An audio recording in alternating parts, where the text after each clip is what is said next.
let it break me till it's over. Won't let it shake me, no.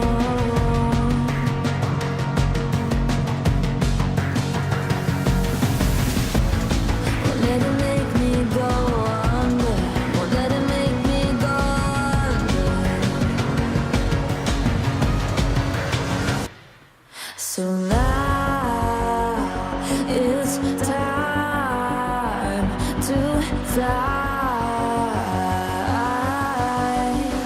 Nothing's gonna stop me now. Nothing's gonna stop me now. Nothing's gonna stop me now.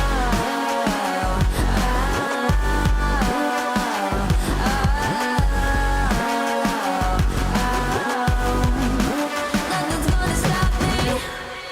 No one will ever get left behind.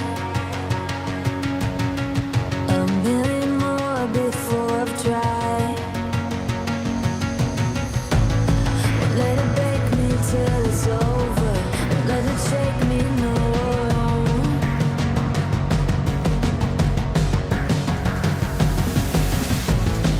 Let it make me go under. Let it make me go under. So now it's time to fly.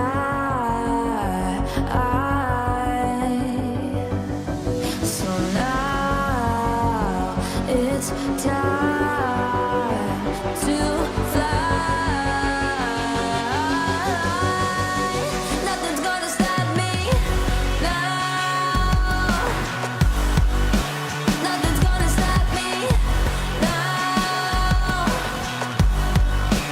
Nothing's gonna stop me now. Nothing's gonna stop me now. Nothing's gonna stop me now.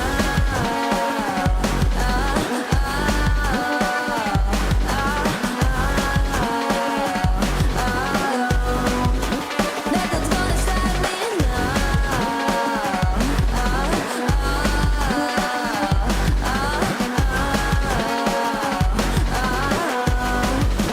Nothing's gonna stop me now.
3, 2, 1, go.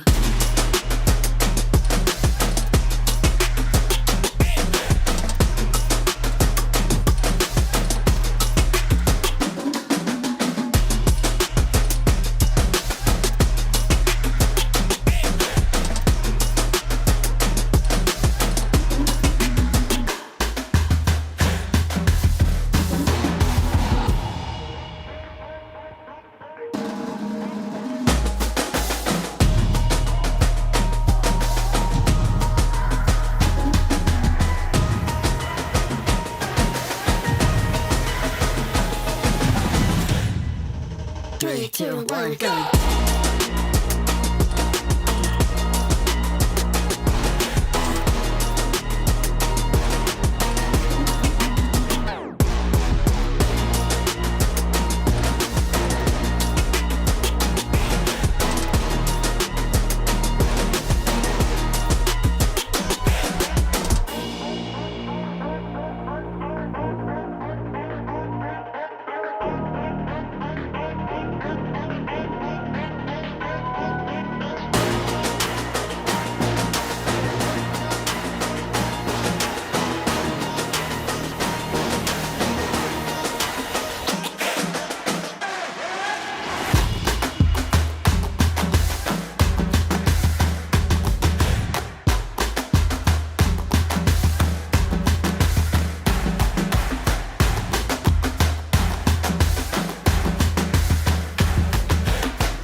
Three, two, one, go.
Time and time again.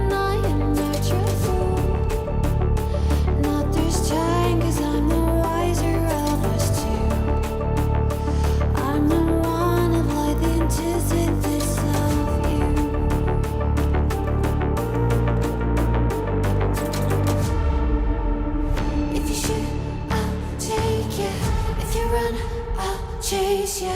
If you scream, I'll whisper. La di da di da da da. This is all you ever wanted. Take it all, you deserve it. This is how we're gonna end it. La di da di da da. Take it all, you deserve it. Take it all, you deserve it. Giving back the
Welcome, everyone, to day one of the EU Closed Qualifier. I am Steadfast, and I'm joined by the handsome, talented State. State, how you doing? You flatter, Steadfast. I'm feeling fantastic, man. It has been such a fun past couple of days. Here in Korea, we had 2 days back-to-back at GSL, and then immediately after that, we got the EWC Asia qualifier. I watched a little bit of you casting the EWC Americas qualifier. Now, here we are with Europe. Dude, it's a gravy train of StarCraft 2, and I could not be more happy to be here with you. I'm feeling the same way. It's been a whirlwind, I would say, week and a half. We kind of kicked things off with, that extremely busy DreamHack Dallas.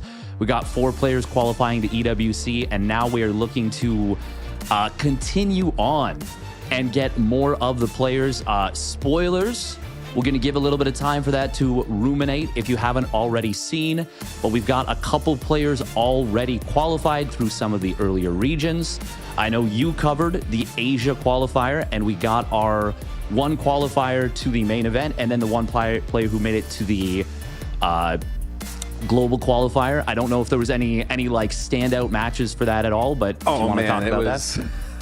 Well, in EWC Asia, we had a lot of Protoss players in that region, so it was a lot of mirror matchups. But dude, Firefly showed some of the most exciting PvP games and also PvZ games that I've seen in a really long time. He had a full-on probe pull on 2 bases, all in somebody on 3 bases, and basically continue his miraculous run to EWC. It's really exciting. But here, looking at the upper bracket for Europe, I mean, it's kind of insane that this is the tournament that's going to decide, is Serral going to EWC or not? I mean, are we going to have Reynor qualify for EWC? Right now is one of their best chances to actually make it in. I mean, there is so much talent still left in the field, not just in Europe, but around the world that hasn't yet qualified for the EWC, that I am expecting a complete bloodbath on the road to get there. I'm looking at this bracket, and just the names that really pop out to me, obviously Serral, Mana, Hero Marine, Goblin and Spirit, Showtime. I mean, it's insane, the matchups that we have here going all the way down the left side of the bracket. It's more than just one day it can handle. So this is going to be a little bit longer of a broadcast. We have, I think, a day number 2 coming in for Europe, as well as there are just so many quality matches fighting for 2 spots in EWC. Yes, and it's not just those 2 spots that they're fighting for. Those are the ones you want. Those are the coveted, the gold medals, the, platinum trophies, I don't know, whatever. The very, that's what you want the most, but that is not the only thing up for grabs here. There are also 3 spots for the 3rd, 4th, and 5th players coming in on the bracket to get into that global qualifier and have that last chance shot at an EWC berth. It's going to be a long road if you have to go through there, because then you have to get top 4 out of that top 8 in another qualifier, and then you make it to the at-event play-ins where you have to come top 2 to get into EWC proper. But it is still a chance, and at this point, with the strength of this bracket, with Serral and Reynor still not securing their spot just yet, that's what you're looking for, is a chance. Yeah, but to be honest with you, for pretty much everybody, I'm thinking that you are not shooting for 3rd to 5th place. You want top 2, because just as you described it, it's going to be a gauntlet to get there through the last chance qualifier into EWC. And now taking a look at our match schedule, most likely going to be casting 5 best of 5s today, starting off with Showtime versus Wayne here in the very first round. I'm excited to get into that one. Going to be a classic PvZ. Showtime, man, last year he had some really good runs in the qualifiers. I remember casting his games with you almost 12 months ago, and it was just a treat to watch him play. I'm really excited to watch him showcase, what he's been cooking up over the past couple of months. We've had so much StarCraft 2 action since, the scene basically got revitalized with the renewal of EWC and the circuit began again, that there's frankly too much to follow, even for somebody like me. Like, I'm watching as many games as I possibly can, but of course, casting EWC Asia, casting GSL, I've mostly been focusing in, at least lately, on how the players within my regions are going. So there's a little bit of fog of war for me in terms of seeing, like, where exactly is Showtime at? How is he looking now compared to the way he was looking last year? But I think that's going to add a lot of fun, a lot of charm to kind of figuring out, where is everybody really standing? And at the end of this weekend, we're going to know. We're going to know who the top 2 dogs are in Europe, who is going to EWC, and who's going to have to fight for those last 3 spots to go to, what is it, the wild card qualifier, the final close qualifier, whatever you want to call it, the last chance at EWC. It's going to be a wild ride. It certainly is. And with that being said, we are starting things off, kicking off on Persephone, sending out a very early probe for the block. It is D-Mauer Showtime. And spawning in the top left here, the blue Zerg, he is Wayne. And not going for a 15 hatches Wayne, so Showtime going to be able to send that probe up to the natural expansion for a nice early hatch block. A really fast one here on Persephone too, by the way. You caught that early. That probe went out in a hurry. It wasn't even like the 13 pylon probe. I think it was one of the starting 12. I'm pretty sure it was. This got here at 38 seconds, which blocks a lot of hatches. Like you almost have to go for a 14 hatch. An extractor trick 15 hatch, I think, should be able to get down, but like, yeah, I think you're always you're so close, and if you don't get it down with that, you feel terrible. So we have actually seen on some of these maps, some of the players, I think, I'm trying to remember, it was one of the Korean Zergs at Dallas did that, went for that like 14 hatch basically with no extractor trick even. And the thing is, if you don't end up getting your opponent going for that hatch block attempt, you're like really cutting into your build, but ultimately that's not what we see here. Wayne, he is the kind of player that will send his drone across the map and try and block his opponent's hatch sometimes. But that is one of those things where it feels like you're kind of relying on your opponent messing up the defense a little bit. I don't know. What's your take on that kind of play? The the Dark-esque, the hatch block at the natural. Dude, I hate it. It's. I play on the Korea server, so it's like half of my PvZ games. It drives me absolutely wild. I feel like I've told this story a million times. I think I last told it actually yesterday casting with Pig in EWC Asia, but I remember I was really struggling with it because I hit it so often. I was asking Sort of and Scarlet, how do I deal with this thing? Because I saw in GSL sometimes players would pull a couple of probes just to kill that thing as fast as possible and then delay their Nexus a little bit, but at least get it faster than you would if you have to chrono out a Zealot or something to deal with a hatch block. And both of them, they just kind of looked at me and they said, you know what? Probes are for mining. They're not for killing hatcheries. They're not for killing E-bays. They're not for killing buildings blocking the natural. They're for mining. I still think that was a little bit of a red herring. I don't trust him anymore because the more I see it in GSL, the more I see these top tier Protoss players actually just go and pull probes to kill the hatch block. And I don't know. I'm a little bit. My impression is that it's not that strong. But I will say, at least at my level, playing on the ladder, it feels really bad when that happens to you. It's not that fun. It creates so many potential avenues of awkwardness, I think is the best way to put it. We did see, by the way, Showtime got an amazing interception on the Lings, was able to cut that first one off. A good split from Wayne, but Showtime was right on top of it. Double Adept is going to shade forward into the main. Wow. This is Showtime's bread and butter, is these early game Adepts. We do see a nice round coming in. Can he get that last drone? He does! 4 drones. And the initial 2 scouting Lings denied. That is a magnificent start for Showtime. Yeah, and I think on top of that, not seeing any Spore Crawlers started there in the main or the third base. So, I was going to say, he's energy recharging the Oracle because he wants to be real greedy and send that cross map, but actually just because he sacrificed those early 2 Adepts, even though he made 2 more back at home, he just wanted to have as much energy as possible to prevent any kind of Ling flood from canceling that third base. So, very nice safe play coming in here from Showtime. Those 2 Adepts, I think trading them for 4 drones. If that was the whole trade, maybe Showtime wouldn't be especially happy with it, but the fact that he also got those, as you said, Lings caught out in the center of the map too, it feels really good. And now that high energy Oracle going to come here into the main base of Wayne, catch 2 drones with the stasis ward, and then immediately drop another one. Could even drop a third too, just because it has so much energy. Look at how many drones we have. Not mining. That is glorious here. Yeah, that's actually really nice. The first one only catching the 2 drones there, but then with the secondary one getting another 5 drones. That is quite a bit of losses. With Wayne already losing those early drones, this is looking quite sharp for Showtime. And he gets into the natural expansion, only 1 queen in position, and no spore done. This is, oh, and he finds an opening on the third too. There's no spore at the third base either. So many drones have going down. 8 drones in total from these oracles, plus those initial 2 adepts. And the Ling's going down, and all the lost mining time, not just from the stasis trap, but having no spore crawler there in the natural expansion and no spore crawler in the third. Showtime just able to exploit a weakness in the queen positioning and catch so much damage. Oh man, even getting these drones coming in from the main base. You know, the spore also repositioned here in the main. I feel like if Showtime had gone a little bit counterclockwise up to the top side of the space, he might have been able to fish out a couple more drone kills by that evolution chamber. But in any case, this is a really strong start for Showtime. This is an absolute flying start for the German Protoss. Wayne, he's got that +1 melee on the way, and he is going up against Blink, which is it's what you want when you're playing these +1 melee lanes. But you do not want the situation he is in. There are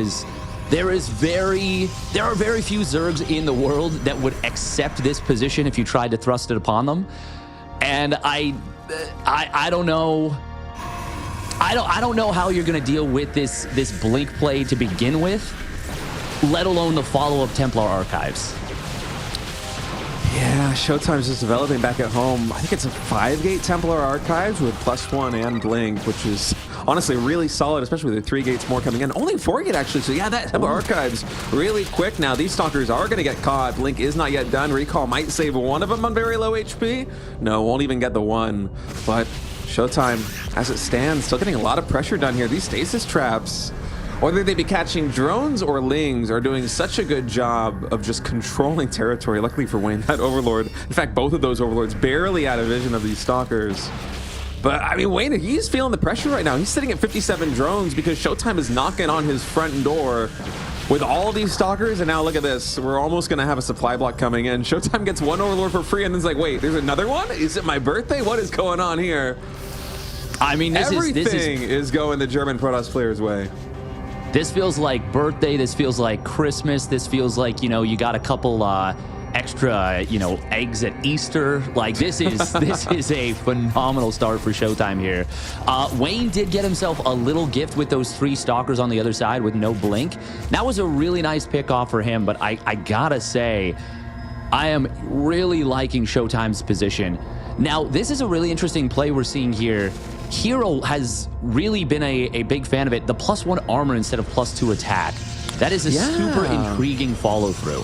This is something that we saw basically every PvZ that went to a macro game on EWC Asia. It's really catching wind because in terms of Zealot interaction versus Zerglings, just having +1, I actually hold that thought. Wade is committing. I wasn't sure he was going to, but he's really posturing for an attack here. Oh man, looking at the minimap, he's looking for a 270-degree surround coming in. Huge storm though, gonna catch a lot of those Lings. Wayne now looking for the opening here on the 4th base of Showtime. Zealot's gonna be warped in on that left side. Should be able to deflect this, especially with the Oracles, cannons, and shield batteries warping in. I mean, this attack just getting completely thwarted here. Even the Templar, with very little assistance, they don't really need very much. The storms have been so clutch that this handful of stalkers, it's keeping them safe. 3 Archons now going to morph in. 5 more Templar getting warped in too. Oh man, GG is called. Showtime with a dominating game number 1 here against Wayne. That was a clinic on PvZ. That was a very greedy opening from Showtime. Even sacrificing the 2 adepts of 1 gateway while taking the 3rd base, and then going into Templar archives on I think it was 4 gates there at the end. And it's not even like he got punished for it. On the flip side, he actually got a ton of damage done with the units that he had. So the rare instance of greed also leading to damage inflicted on your opponent, not just economically, but also mentally there, as Showtime just chipped and chipped and chipped away at his Zerg opponent, and he's up 1-0 here in the best of 5. Yeah, I mean, that was a magnificent start for Showtime, not just for the series with a 1-0 lead, but the early game was exquisite. Getting those first 4 drones, especially after your opponent is committed to just that one extra set of lings. So it's really kind of like he got 5 drones, because Wayne did feel the need to replace that scouting ling setup with another one for the defense. And then he doesn't even get that clean of a defense, still loses those 4 drones very early on. And then it's just like you said, constant chip damage just whittling away at him.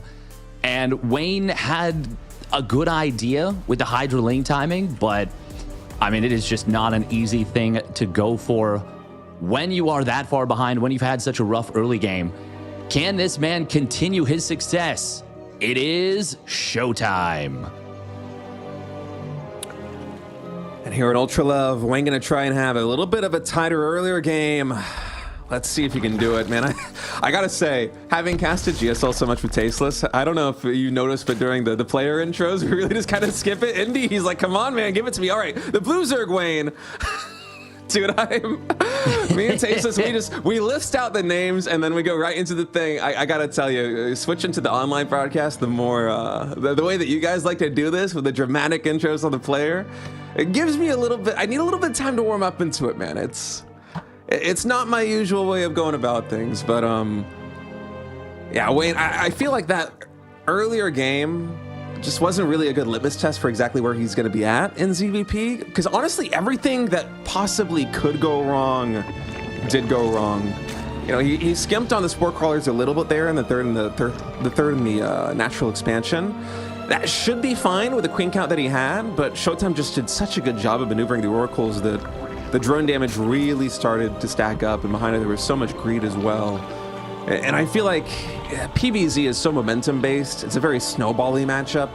And in any kind of situation where Protoss is picking off that many drones and getting that much idle time, not just with the stasis wards, but also forcing the drones to evacuate mineral lines to flee the incoming oracles, Protoss is going to be in a really happy position, even if they're playing conservatively. But if they're playing in a situation like that one where Showtime was pretty greedy back at home in terms of the economic development and the pacing at which he was getting his infrastructure set up, it was just icing on the cake. And so here for Wayne, I'm hoping on Ultra Love we have a little bit of a tighter defense, because I really want to see what he is capable of bringing to the table here in ZVP.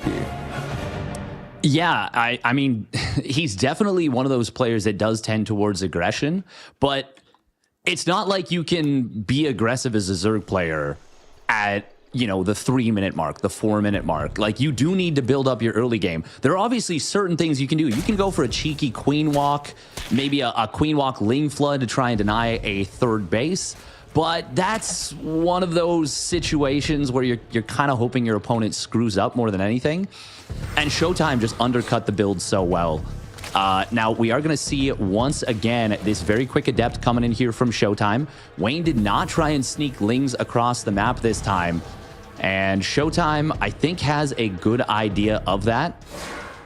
We'll see if Wayne can handle these first 2 adepts better than he did in the previous game if Showtime does commit. Yeah, I like this opening here from Showtime, just slowly trickling out adepts out of one gateway instead of going for a faster second gateway. Let's see if he also is going to be going for the third base as well, because I feel like the way that he developed, even though on paper it seems really greedy, in practice it actually felt very solid. Partly because of the third oracle, but also because of the energy recharge. So now he's going to shade back into the main base. Same move that got a lot of damage done in game number 1 is also getting damage done here in game number 2. Speed just a little bit late relative to where these adepts are coming in. I mean, there's already been so much idle time, 2 drones going down, a couple of lings are going to go down as well, should Showtime decide to stutter step micro right here. And oh man, even the positioning of the injured adept, it's probably going to barely escape. Indeed it will. Now that speed is done, you just sack these things, and at the end of the day, you're getting 3 drones instead of 4, but the idle time is insane. And with no spore crawler here at the third base, luckily there are 2 queens, but Showtime, he's just going to trade out the hit points on this oracle, this energy recharge oracle, as our observer is pointing out.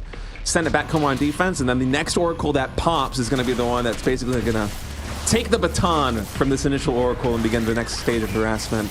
I love this build here from Showtime. This is so solid. And it once again leaves him with a phenomenal early game. Up 10 workers right now. Obviously, Zerg is going to be scrambling to get workers out. but he's only started one spore. He's once again skipping those spores in the main and the third base, and it will be another 2 drones going down. No. This early game, I was just going to say, this is insane how much damage he has gotten, and he will get a straight-up victory off of it. Wow. That's, I don't have too much to say about that. That's a pretty impressive early game there from Showtime. I feel like even more effective than it was in game number 1. And for Wayne, it has to be a little bit tilting.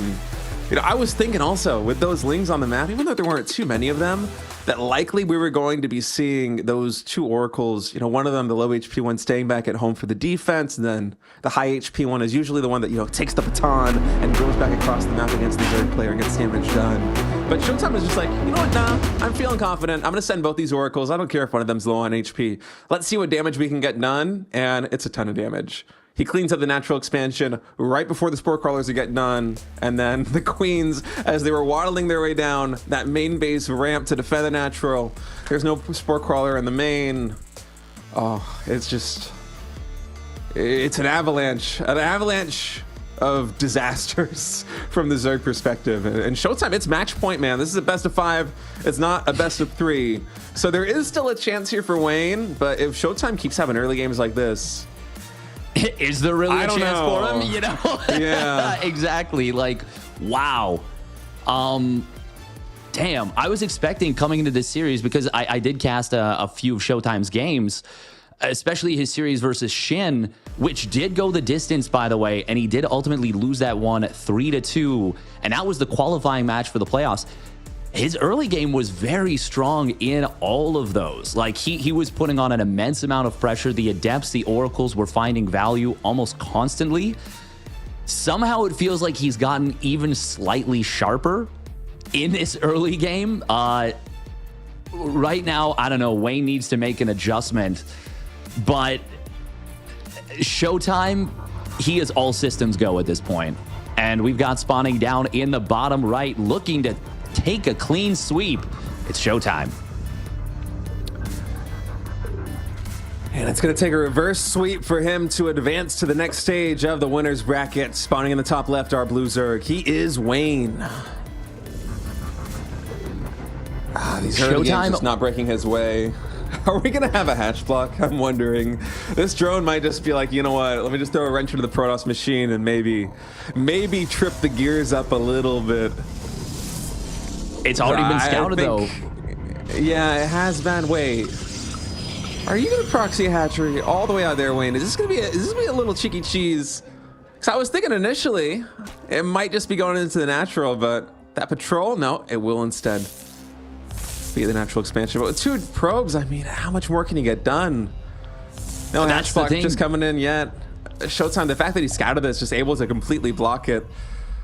Oh, painful. And there's a pile on the natural expansion here for Zerg.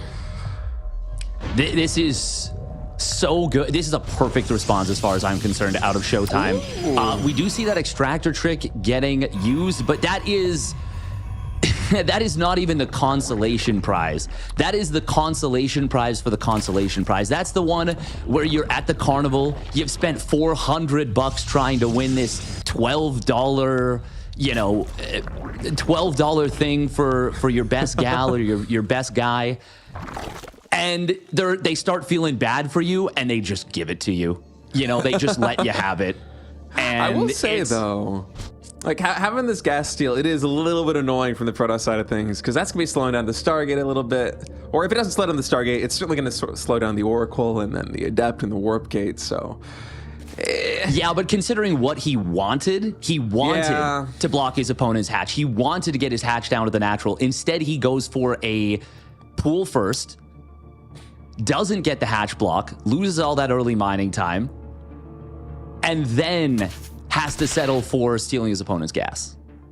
It's something, but it's pretty low considering the investment, I think. Oh, no, I certainly agree with you. It is just not an ideal scenario, but Wayne will be relieved, I think, to have that Oracle come in cross-map much, much later than usual. Should Showtime decide to go for that Oracle, because just looking at it right now, Showtime doing one of the correct responses. He's taking the gas at the natural expansion so he can saturate this as soon as the expansion gets up. But we have 2 Adepts, or at least the second Adept queued up. Warp Gate already started, and still no Stargate. So at the very least here for Wayne, because there was no pro blocking the extractor, the gas steal in the Protoss main base, the tech is very, very slow. So instead, Showtime just going to be opting for a Twilight Council. I think this is smart. It's a good switch up from Game 1 to Game 2, just because Oracles, they're very timing dependent. It's one of the reasons why gas first openings with Protoss are so deadly, because even getting an Oracle 5 or 6 seconds faster than you normally would is just incredible in terms of how much you can get done if those spores are 5 or 6 seconds later, with respect to the Oracle right from the get-go. So Twilight Council, a little bit less timing based, much more of a kind of stable approach here from the Protoss player.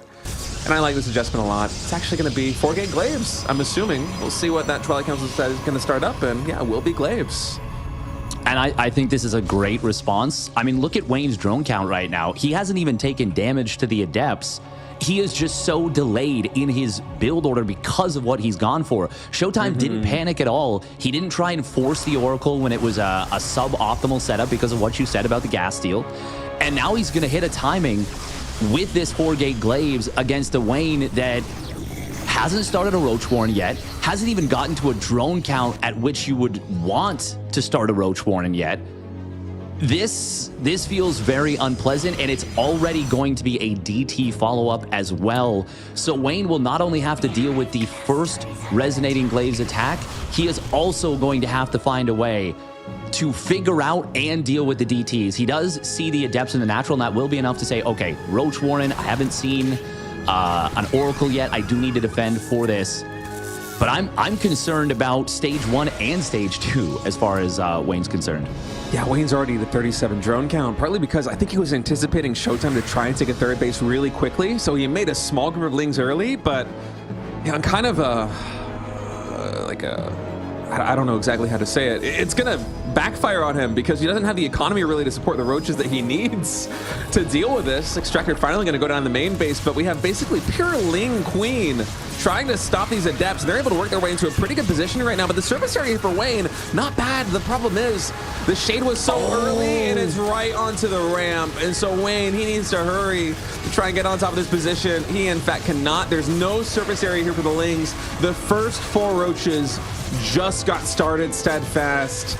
Oh, this is not going Wayne's way. No, and Showtime is going to win with the first phase of this 2-phase plan. He didn't need to either. He scouted no Spore in the main, no Spore in the third. Even if Wayne had somehow gotten a handle on that, he would have been dead the next time Showtime warped in units. 4 DTs would have 100% killed, maybe multiple bases. And Showtime, absolutely dominant showing in the first series of the day. Yeah, that was... If I'm a Zerg player in this bracket right now, I'm pretty afraid of Showtime. That was a deadly early game in game 1 and game number 2. And then in game number 3, just the fluidity with which he took like the punch on the chin really well there of the Extractor in the main base, because a lot of other Protoss players, they might try to just stick to the game plan, still go for a Stargate, still try to go for a fast third base, which Wayne almost anticipated him doing with the early Lings he got out.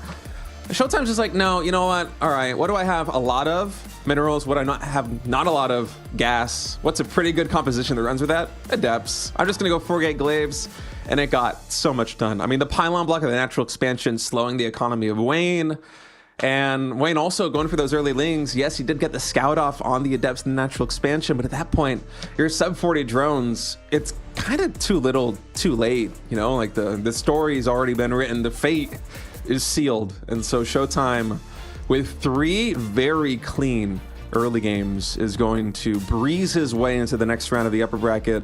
And in that upper bracket, he does have a PvP next. He's going to play against the winner of Skillous versus Strange.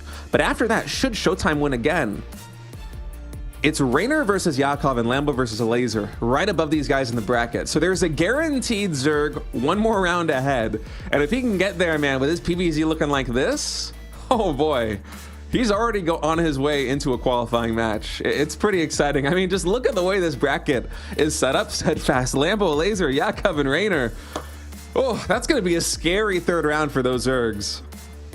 Yeah, I mean, I will say Reynor looks very, very good right now, and Lambo and Elazer are no slouches either. And of course, young Yakov is a very talented young Zerg player as well. But like you said, with what we've seen out of Showtime, just in this series and even at DreamHack Dallas, it is fair to say that if I'm one of those 4 Zergs, I am 100% rooting for one of the other Protosses in that PvP that will be coming up. Yeah, like Stranger Skillous, please take them down. I would absolutely love you if you take them down because, yeah, Showtime, his PvZ early game has always been rock solid. It's been one of the most impressive parts of his PvZ for me. But as it is right now, he's looking deadlier than ever. Yeah. For now, we are going to send it to a little break. There are a lot of matches going on in the first round, so we might be waiting a little bit here. Just pay attention to the timer. It may change a couple times, but we'll try and keep you guys updated. Regardless, I am Steadfast. I'm joined, of course, by State, and we will be back with more of the EU Closed Qualifier day number 1.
we interrupt this timer stream to bring you a breaking StarCraft 2 match. We got another round of 16 match. Yeah, that one was it was a quick match. So we have time to get into this one because most of the round of 16 is still going. And a bit of a surprise result so far. Spawning down in the bottom right for Team Liquid. He is up 1-0. It is Elazer. And spawning in the top left, the very handsome Blue Zerg, it is Lambo. But yeah, you know, usually when I'm watching a tournament broadcast and you see the timer, if the timer is going to go any direction, it's going to go up, you know, because there's delays. Sometimes you got to wait for vetoes or something. But yeah, a little special surprise for everybody. Just able to jump right into this series. I'm excited. So we didn't miss game number 1, Elazer with a 1-0 lead. But, you know, when I saw the initial round of 16 bracket, Lambo versus Elazer, even though it was a ZVZ, was one of these matchups that really stood out to me as two top-tier players just really headbutting right from the gate. And so I'm excited that we're going to be treated to this one steadfast. Oh, so am I. This is a really neat matchup because you have Elazer, who has always been this kind of this player that comes up with his own little nuances on builds, really likes to optimize the crap out of things. I watched an Artosis video, you know, like a couple weeks ago, and he said optimize about 15 times. And it really stuck with me. And then Lambo, who is kind of the progenitor of a lot of the European style of Zerg. And this is just a really interesting setup. And we do have, speaking of this, a very neat little setup here from Lambo. He has saved Larva. He has built a Baneling nest in the main base earlier than normal, and he is going to be looking to do a very aggressive Ling Bane all-in. As we can see, Indy pointing out no third base. No, nothing. Larva being saved, Lings being stockpiled, and this is going to be an all-in out of Lambo. This is up to Elazer to defend his natural, a very wide open natural, a lot of surface area for these Lings to flood in. Elazer is a big fan of these 2-base plays, but he's obviously got that third base on the way. No Ling speed for Elazer. Lambo shooting at his own Overlord to kind of assert dominance there, but this is going to be so difficult to deal with. I think Elazer might just get run over. Yeah, I mean, with this wall in too, it takes 4 3x3 structures because of the Roach Warren placement to actually be able to get this thing down. There's no military units here for Elazer. It's just Queen. So Spore Crawler immediately getting taken out in the front line. And now Lambo quickly identifying the weak point. It is this middle one that you can get the most surface area. It's got the least HP. The Wallen continues behind this. I feel like I'm watching the PVZ right now with the Protoss trying to warp in gateways. But in this case, it's Evolution Chambers. The Wallen continues to get built up. Lambo, he's trying to decide, do I want to use these Banelings to break on through, or do I just bide my time? He's going to bide his time. He's going to break into the natural expansion, getting us around on these Roaches. Those Banelings still yet to pop. Lambo wants the money connections right now, sending them in, looking for those drones. Going to break down the wall again. No, he's still waiting. Well, another round of Lings also coming in, but Elazer, man, these Roaches are getting so much work done. Yeah, that was incredible. Usually when this kind of thing happens, you don't see the Zerg player managing to get out so many Roaches, having such a clean defense overall. But I've got to say, this was absolutely magnificent out of Elazer on the defense. Ooh, I'm not a big fan of where he's put that wall. It will mean there's a lot of surface area for the Roaches to get jumped upon. But even still, Lambo's not done enough. Not even close, I would say. Elazer still comes out of this ahead in workers. He did finish his layer, so he is far ahead in tech, and he's got this wall in. He's got the Roach Warren done. The Roach Warren is a little bit exposed, but not crazy exposed. I really like this position for Elazer, and I have to say this defense was fantastic. Yeah, that was a perfect defense by Elazer. And you know, one of the exciting things about that too is that it was just pure Roach defense. Had he gone for Lings earlier on to try and deal with it, the Banelings would actually have a good target. They would be able to spend themselves cost efficiently, but because Elazer vacated the natural expansion with his drones so quickly, because it was just Evolution Chambers walling in the front door, and there's nothing but Roaches, Broodlings, and Queens basically in the natural expansion. All of that money invested into the Baneling nest, invested into the Banelings, it didn't actually translate into meaningful damage. You know, Lambo had no way of knowing this, of course, when he made that decision to go for the Banelings, but if he had just gone for Lings, it might have been a different story. Instead, as it is, Elazer with a pretty strong position, and Lambo, he's going to be going 2-hatch Muta. Yes, and 2-base Muta when your opponent is on 2 bases, or just getting Mutas out when your opponent is on 2 bases, is very unpleasant to deal with. So this could actually be a very difficult situation for Elazer. He has not yet identified what his opponent is going for. We've got the Overseer. It is going to get denied here. That second queen adding enough DPS to take that down. Lambo is building spine crawlers to try and defend and get out these Mutas. But, I mean, Elazer's timing with the +1 missile, with the roach speed, it is not going to hit in time for these Mutas. If Elazer had just built a Nidus Worm, sent the roaches through, I don't really see a world where Lambo can possibly defend as he was droning up. But as it stands right now, Lambo will be able to get these Mutas out in time. Elazer's already building a Hydralisk Den, though. The Hydralisk Den halfway done. The Overseer, I think, is going to be able to confirm there is a Spire, especially seeing he sees the Spire, sees the Spine Crawlers there in the natural expansion. So Elazer actually pretty confident, not even throwing down Spore Crawlers yet, just knows that through Hydras, at least in the very early stages of this Muta flock, he should be rock solid on the defense.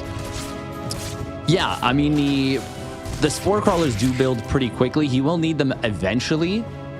It is quite valuable that Elazer went for this very fast Carapace, so maybe he did have a little bit of a read on the Mutas earlier on, because, of course, we were talking about it during the break. You had a bit of a dissertation about PvZ, which I'm sure we'll get into, and you'll get a chance to share that one later.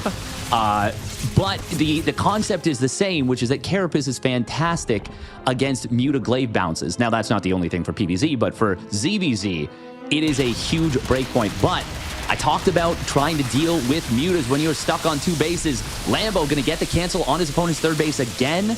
He has not yet lost a Muta. And Elazer, I mean, Elazer's in a bit of an awkward position, because if you can't get a 3rd base up, you can't go into Infestors. You can't go towards a Hive and get Vipers. So you are pretty committed on a Hydra, or Roach Hydra. And we've already got Bane Speed on the way.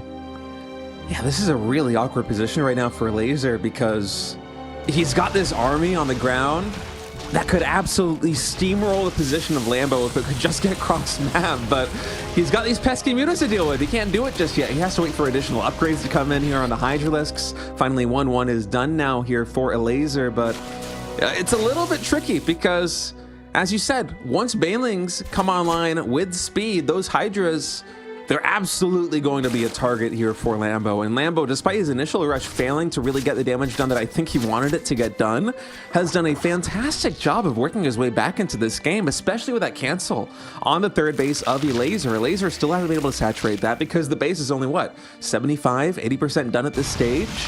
And Lambo, with this Muta play, is just slowly building up more and more momentum in this game. Elazer, it's almost like he's powering up for 1 punch with this Roach Hydra ball, and if that doesn't work, I'm not sure how it's going to look, but actually it's Lambo looking to get aggressive here with the Banelings. Oh man, he's trying to catch Elazer a little bit sleeping here. Elazer might not be expecting this move out. The Banelings immediately beelining for those Hydras. They're going to move off creep. The Banelings get really good connections. Most of those Hydras getting taken down, and now the Muta is going to town on the remaining straggler Hydras. There's no anti-air left, and so Elazer's like, you know what, these Roaches, they're going to do nothing against the Mutas. I got to send them cross-map, and I got to send them cross-map right now. Yeah, it is going to be up to Lambo to defend at home. Elazer needs to get a crazy amount of damage done with these Roaches. Lambo does have to make the difficult decision of leaving his opponent's 3rd untouched, but if he can clean up all these Roaches without losing a crazy amount of workers, he will be in a phenomenal position. That is a big if, though. These Roaches, they have their +1 Carapace. Yes, the Mutas are +1 as well, but this is not an easy, quick cleanup for these Mutas. Now, that being said, Elazer has decided to not commit into his opponent's natural, into the 3rd. A lot of drones went down for Lambo, and that's a big problem for him. I'm not actually sure whose position I like right now more. Oh my god, Queen versus Roach is a very funny interaction right here. Especially with +1 Carapace on the Roaches. The Queens just do nothing. Man, these Roaches here for Elazer, they're probably going to come back and get maybe a little bit of damage. One more Queen might go down. No, it's going to be saved by the Mutas. Oh, I almost wish those Roaches had just beeline into the natural expansion. Even if they trade out for a couple of drones, it would have been better than just slowly dying to the Muta flock, which At this point, Steadfast is looking mighty intimidating. We have so many mutas on the field right now. Elazer, he is going into infestors, but these mutas are almost at a stage where they can one-shot roaches. This is pretty insane. The Hydra's going to have to escape. The Spore Crawler even taking a lot of damage, not going for it with the Baneling, just going to rely instead on the mutas. I feel like this is just out of control. Yeah, Lambo's mutas have snowballed. I do think he could have maybe targeted the spores, like you said, with those Banelings, but this is going to be plenty. We see the Infestor pops out too little too late. Oh, Lambo. Okay, I was going to say, definitely wants to confirm the kill on that. Elazer tried to get a snipe on that third base during all this, and he will try once again. Even if Lambo loses this base, it is 2-base to 2-base.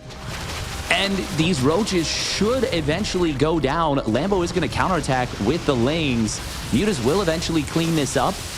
Okay, I was going to say, I really don't want to see these lanes kind of leave the roaches to their own device. And they do come back home. They will make sure that very few drones actually fall. And this is Lambo just taking total control of this game at this point. Sure, it's 2-base to 2-base. There are infestors out, and that is a little bit awkward.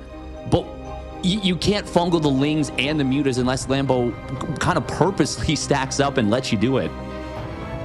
This is a wild ZBZ, man. I'm looking at this, and we're at 12 minutes, 38 drones for Lambo to 35 for Elazer. Oh, big fungal. Actually going to catch a lot of those mutas. Is there enough to follow it up? Lambo actually saying, you know what, you want to fungal me? Come fungal me, man. I'll take the fight to you anyway. My muta ball is so big, I really do not care. He's going to go for the cancel again on this third hatch rate. He will get it. And this muta ball is just out of control. The fungals, even though they're beautiful right now for Elazer, there's just way too much. GG is called, and what an explosive ZBZ. Elazer, he had that fantastic defense earlier on with the roaches against the Ling Flood. I was liking his position just like you, but Lambo was able to build so much momentum with this 2-base muta play. And it just felt like Elazer did not have the answer for it. Yeah, not super well. I really feel like if Elazer had identified the situation and gone for that Nidus Worm after he made the defense, maybe he drones up to like 33, you know, this doesn't start up the roach speed, doesn't go for the +1 missile, the +1 carapace, I don't think Lambo can hold, not without the roach warning. If he just tries to commit on the 2-base muto like he did, but that's the thing. StarCraft 2 is a game of incomplete information. Lambo does not go mutas super often, and I think he played into that. I think he played into Elazer's expectations. Lambo was able to catch up and surpass his opponent's tech. And now it's my turn to have a bit of a dissertation, because with the Spore Crawler HP nerf, the fungal growth damage nerf, it just does not feel great to play against mutas in that situation unless you can really solidly secure that third base. And Lambo just never let Elazer do it. He was just unrelenting in the aggression and kept his eye on the prize, I would say. He was super on point with canceling that third base. I think he identified that keeping his opponent on 2 bases and playing 2-base muta into a situation where Elazer wants to go 2-base Hydra and potentially even Infestor is going to go his way. So, spawning here in the top right with only 12 drones on the board, soon to be 11 because we have a 12 pool. It is Lambo. And his opponent spawning down in the bottom left. A magnificent defense to start things off, but he couldn't clinch it out for Team Liquid. It is Elazer. All right, so I want to talk about this a little bit because Lambo, he knows things very well. Elazer has gone for this like triple Evo chamber defense against 12 pool drone pull. But Lambo is a very thoughtful Zerg. Now, my question is, will it be a drone pull at all? I don't think so. He's obviously sending this one drone across the map. It is going to be most likely a singular spine. Will this be the build a hatch in the natural, get the creep, and then cancel? Oh. I think it might be. Look at this. Elazer does not keep the second. So there's an answer to this. It's a very simple one. You keep the second Overlord at the natural if you're anticipating this, because it provides that vision. This is just outside of the vision of Elazer. It is on his front door. Now this spine crawler, it's a funny interaction. It will start to lose HP while it is building, but if you don't see this coming and that spine crawler gets up, defending this hatchery is a nightmare. It is almost untenable. If Parting played ZVZ, this would be the build that he would go this would for, be, he would man. do this so often. That is a perfect way of putting this. It's such a like filthy play. And now look at this. The creep from Elazer is going to nourish this spine crawler. This is dirty. This is the going to first try and time. defend. Yeah, the drone's going to come here for Elazer. He's going to wait until these lings pop, and he's going to try and, maybe drone drill around the lings. It's a little bit awkward here, this expansion. Oh, man, there's so much damage being dealt to these drones. Dude, they are so deep in the red. Yeah, this is a lot of damage. Look at this. Even if this is a defense, 13 drones have fallen. Lambo going to get another 3 low HP drones, 3 drones on the field for Elazer, and he has no choice but to tap out.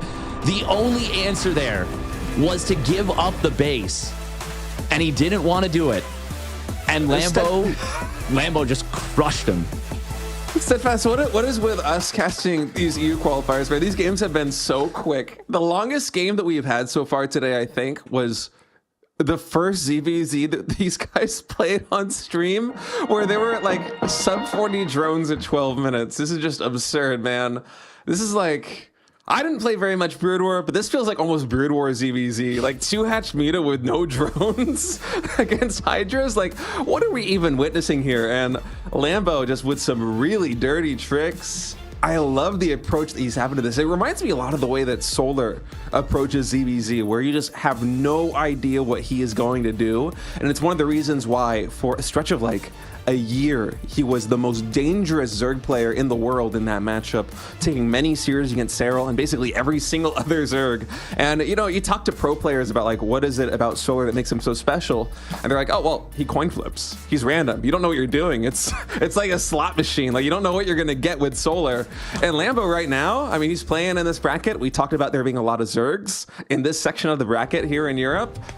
I like this approach, man, because it is really scary. One of the hardest things to do in ZVZ is to play a safe standard macro game.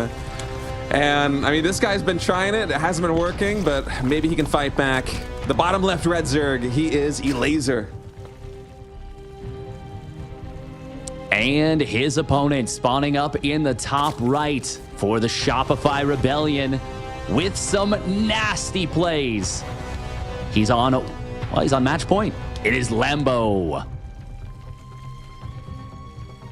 I love Professor. Yeah, the Professor. I love these super brainy builds. I think they're my favorite part of StarCraft. I love the build order crafting aspect of it so much. Yeah. It is super cool, and I'm a big fan of it in general. Yeah. Lambo is so good at crafting little things for ZVZ. To expand on what I think makes Solar so great in ZVZ is not only does he, as the pro players say, coin flip, not only does he take calculated risks. I think that's personally I prefer that term. I think that coin flip is like, it's like the same way as how no pro player likes the 3-player or 4-player map. They want systematic approaches. I like calculated risk. But Solar is so fast, and he is so sharp with his execution, and he commits super hard. And I think that makes his ZVZ that much extra level of terrifying. Now, I do want to talk about the builds a little bit here. Elazer going for the Extractor Trick 15 hatch, 16 Overlord into hatch gas pool. Lambo going for the 15-15, going for that just very, very quick, safe hatchery, maybe anticipating the 12 pull from his opponent in response. Yeah, I mean, it's always a little bit of it's almost like a poker game, especially in ZVZ in the early game in terms of what your opponent's going to throw at you. So Lambo a little bit safer here with his opening. Elazer going for the really fast speed. We'll see if anything is going to come to fruition with this speed advantage. I think it's going to be maybe like, 10, 15 second difference between the timings on these. And occasionally you'll get games where that does matter. Say if there's a Ling Flood trying to cancel like a third base or just coming into the natural expansion. Should we see a Baneling Nest from these guys and some early aggression? But we'll just have to wait and see how these things develop. I mean, I've casted so many ZBZs in GSL where the builds, even if there are very small, minute differences like this and the early game build order, effectively they are mirrored up until 3 base. It's reminds me of the back in the day where we had 6 worker starts instead of 12 worker starts. Watching a PvP and just waiting for the Cybernetics core to finish. Like, okay, what kind of game are we gonna get? And it's gonna be roaches here for Elazer pretty quick. Yeah, it seems like he's really wanting to skip that Baneling Nest. Now, I do want to point something out a little bit that's a little bit interesting about this is when you do that Extractor Trick 15 hatch, your opponent will know the timing because they'll see that your creep is farther than theirs 10 seconds earlier. Usually you don't see a big speedling play with this. Usually there's none of that. So Lambo is saying, okay, Elazer, you're skipping Baneling Nest. I'm going to go for a Lane Flood. I'm going to deny your third base, and then I'm just going to take my own third behind it, continue droning afterwards. And this is a pretty neat wrinkle behind it as well. It's going to be a fast +1 Carapace. This gives you a ton of options afterwards. This is a really cool setup from Lambo, and this is absolutely a response to how Elazer has played through this series. I don't even need to have seen Game 1 to know that Elazer skipped Baneling Nest in Game 1 because of what we've seen right here. Yeah, gonna get that hatch kill for free now, and Elazer went for a really fast lair. This Roach Warren, it is a safety Roach Warren. I also love him queuing up the upgrade on Roach speed when those lings go up the ramp, and then immediately canceling it, because Lambo, he's probably going to be able to surmise that there is a lair on the field. And so when he sees that Roach Warren, he sees it jiggling a little bit, he's thinking, okay, maybe there are some speed roaches coming my way. But it's actually going to be the Spire. That Spire halfway done. 4th gas guys are getting saturated now. And Elazer, once the Spire is complete, I think we're going to have enough gas for maybe 7 or 8 mutas. Yeah, and I think that's a great response. I will say, with the fast Carapace, it feels like Lambo anticipated this a little bit. Carapace is a really great insurance policy. It's obviously in Roach vs. Roach, not as good as the +1 missile. +1 missile gives you 2 damage points per attack. Armor nullifies 1. In terms of value in the direct Roach vs. Roach, it's not quite as valuable. But it is very good at dealing with mutas. Man, look at that. Another fake out from Elazer. Love to see that. This is something Maru was doing at DreamHack Dallas with the fake cloak on his Banshees. Like he would like start up Interference Matrix like 4 times in the same game just to really, really sell things. But this Carapace, it's super good against the Muta Glade bounce. It's good against the +1 missile to keep your lings valuable for a while. It's just a cool play overall. Elazer, though, is going to be trying to getting something done. Does Lambo have enough to defend? He's got 10 roaches on the field. It will be up to him to make sure they're in position. Yeah, I don't think we have any Spore Crawlers out on the field for Lambo either. What is the queen count right now for our blue Zerg player? Oh, it's only 3. Very curious to see. Yeah, it's only 3. These mutas are going to get a lot done, I think, here. Okay, skirmish commencing. This third hatchery almost certainly going to go down. Lambo's going to use it to kind of take a little bit of this damage so his roaches can dish out as much DPS as possible. And you see behind it, Lambo immediately starting 3 spores, already halfway done. So in the end, third base getting canceled. Elazer now taking his own.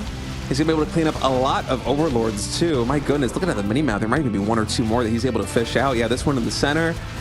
Oh man, there's like 2 more Overlords that are completely free, and Elazer has been doing a really good job of tracking all of them. And it's a Nidus from Lambo. I think this is his best chance to try and win this game, but losing all of the Overlords that he has is really, really rough. There is 1 Overlord left on the map, and that is an Overseer, actually. It is going to have to get the Nidus Worm up, but as we can see right there, Indy showing us there is no vision of that corner of the base. Elazer could end up getting stunned here after a really, really phenomenal setup and phenomenal set of trades. We do see lings on the bottom right. They are going to get jumped, but Elazer does not have anything in the main base. And if you get a bunch of queens, a bunch of roaches, and spores in your opponent's main, things are going to get nasty real quick. We see the drones popping out. That's going to be Spore Crawlers starting up. This game is going to get crazy.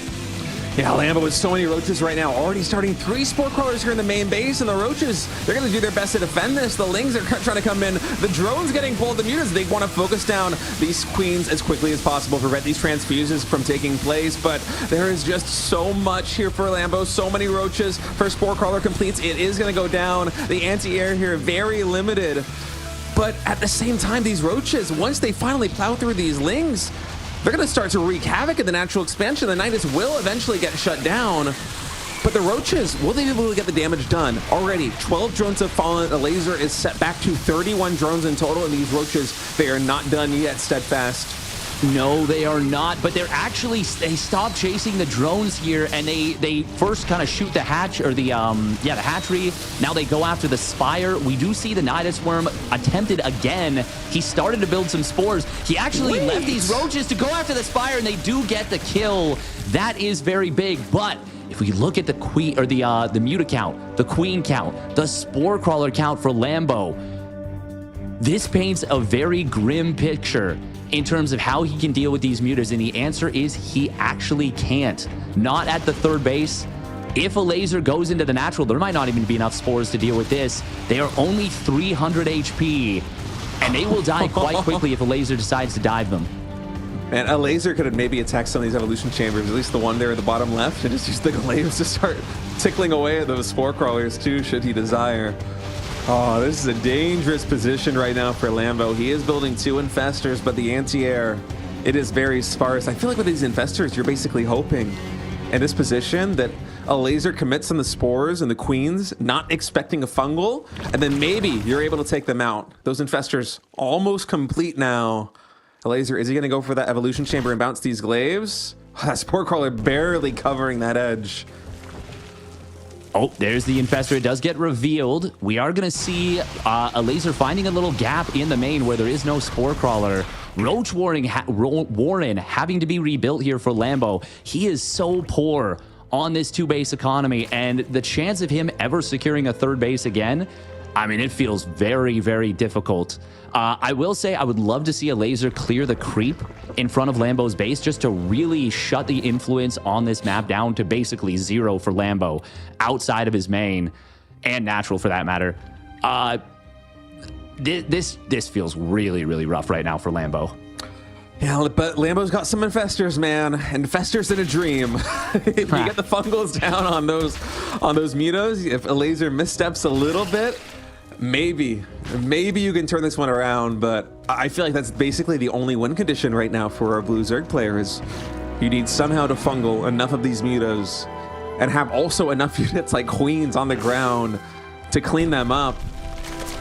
Otherwise, I just don't see a path to victory. The third base here for Elazer. The economy is no longer bare bones. He is back up to 56 drones. Those 3 bases are almost fully saturated. Upgrades are coming in. We've even got a lot more Roaches entering the field here, so he's diversifying a little bit. It's not all about these mutas anymore. And just bit by bit, this supply differential is just going to continue to increase. I mean, the discrepancy already nearing 30 supply. Yeah, and Elazer is doing a great job of ensuring that if he does end up getting caught with these mutas, he's got an insurance policy. He's going to have the speed Roaches. He's going to have +1 missiles pretty soon. Lambo is going for it. It is basically, he's not even getting Hydra upgrades. No range, no speed. He is just going for it with what he's got. Lambo does have enough to defend at home, but will Elazer have what he needs to win this game? I love knocking down the rocks by Elazer to just buy a little bit more time here. Now, This movement from Elazer is just so fantastic because he completely stops Lambo from being able to reinforce this at all. Lambo recognizes that GG is called. Oh man, we're going to a game number 5. This has been a fun ZVZ series. These games are so aggressive. There are so many tricks. You can tell that Lambo and Elazer, I feel like these are guys that talk shop a lot amongst each other. The mind games are so deep within this series, and it feels, and the strategy is like through the roof. I mean, there's a lot of risks being taken on both sides, but I like what you said. They feel very calculated. Lambo and Elazer, they know their opponent inside and out, not just in competition, but I'm sure they also discuss strategies amongst each other. And whenever you get into a situation like that one, I mean, we see it sometimes like in GSL with people who love to practice together, like say like Maru and Byun, who will just share all of their information and try and build each other up. You get them in a TBT. Sometimes things get a little bit crazy. I feel like that's what we're getting a treat to here in this Best of 5 series. And so I'm really happy it's going the distance. Yeah, and this has been... It has been quite cool because both players have had opportunities And it has been kind of the sneaky play that has won much of these games. It was the sneaky 2-base Muta play in that first game we saw. Elazer definitively had an edge after the defense, but it was Lambo's sneaky Mutas that got it. In game, I guess 3, which was the second one we saw, Lambo got that sneaky spine crawler up. And then in game 4, we saw the sneaky spire of Elazer carve him out a huge advantage. But let's see what happens. This is the rubber match. Winner advances on to the next round. Loser goes to the lower bracket. For the Shopify Rebellion, it's Lambo. He's been able to tie it up to 2-2. Can he bring it home with a 3-2 win? Your Red Zerg player, he is Elazer. And actually, a 15 hatch coming in from Lambo with another extractor trick. Yeah, it looks like he really wants to play this one safe. And I will say in game number 4 there, that was a little bit of a trick play from Lambo with the ling speed, with the kill on his opponent's third.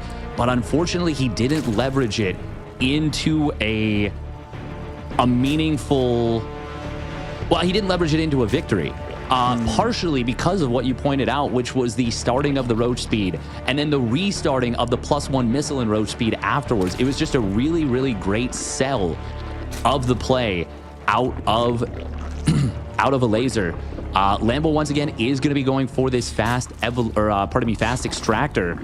So probably going to be that ling speed play again. We will see if he elects to do something else coming out of it besides that carapace, or if it's even for ling speed at all. It could even be for a fast layer, maybe even a fast 2-base Muta himself again. We will just have to see. Yeah, I feel like really everything is on the table right now. Yeah. Lambo and Elazer, the two of them, given the way the past couple of games have gone, they are liable to do absolutely anything. And so for now, things are very, very mirrored. Just watching the production tab, watching the drone saturate the main base here for Elazer and for Lambo there on the mini-map. First difference is going to be the little bit faster ling speed here for Elazer. We have seen quite a few ling floods, especially on cancels, for these third hatcheries over the course of this series. It's been a running theme. You know, losing a third hatchery into two hatch Muta has been a trend, in fact, a winning trend thus far in this best of 5 series. And I'm wondering, just in terms of the approach for both Lambo and Elazer, coming here in game number 5, do you go back to your bag of tricks? Do you just try to play a very safe standard macro game? Because I feel like at this point, given how bizarre some of these matches have been, a straight up macro game might be entirely unexpected. You know what I mean? I mean, it's that old adage of what's the cheesiest thing a cheesy player can do is to play macro. And by no means are these two players cheesy players under normal circumstances. But considering all the mind games we've seen, what is the most mind gamey thing a mind gaming player can do? Play completely standard. It just, you know, and it would be a neat little play. It looks like we are going to see more or less the same play out of Lambo here in game number 5 as we saw in game 4, but this time it is Elazer undercutting this with a few lings of his own to try and get a bit of an informational advantage. Will get the surround on this queen, gets the snipe. Lambo leaving it just hanging a tiny bit, and Elazer gets the snipe, gets the scout. He is down in lane significantly, and there is no Baneling Nest once again. Elazer trying to detract with that small number of lings to kind of head these lings of Lambo off. But this is why you build a Baneling Nest in this matchup. If your opponent has more lings than you, you can still defend. But some really nice micro from Elazer, though. He's buying a lot of time right now with these lings. 24 more of them about to pop. Is he going to be able to save this third hatch? I think a little bit too late on the production, but he knows that he is safe enough that he can start to cancel the wall in. And so instead, just these reinforcing lings should be enough to defend. And yeah, with the reinforcements coming in for the main, they certainly will be. Lambo now hightailing it back home. 35 drones apiece for our blue and red Zerg players. Spire going down for Elazer. Lair about 75% done for Lambo. Is Lambo going to go for something like Fast Hydra and try and just kind of blindside these mutas? What is your take on this, Steadfast? Actually, hold that out again. These lasers can seriously took it out. This is really hard to call. The counts are so even. Lambo with a quicker reinforcement. Actually, really nice micro. The surface area a little bit better for our blue Zerg is going to be able to trounce that fight and push the laser back. Look at the battle report. Look at the difference. Almost a 19 plus 19 lane kill. Yes, a drone went down. Yes, a queen went down. But in the aggregate, with that cleanup at the third base, Lambo gets a massive advantage in the straight up Ling versus Ling fight. And that is a little bit of a problem for Elazer since he's trying to go for these mutas. Now, to speak to your point, I don't think we'll see the quickest Hydras, but it will be an option for Lambo to go for this. And I mean, if the mutas don't catch Lambo very much unawares, oh, surround, very nice surround coming in from Elazer on these Lings. If these mutas don't catch Lambo unawares, this is going to be quite tricky for Elazer here. But there are only 3 queens out. Lambo has not identified this. He doesn't have as many overlords out on the map as he did in the previous game, but this could still be very unpleasant for him. +1 missile is complete. Roach speed will finish in a moment, but the mutas are just about to pop. And 9 mutas nearing completion right now. Roach speed 5 seconds away with a lot more in production. You see there on the production tab, Lambo queuing up even more. He's just content to sit on these 45 drones, and now he is getting the first glimpse of these mutas while the Roaches are knocking down on the front door here of Elazer. Queen gets sniped there, and now these Roaches, they are wasting no time rushing into the natural expansion. How much damage is Lambo going to be able to get done? Ling's going in for this round. I like this micro here from Elazer. He's just trying to buy as much time as possible while these mutas dish damage to the Roaches, but in the end, a lot of these drones are going to fall. Look at the supply just plummet right now for Elazer. These Roaches, it doesn't matter if there isn't an answer for the mutas. If your opponent has no economy, Elazer is just full-on retreating into the main base. There's nowhere left for these drones to run. No, there isn't, but those Roaches are starting to get very low on HP, and this is where the resonating glaive, where the glaive worm bounces. Oh my god, got myself all crossed up. Where the glaive worm bounces do start to get really great value. Ultimately, even though this has been very uncomfortable for Elazer, he is still on 3 hatches. There's not a lot of anti-air. No spores have been started up. And this is a Lambo that is going to get cleaned up. We saw him started up that burrow. He didn't have the money for the tunneling closet. He never added that on, but the burrow Roaches can still be a massive nuisance and can still keep you at bay. Lambo is not droning up at all. Elazer has redroned a little bit, but this is where the burrow will really start to shine. And there we go. We've got the Lings burrowing in the natural. Roaches burrowing out front. Roaches now burrowing in the mineral line. This is what Lambo was looking for with this burrow play.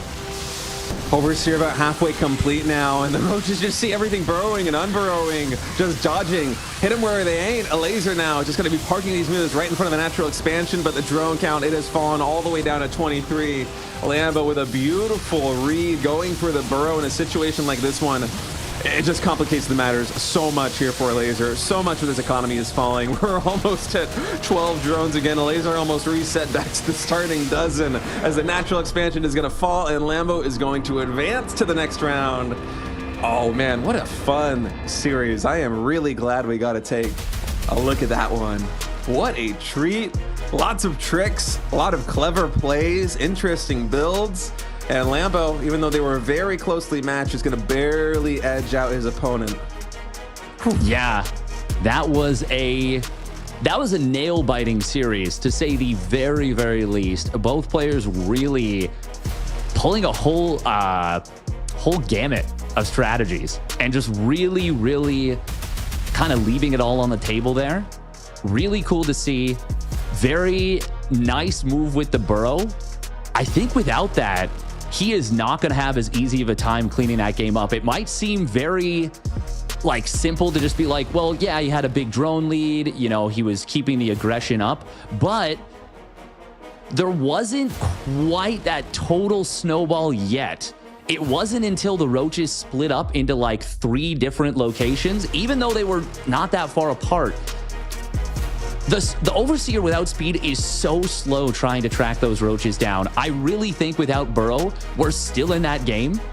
Elazer's cleaning up everything, and all of a sudden, we're now in a situation where maybe it's a 10, 15 worker lead for Lambo, but he's got no anti-air on the map, total map control in favor of Elazer.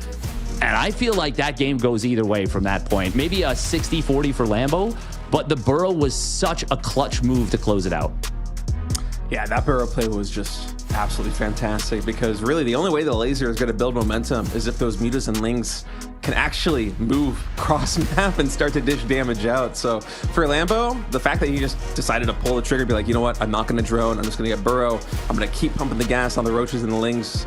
It was just fantastic play. And guys, we're going to go to a short break. When we get back, we've got another exciting series lined up for you guys, so don't go anywhere. We'll see you in a minute.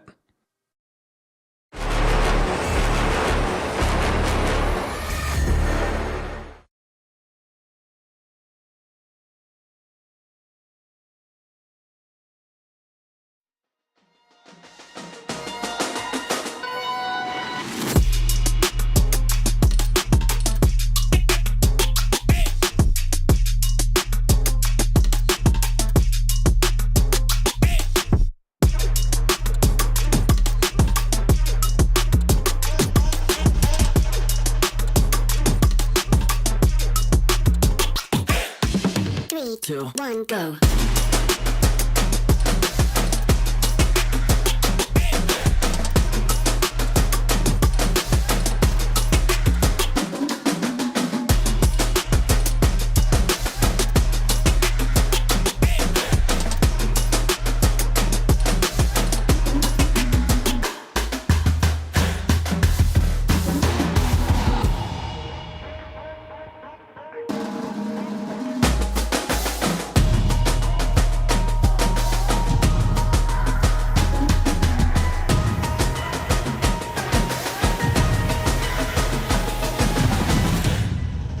Three, two, one, go.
Three, two, one, go.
Welcome back, everybody, to the European qualifiers. I'm State. Joined with me is Steadfast, and we just finished one banger ZVZ. We are about to move on to another one. Reynor versus Lambo. Reynor, just in GSL Season 1, had a fantastic run into the round of 8, and he's going up against one of the brainiest ZVZ players, I think, in the world today.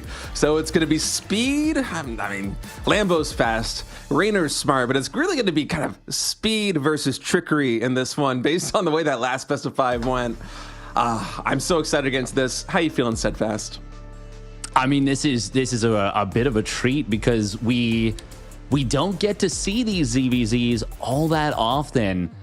If you cover the weeklies, a lot of the top Zerg players just don't play in them. So you end up with a lot of TVP, a lot of PvP.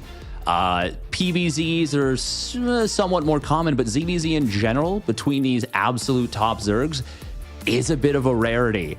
And even the European Zergs themselves have said, I don't like practicing ZVZ because the people I have to practice against are the ones I'll have to play against on the biggest stage, which means if I'm practicing my strats, I'm showing those players my strats.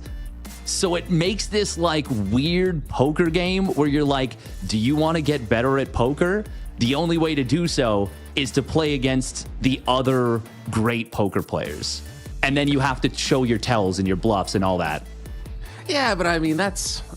Anytime you're at the top of any competitive sport or game, it's kind of going to be that way, right? You're just going to bite the bullet and practice with the people and accept that you're gonna face them in a tournament. But in any case, Reynor versus Lambo is a matchup that I feel like I haven't been able to see this very many times, if at all, because again, mostly honing in on like the Asia scene, the GSL scene, and that kind of thing. But Lambo, I mean, working with him in the past and just talking with him about the game, he has such a deep understanding, and we really showcased it in that last series against Elazer. So seeing him go up against Reynor is going to be absolutely fantastic. It's a ZVZ, but I'm really excited for it.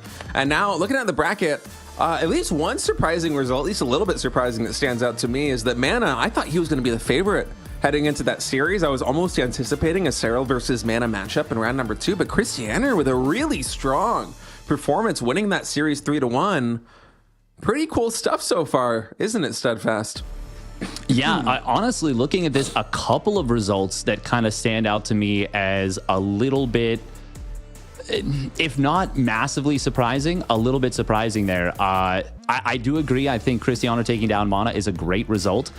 Goblin 3-0ing Spirit is a massive result for Goblin, and a pretty rough one for Spirit. Now we're going to have a Polish civil war in the lower bracket between Geralt and Spirit. We just saw there. That's going to be an elimination match, best of 5. We're just starting basically a massive bracket, and already quite a few surprises and upsets. Yeah, it's what, 16 players, double elimination. And anytime you're in a bracket, 16, it might sound small, but if it's double elimination and you get knocked up round 1, that is 1, 2, 3, 4, 5 series you need to play to make it into the qualifying match. That is a gauntlet. That is like 2010 MLG open bracket play until 12 a.m. type gauntlet. So for Mana and Spirit, two of the, I think in my opinion, maybe not favorites to win the whole thing, but certainly people you would not be surprised if they made it to that qualifying match, or even if they made it to EWC. Oh man, they're gonna have to be going through a trial by fire to work their way back up to that qualifying match. And for Reynor and Lambo, the opposite is true. You want to go into this one with another win. You want to be in the upper bracket semifinal. And this guy right here, he showed off the brains. He's doing another 12 pool move. It's your Red Zerg player. It is Lambo. And his opponent spawning down in the bottom right. For Basilisk, the Italian stallion, the speedy man, it is Reynor.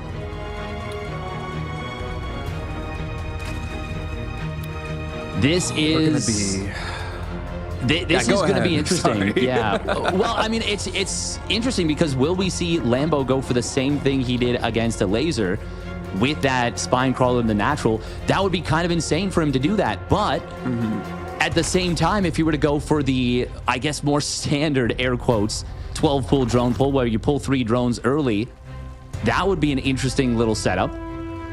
and you try and build 3 spines on your opponent's creep, or is it just going to be the macro play? And with no drones being sent across the map at all, it looks like we are just going to see... Oh, wait, hindlight thought. Nope, there it is. There's the drone pull happening right now. We've got them going for the gold. They're going for distance. They're going for speed. And the Overlord of Reynor will not see it. As we can see, Indy showing us just 3 drones mining. You can pump out a couple lings, but you are committing very hard to this. And Reynor, oh, I think he did get the spot there. He's got these spawning pool in the wall. Will he try and build Evo chambers to block the build the way that Elazer likes to do? That's exactly what we're going to see.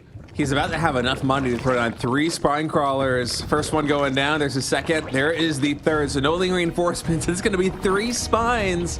I love this wall and just completely sectioning off the left side. And now this gives Reynor a lot of opportunity to micro with drone drills. Stacking the drones like this by clicking on the mineral lines, it gives you a lot of firepower. But actually, Reynor, right now, waiting for those 10 links to pop. He's going to go for the fight right before those links actually finish. And look, he's sectioning off Lambo. Lambo's force is a little bit disjointed right now. Lings, they're doing a really good job at the spine crawlers. They're getting closer and closer to finishing right now.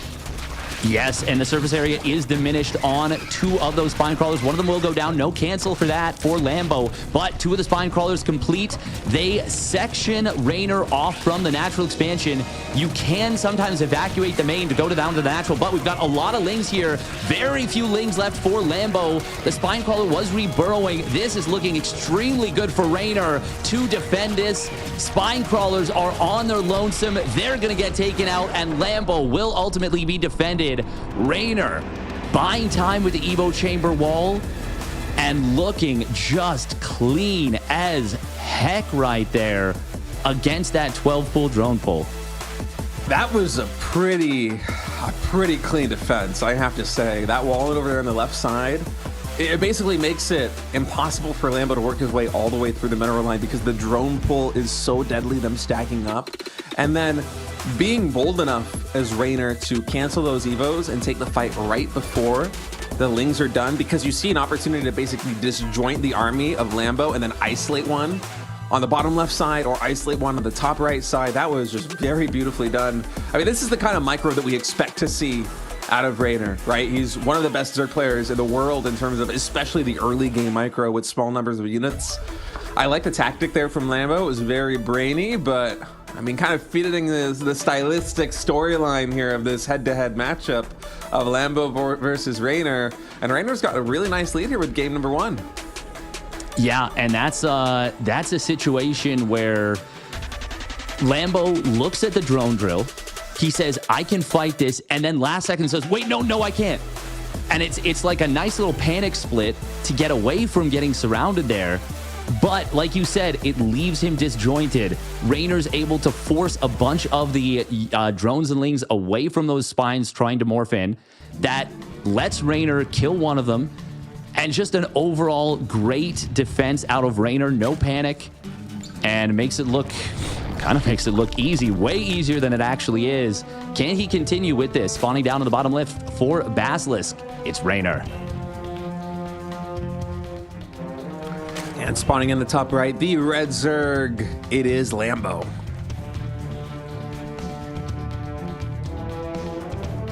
No 12 pool this time. No, that would, I mean, with how well Reynor handled that, I would not be wanting to do that. I do want to point something out that you mentioned that I haven't seen before.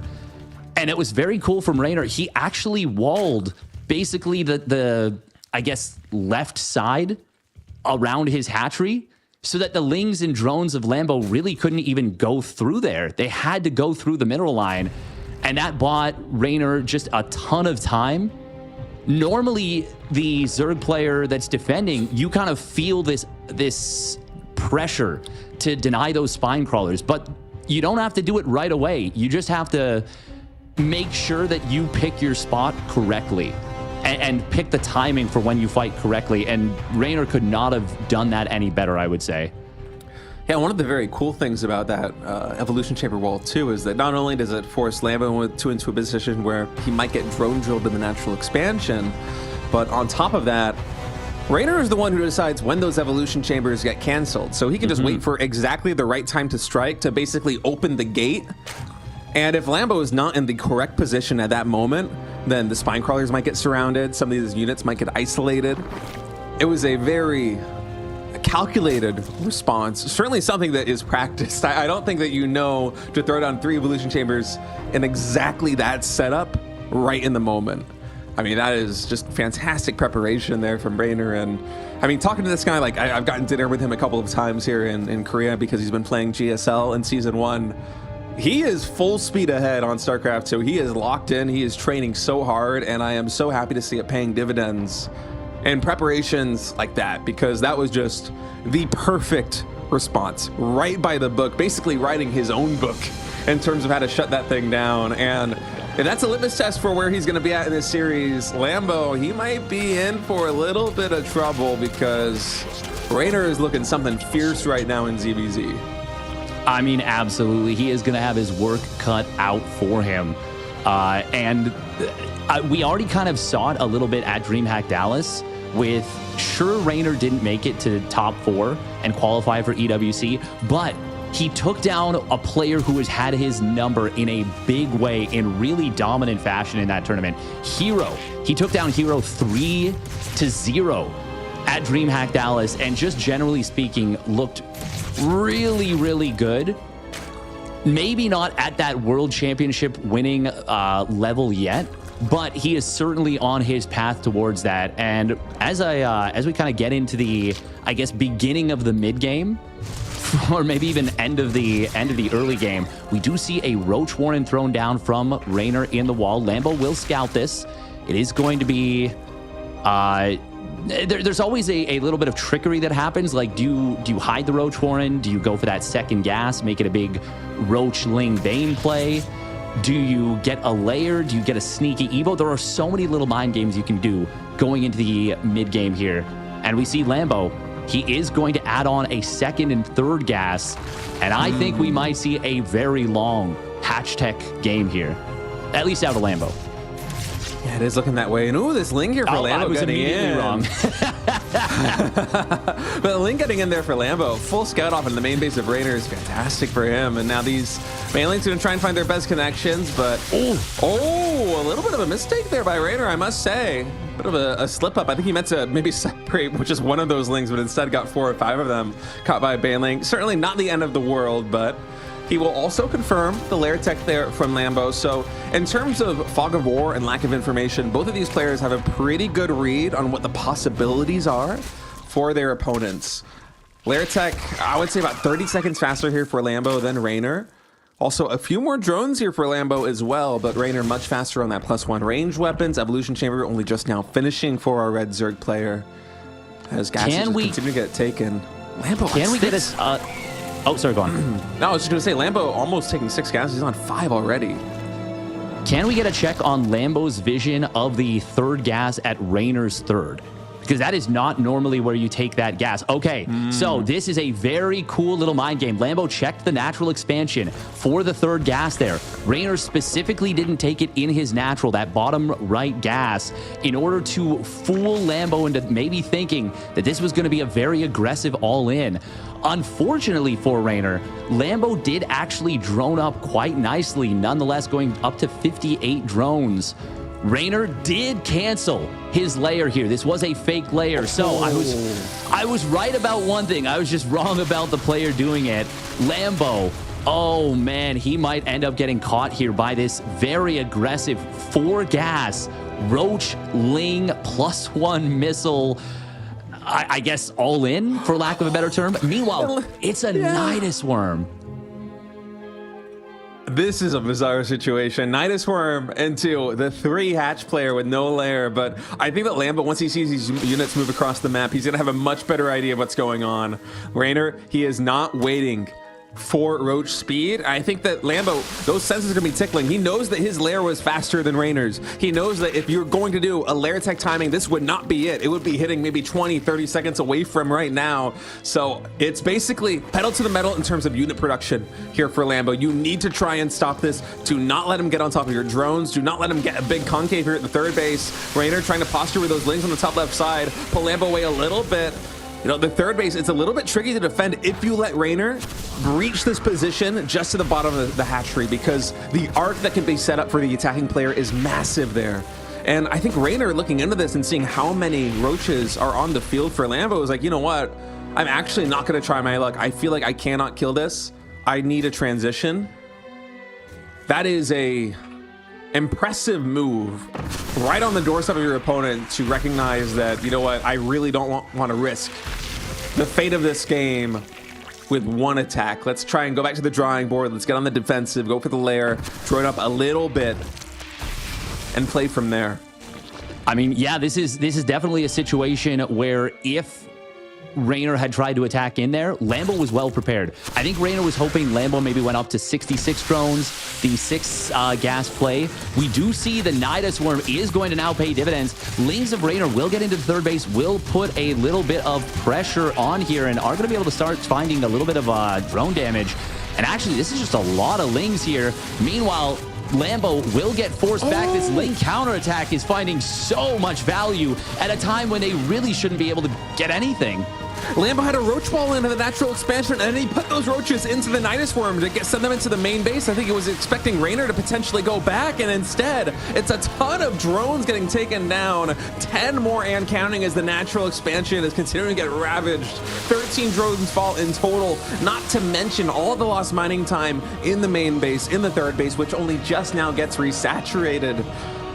Oh, Reynor seizing the opportunity, recognizing, you know, a couple more units came out of the Nidus network. Where were they coming from? Can I breach the natural expansion? Yes, I can. And now Reynor maxed out with +1 range weapons, roach speed about halfway done, Carapace almost done. Lambo soon will have an advantage with +2 ranged weapons, but besides that, a lot of these advantages in Reynor's court. 63 drones to 44. The larger army is in the advantage of Lambo. I like this concave here for the red Zerg on the bottom side too, but Reynor, he's just able to remax so quickly. 11 more roaches queued. Yeah, this is a very messy situation. Both players needing to dodge and plant biles on both sides. The roach speed not being done yet for Reynor for this fight makes it a lot more difficult to dodge those biles and readjust those concaves.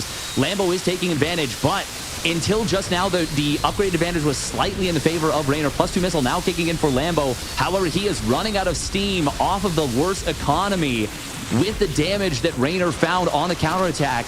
Lambo very close to breaking through, but Reynor just holds on. And with that superior economy, with the defender's advantage, he is going to be able to take this game and grab a 2-0 series lead. Very well done by the Basilisk Zerg. But if you are Lambo right now, with how that game played out, oh, you are going to be kicking yourself for that one. Yeah, let's not forget that Reynor canceled his lair tech and was trying to go for a 3-hatch timing attack against the Lambo, who was gearing up with the Nidus Worm, was going to have roach speed, and had so many units because he was preparing for his own assault that Reynor just didn't have enough to break him. He had to retreat. He had to make 1 round of drones and then start his lair again. He had to continue upgrading. He couldn't go for +2 range weapons because no lair. You have to go for +1 carapace. A lot of things weren't going Reynor's way, but just somehow he was able to find that opportunity, not just with a link counterattack at the third base, but also working his way into the natural expansion, into the main base. And in a moment where it looked like Lambo might finally be able to break through because he has +2 range weapons finishing up, because his army supply is higher, in the end, the 20 or so drones that he lost, the 20 or so drone advantage that Reynor had, means that the reinforcements were just a little bit too much. And that was a photo finish in game number 2. Reynor just barely winning that one. Lambo putting him to the test, but hey, it doesn't matter how close the win was. A win is a win, and now it's match point here in this best of 5. Reynor, he wants to go closer and closer to that qualifying match, because again, do not forget that lower bracket here, it is a gauntlet. It is deadly. There are so many strong players in Europe already knocked down in that lower bracket. Lambo doesn't want to go there. Reynor doesn't want to go there. Even though it's pretty earlier on in the bracket, I mean, this match, it's a pivotal one for both of these guys, and 1 map win away from advancing to the next round. Your blue Zerg, he is Reynor. And his opponent spawning down in the bottom left. Very close to making it happen. but not quite able to cross the finish line in game 2. Can he get it done? It is the Shopify Rebellion's Lambo.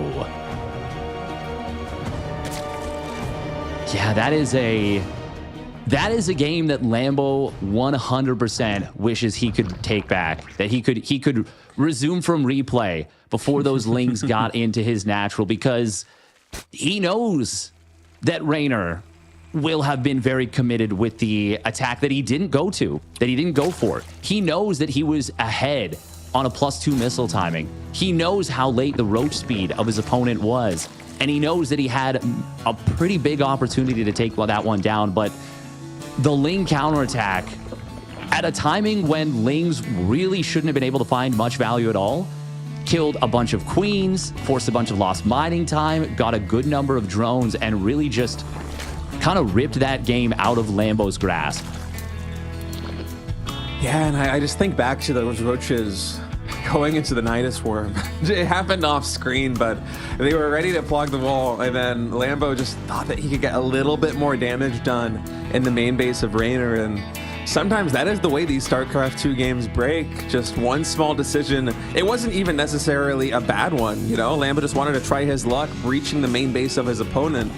I could see the advantage in that. If I'm playing the same game, I might make that decision myself. But it came back to bite him in a big way as those Lings just got so much damage done. Now, here in game number 3 for Lambo, we go back to that series he played against Elazer.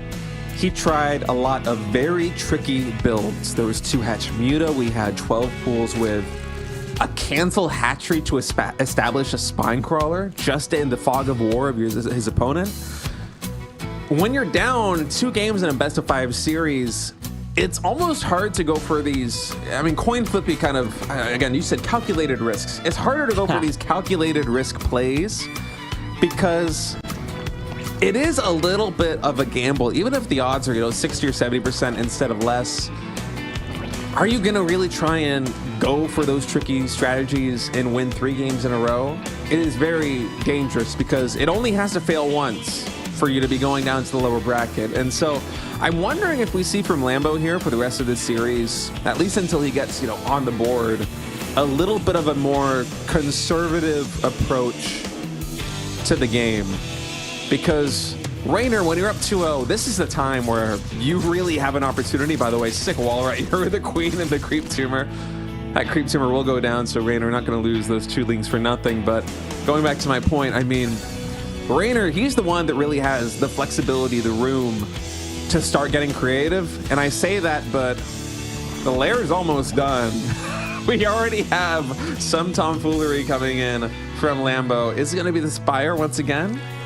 No, roaches with speed and +1. This is a very cool build. So a lot of the times when you go for this kind of play, this is a 3 gas, 41 drone, all in, or 41 drone push. Doesn't necessarily have to be an all in. You can take the 3rd base behind it. Lambo, though, has gone for a very quick 2nd gas, is going to be getting these upgrades, this +1 missile, this roach speed, but he has already started building roaches off just 30 drones. And you can see, if you look at the mini map, there is a bit of a pattern with those overlords. There's a couple of terms we have in the community. We talk about the German taxi, we talk about the German Autobahn, and we can see there is going to be a German Autobahn coming across the map.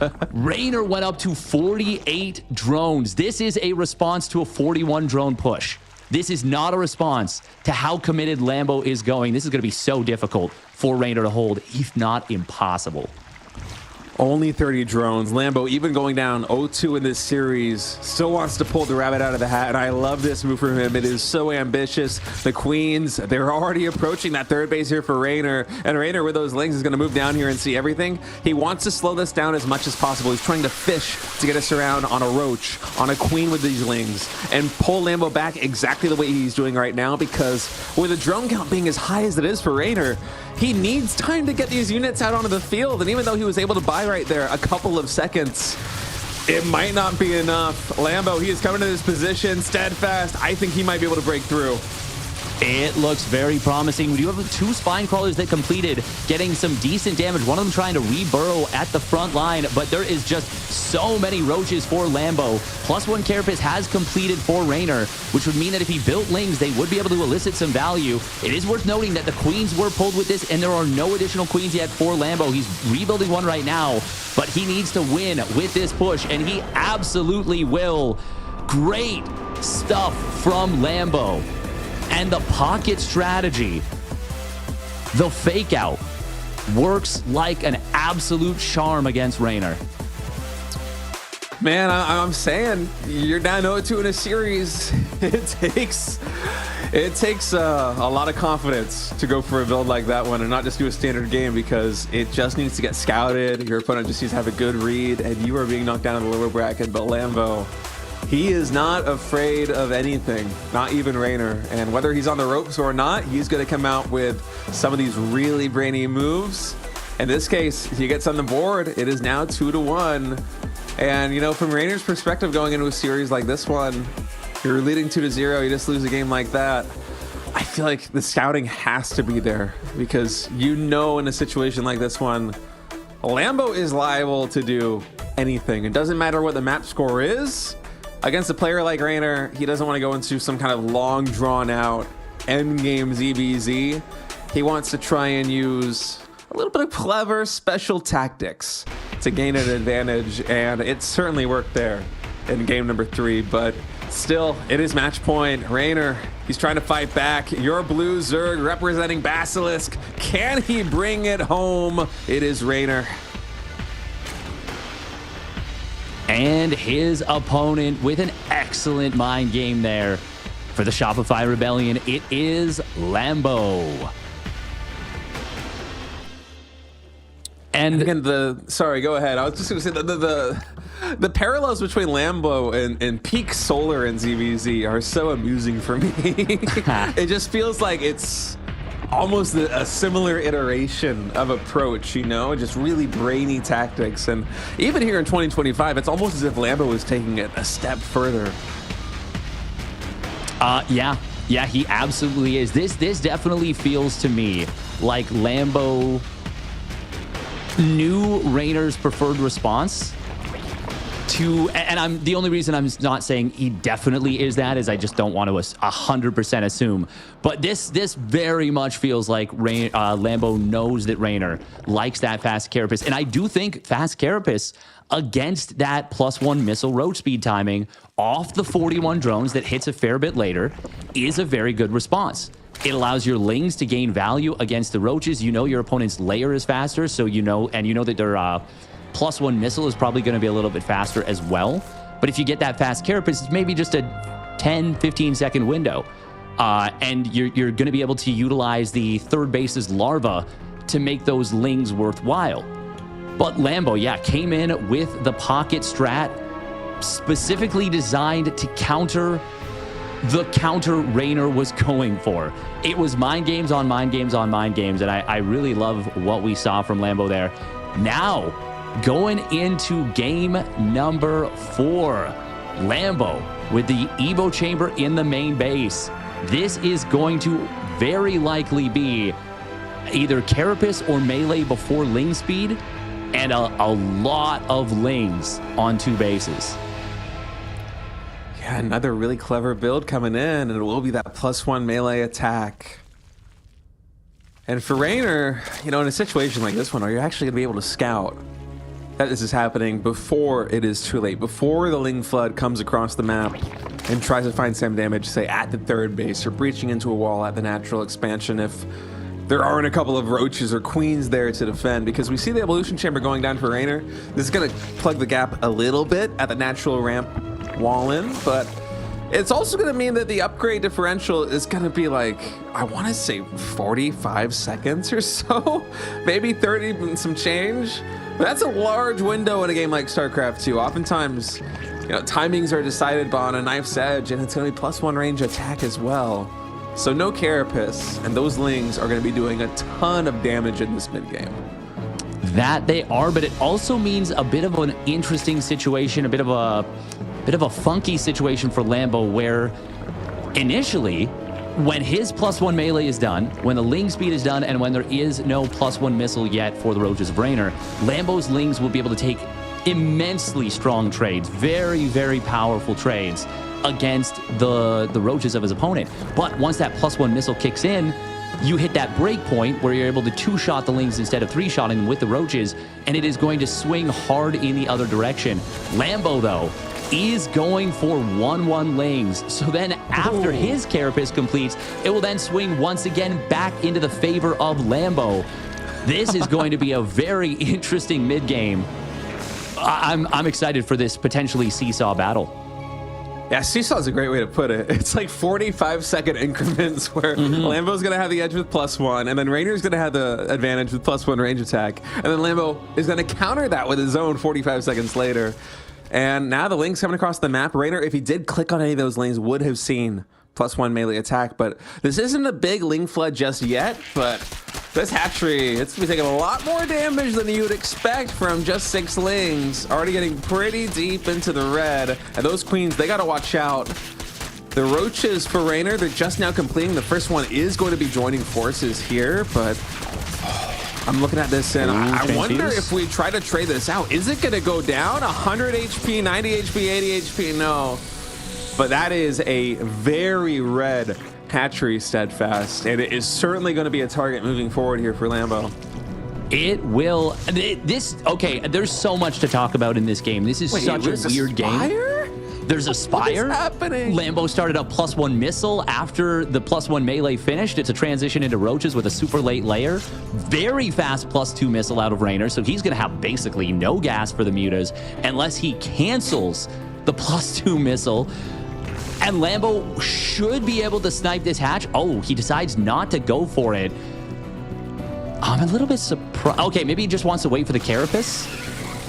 God, this game is like, has already descended past Clown Fiesta, past, you know, Korean ZVZ. We're now circling back around to stage 2 NA StarCraft, and now a bunch of Ravagers. He wants to wrap around on his opponent's Roaches with the Lings and get the Biles, the juicy Biles in the middle, but there is going to be mutas out. Reynor did cancel that +2 missile. That did give him back that 150, and it's going to be 6 mutas on the field. This is just the most bizarre game. I don't even know how this is going to turn out. I mean, we are going to have +1 Carapace on these Lings, on these Roaches, on these Ravagers, and with such a low number of mutas, they're going to have a hard time actually breaking everything down. Now, the Biles are going to rain down on these Evolution Chambers, try and open the gap here so the Lings can get in, but Lambo realizing, even with +1 Carapace, these Ravagers going down a little bit too quickly here to the mutas, so he's going to have to retreat. More drones get queued up, 7 of them in production. Spore Crawlers getting started, +2 melee is queued up. He cancels +1 range to go into +2 melee. He starts +2 Carapace after seeing the mutas. And now Reynor, after initially canceling +2 range to get more mutas, is restarting +2 range. I mean, there are just so many little tiny moves. I feel like I'm watching engineers on like a train or something, just making these small adjustments to get the maximum speed out of their machine. This is just... there is so much nuance to what both these players are doing, and Lambo behind all of this.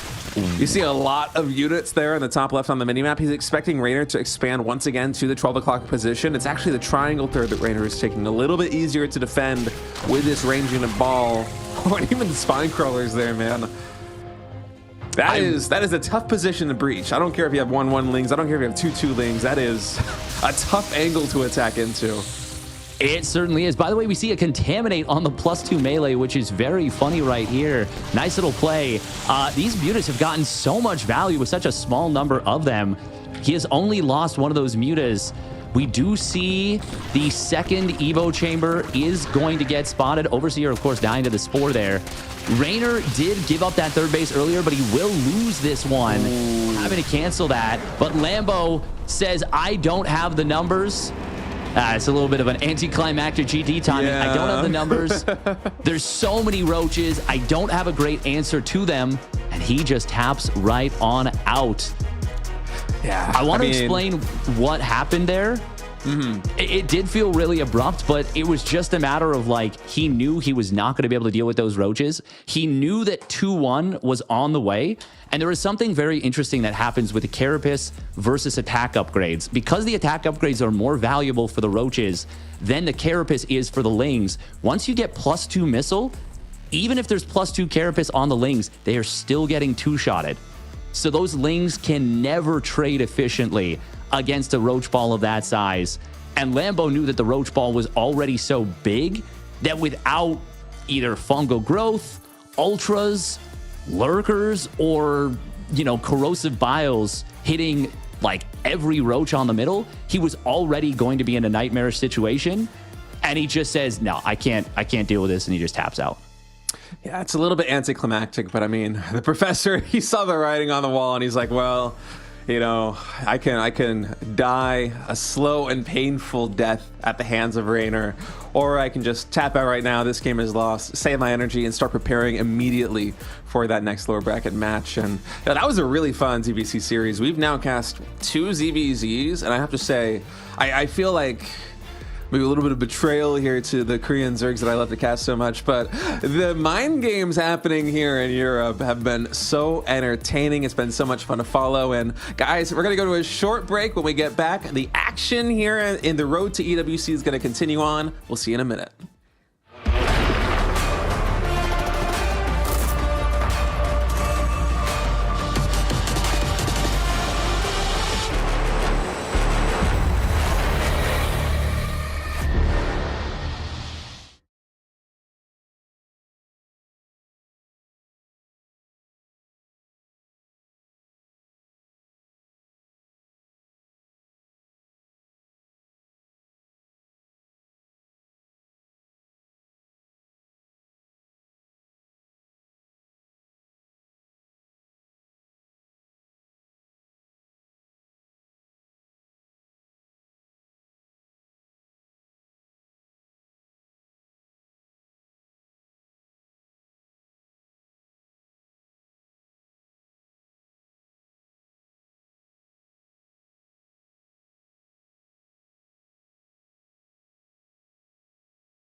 There's something in his eyes. There's a storm within, but it's written in the skies. Won't let it break me till it's over. Won't let it shake me, no.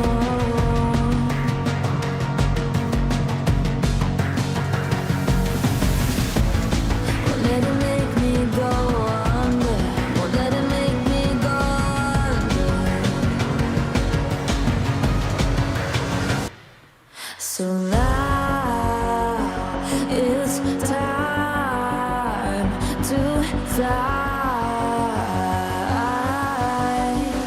Nothing's gonna stop me now.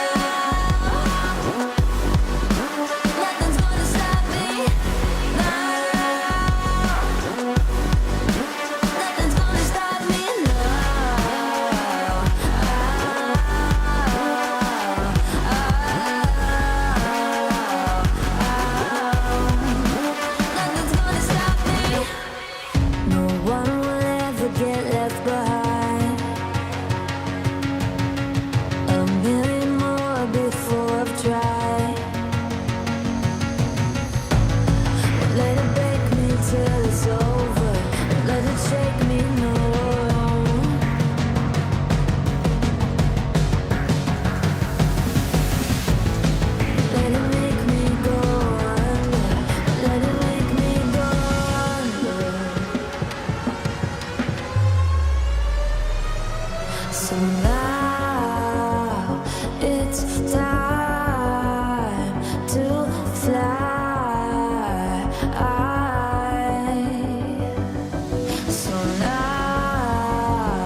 Welcome back, everyone. We just concluded our second ZVZ in a row featuring a lot of mind games.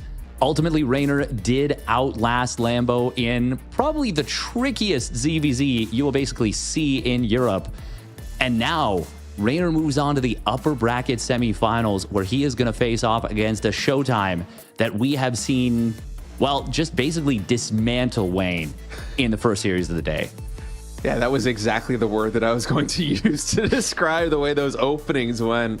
I mean, the early games for Showtime historically have always felt so crisp in PvZ. He's actually one of the product players I like to look to because not that what he does is easy, but he is like a shining example of how you should play the early game in that matchup.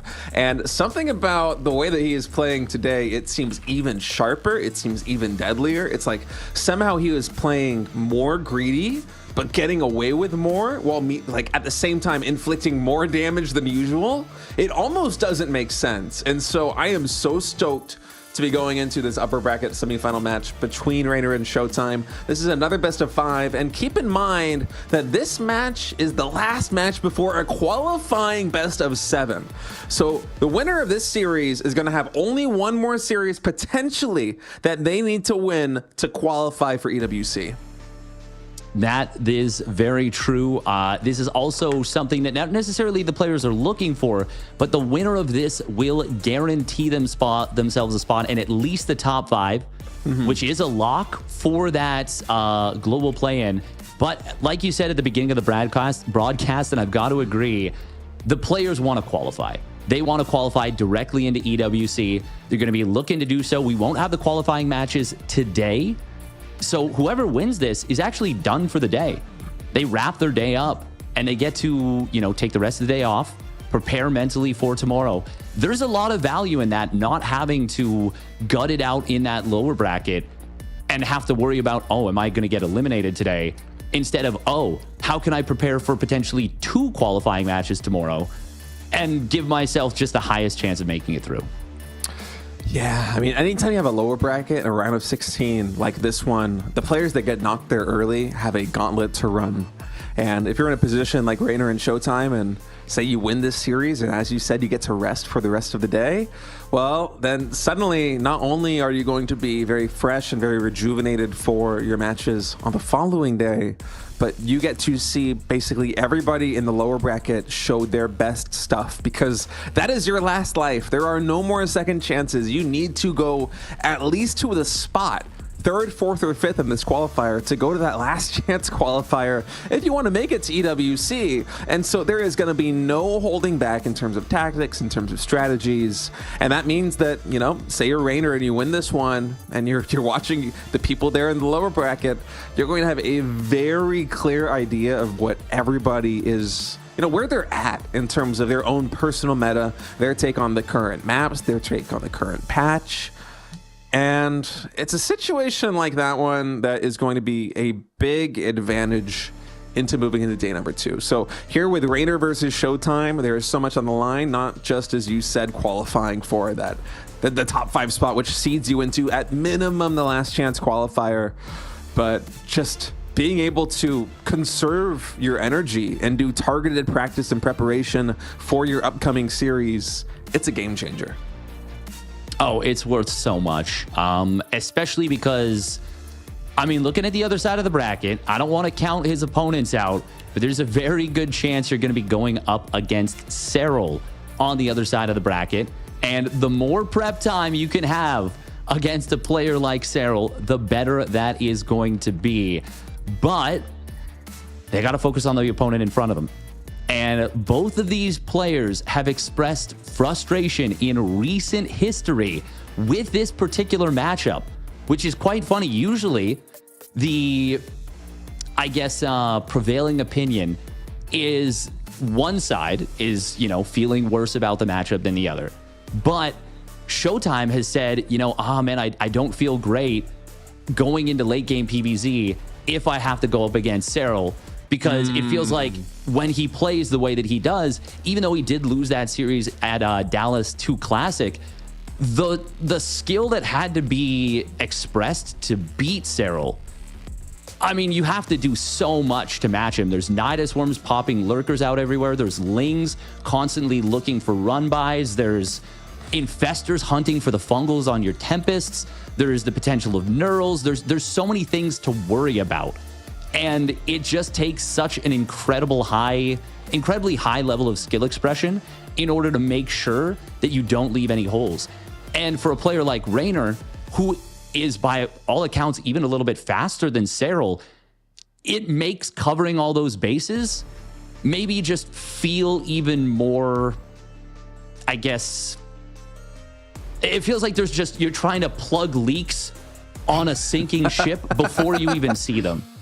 Yeah, I like that analogy. That's very beautiful. The way that I see it is, PvZ at the pro level, there's a very wide range between the entry pro level and somebody like a Serral, like a Reynor, like a Showtime, right? And even within that gap, it feels like there's quite a bit of difference in terms of perspective on matchups. So for Showtime, especially playing in a region against Serral and Reynor, I can understand him having some frustrations because ZVP, I'm a pros player myself. I play a lot of the ladder. I'm pretty happy with where the matchup is right now, but I look at somebody like Serral or Reynor and just the skill expression that they have, specifically with Zerg spellcasters in the late game, is phenomenal. And it is a very hard thing to do as Zerg. Use the spellcasters efficiently in the late game against a Protoss player while keeping up the speed of like Nidus Worms, as you said, or going for drops, multi-prong attacks. It is so positional. And there's really only a couple of Zerg players in the world that I feel like are at that skill level where they can really make it work with the spellcasters. Serral and Reynor are two of them.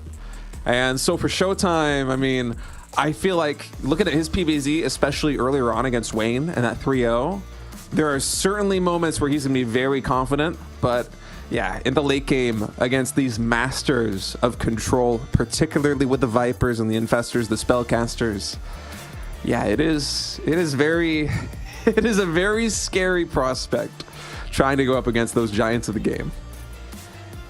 Yeah, and I like that right there. Of course, I'm a Zerg player, you're a Protoss. And we kind of just did that UN shaking hands peace thing. I talked about how it's difficult for the Protoss. You talked about how it's difficult for the Zerg. The Terran, meanwhile, is planning our demise in the corner, both of us. You're right, Steadfast, but also like we're casters are pretty bad at the game compared to guys like Reynor, Showtime, absolutely. and Serral.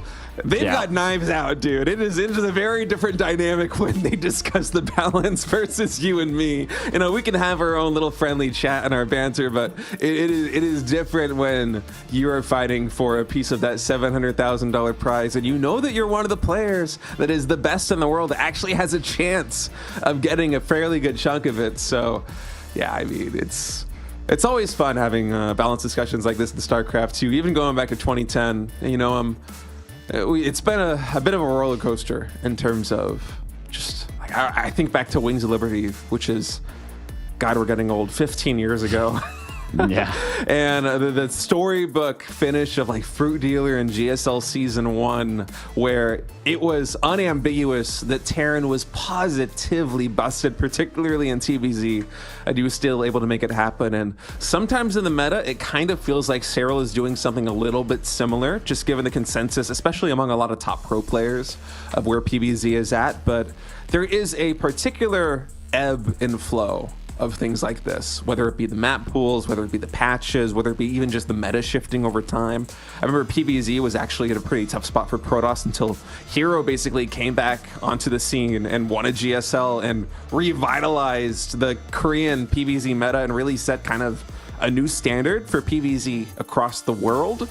And so I know that a lot of people, they take it very seriously, and of course they do. There's a lot of money on the line. There are careers on the line. This is important to especially the pro players. But, for me as someone who retired from trying to compete almost 10 years ago now, I kind of look at it with a smirk. It's enjoyable as a conversation. I like the dialogue that it brings, even if sometimes it isn't the most friendly dialogue when you get to places like Reddit or Team Liquid or Twitch chat, wherever you're going to be. But in any case, my personal opinion, of course, I'm not as good as these guys. I'm actually pretty happy with where the game is at right now. And I think it's really going to take until EWC to know exactly where everything stands, where PBZ stands, where the maps stand, where all these matchups stand, because things are just moving so quickly in StarCraft 2 right now. There has been so much action over the course of, I want to say like what, the last month? And in the weeks coming, leading up to EWC, we're going through DreamHacks, we're going through GSL, we're going through all of these EWC qualifiers. It is a train with no brakes, and it is also a train with no brakes here at the EU qualifier as we're going to continue on here in this best of 5. The winner of this series is going on to the qualifying best of 7, and spawning here in the top left, the fastest Zerg player in the world, it is Reynor. And his opponent spawning down in the bottom right, sending out that very early probe. Once again, he wants that hatch block. He will get it. It is Showtime. The Wall Demourer. Man, that is a good nickname. It's so good. It's perfect for him too. Yeah, because he also has the most impressive posture, just straight. Absolutely straight and unyielding like a brick wall. I remember when I first moved to the Startiller house to train for, I think it was the first WCS Global Finals in 2012. Like I qualified that through the Americas region, and I moved to the Startiller house because we had a partnership, my team and their team. And I was training with guys like Bomber and Party, and Sase was there. And I remember walking in for the very first time, and you go into the practice room, and a lot of the gamers are like, if they're not in a game, they're slouched. They got like a leg, like almost like on the table, like they're chilling out. And then everybody has a different posture when they're actually playing. And one player in particularly stood out to me, and that was Bomber, this incredible Korean Terran, master of TVP. Almost reminds me a little bit of Cure in his approach to the game, although this is like a decade before Cure really rose to the level that he is now. And he was also just completely straight up, and I waited for him to finish his game. It was the first time I met him, and I was like, hey, by the way, do you play piano, Bomber? And he's like, how do you possibly know? And I was like, dude, your posture is so perfect. I think out of every human I have ever seen, Bomber probably had the best posture. It was just, it was like something you would see in a manual, like the beginner's guide to learning how to play piano. It's like a 90-degree angle. But wow. Yeah, it is. It's always been fun to me seeing just pro gamers' postures. CLO's another one who had like, I think, wrist injuries, or it was like elbow or shoulder, something with his mouse hand. It was and wrist, he eventually double carpal tunnel. Oh, was it really? In both the way wrists, that yeah, the way he adjusted to it was he plays with like his elbow almost on the desk, and his hand is basically behind the monitor. Like you almost need like an elevated monitor to do this. Oh. Wow. And I saw him, at least this was a long time ago. I might be exaggerating the extent to which he did it, but that's the way that I play now. I saw that and I was like, I want to try it out, and it felt really good. But yeah, anyway, I'm fascinated by very small things like this in players' techniques, like even going down to the posture of how they play. So I didn't know that the wall was related to Showtime's posture. I thought it was just, he's stalwart. He's hard to break down. Oh, it is. It is that. Game, I'm adding the my own little commentary in there. Oh, I see. Anyway, we have Showtime going back to his tried and true double adepts, not canceling the shades into the main base. He loves to actually just trade these out. This is what he was doing in the opening series that we casted here at the EU qualifiers. And this time I have to say, Reynor with a little bit of a tighter defense than Wayne. Only true drones going down for those adepts, and at the same time, not a lot of mining time lost. And behind all of this, we also see an adjustment coming in from Showtime. Leading up to those series against Wayne, basically every single game, if not every single game, where he was able to macro freely, it was a 1-gate nexus into a third base with 3 oracles, but Showtime showing a little bit of respect here for Reynor. We have the second gateway coming into the natural expansion. This oracle very safely back at home, but actually with no energy, if I'm not mistaken. It can't even really activate the pulsar beam, but in any case, Reynor's still going to back off. He does not want to attack that adept in that little cubby between the 2 or 3 mineral patches. Yeah, this is kind of bizarre out of Showtime. He'd used the energy recharge in, I think, all 3 games versus Wayne, but this time he did not do it on that first Oracle and kind of got baited into using the energy. Something we don't see Protoss players running into, which is energy issues on their Oracles. in the early game, and Showtime has himself a little bit of an awkward situation where he has to keep these oracles at home. But he will send them across the map now as the second one gets out. He's going to be able to snipe down 2 drones with some very clean oracle micro and movement. And he does get that first bit of value. That's pretty nice. Yeah, but I have to say, so far Reynor's defense has been really on point. I mean, he traded 2 adepts for, I think it was only 2 drones in the main base and maybe a couple of lings. These 2 oracles, they've been spending a lot of energy. Yes, he did get 2 drones and lost very little hulls HP on those oracles, but that's like 65, 70 energy across the 2 oracles. That's a lot of energy loss, and he's going to come back in. But you see the oracle here on the left side, it might as well not exist. It's mostly here to try to take damage, but look at that. The Spore Crawler is barely getting that last shot off on the Oracle, and I have to say, 4 more drones going down, it's not really worth it to lose that Oracle, and the energy is very low. It is dreadfully low right now for Showtime in a situation where you think of the PvZ meta and how you like to play with a very healthy number of stalkers on 3 bases while you work your way up to, 5 or 6 gateways and Storm on 6 gases. It's really the anchor of the oracles that allows you to be active on the map with those stalkers, preventing any kind of surround from those lings. And for Showtime to be able to make that happen, it actually had to take an energy recharge on one of these oracles, and the other one maybe sitting at like 60, 70 energy. It's very low, but still able to posture here. 2 of these stasis traps are going down. One of them does quickly get defused here by Reynor. Will he identify this second stasis trap? At least not yet. But it's so far back that for Reynor, really, he's not trying to kind of shove Showtime away from this position entirely. He just doesn't want too much pressure to be levied onto this hatchery. So he's happy to sit back with his queens, wait for this hatchery to finish. Meanwhile, Showtime continuing to macro up 4 more gateways in production. Reynor on his side is going to be looking for a very aggressive play behind this. He has hidden the roaches. He has started that roach speed, that +1 missile, and he now has the Overlord speed in production. Great trigger on that one stasis trap. There is another one behind this. Will Reynor realize he does it? It's a huge trap that will allow Showtime to escape. Revelation comes down on the roaches. This is going to be a German tactic. You're going to see the Dropper Lords being morphed very soon to ferry these queens across the map. Showtime does have Storm in production, does have Charge started up. Will he be able to hold against what is going to be a very aggressive push, or maybe not? 7 more drones getting fired up. Yeah, I think Reynor might be identifying this isn't potentially the game-ending blow that he would hope for it to be. And full credit to Showtime. Looking back at his base, I've been watching the production tab. A lot of photon cannons, a lot of shield batteries being warped in.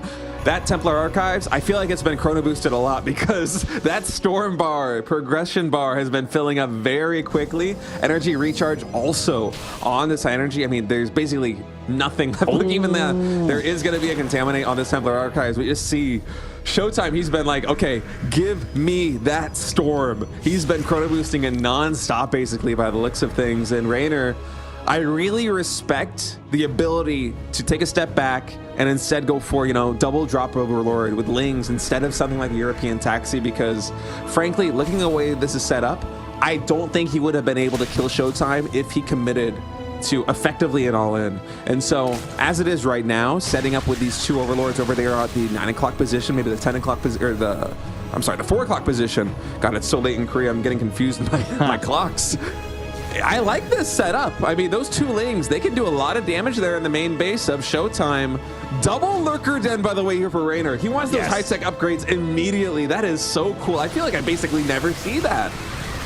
It is very uncommon, but it does make your timing hit a lot earlier. Ooh, we are going to see a Ling Roach run by, attempted in the natural. Shield Battery not quite able to keep that Adept alive. Zealots will be enough to stall out and give a little bit of more time maybe for some more reinforcements, but this will force the Protoss army back home. Actually, no, it was the recall forced out by the Dropper Lord of Lings. Now, I want to point something out. The Contaminate, at first I was like, why did he go for that Contaminate? He's not hitting the timing. It actually forced out more cannons and more shield batteries at the 3rd base for Showtime. So it ended up being actually an energy for actual more static defense force. Very, very cool move from Reynor while he is gone for this very aggressive move into a really strong early hive tech timing. on 80 Showtime. drones. On 80 drones, I feel like the double lurker den is going to be just a timing designed to hit before the Stargate transition can come to fruition. Yes, I mean, we've exactly. seen this time and time again. Once the Stargate units are out and you're actually able to, with your main army, just kind of zone the Zerg away long enough, then suddenly you can stabilize very quickly and basically start working your way towards forcing an end game in PvZ here at Showtime. But we have Seismic Spines and Adaptive Talons both about to finish, 1 second away. Now they are done. These upgrades are hitting about as fast as they possibly could, given the circumstances of this game, and that's going to allow Reynor to continue to push in. But I mean, there is action all over the map right now. Showtime hitting this top right hatchery will be able to take it down with his +1 zealots, +2 ground weapons, getting researched. These lings just going to drop here at the fourth base of of Showtime. But the static defense, there is a ton of it here for Showtime. It is very hard for Reynor to find damage with these drops. So what is he going to do? He's going to open up the ability to aggress even more. There is a Nidus network going down. A Spire is coming in. Adrenal and +1 ground weapons for those lings coming in as well here for Reynor. Reynor, the way he likes to play these EVP scenarios, I don't think he's the kind of guy that wants to go into a Serral Classic-esque extreme late game. He wants to try and kill you with speed, with Nidus, with pressure, catching a ton of these zealots with these lurkers. He's trying to outmaneuver Showtime as best he can. Oh, getting a big snipe on the Prism on the left side with those queens. There is a mothership here. Cloaking Field going to activate. There are quite a few overseers, but you can see the mothership is actually starting to target them down. And once those go down, oh, Reynor manages to pull back the overseer for the moment. Detection now is dead, though, on that base. Looks like Showtime is going to hold at the fourth base. Reynor trying to come into the natural, but recall is available once again. There isn't any detection actually for the moment for Showtime. He will get a revelation off. Ooh, denying the +1 air weapons is a great move there for Reynor. He will lose a lot of roaches, but this is the phase of the game where you kind of want to trade them out. That's a full energy Templar hit, goes down to the lurkers. Ultimately, Showtime will hold, and he will hold quite well. But it is a pretty expensive situation. Yeah, that was a lot of damage done there by Reynor, but looking at the economy, it's only 78 drones, so this isn't the kind of situation where Reynor can do all this aggression and then instantly remax with basically whatever he wants. In fact, he's struggling a little bit to reach that 200 supply because the gas income just isn't there. Now it is going on in the natural expansion. I'm watching the minimap. I think we have some zealots perhaps being sent down. No, it's in fact the Archons with a zealot warp in, so that will thwart this Nidus Canal here in the natural expansion. It does get taken down by the Blinking Templar and the Tempest as well. Showtime doing a very good job of parrying all of these aggressive moves here from Reynor. If we could take a look at the units lost tab, I feel like in terms of resources lost, yeah, actually not as efficient as I would have expected here for Showtime. Reynor's been doing a great job of trading, and now Morling's flooding into the main base, but oh no, so many lurkers caught out here, Steadfast. They do manage to scuttle their way out of harm's way and get into that Nidus worm. And now we actually see a great position on the natural here for Reynor. Drawing Showtime in, gets an Archon, or I think just the one Archon for now. Nope, looks like 2 Archons on the battle report. But looking at the resources lost, you can see that was much more expensive for Reynor in the aggregate. Something else that we are missing.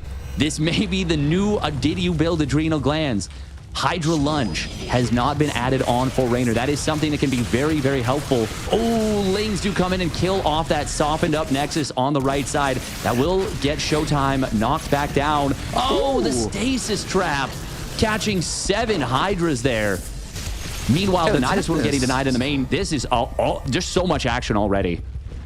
I mean, this is exactly what you expect from Reynor in a relatively late game PvZ, right? He is just high octane aggression non-stop, but Showtime has done such a good job of just stabilizing, and he's only just now restarting +1 air weapons. I actually would have assumed that the Cybernetics core got replaced more quickly, but instead, the air upgrade is going to be a little bit slow here for Showtime. He's trying to make up for the last time with Chronovos here on the Cybernetics core, but at least for him, the Forge upgrades, they're excellent. He's going for +3 ground weapons. He's getting +2 armor. 2 more Nexus being taken here by Showtime, re-expanding to the 3 o'clock while also expanding to the 6 o'clock expansion.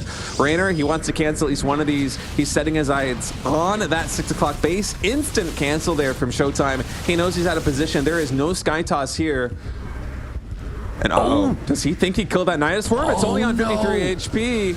I mean, there is detection here, but it's gonna buy time for Reynor to get even more damage done here in the natural expansion.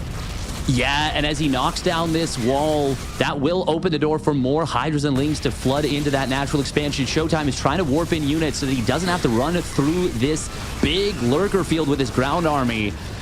Oh, meanwhile, another Nidus Worm coming in on the right side. 3 lurkers popping out. Reynor is all over Showtime. Showtime is not crumbled yet, but this is definitely looking precarious for him. The mothership is in some danger. Cloaking field not going to save it. You can't cloak your own units. There's detection anyways. This is a lot of damage, and we do see Showtime having to run through a ton of lurkers there. Many of the Tempests do survive, maybe all of them, but that is a very expensive set of losses for Showtime, and Reynor is starting to break through.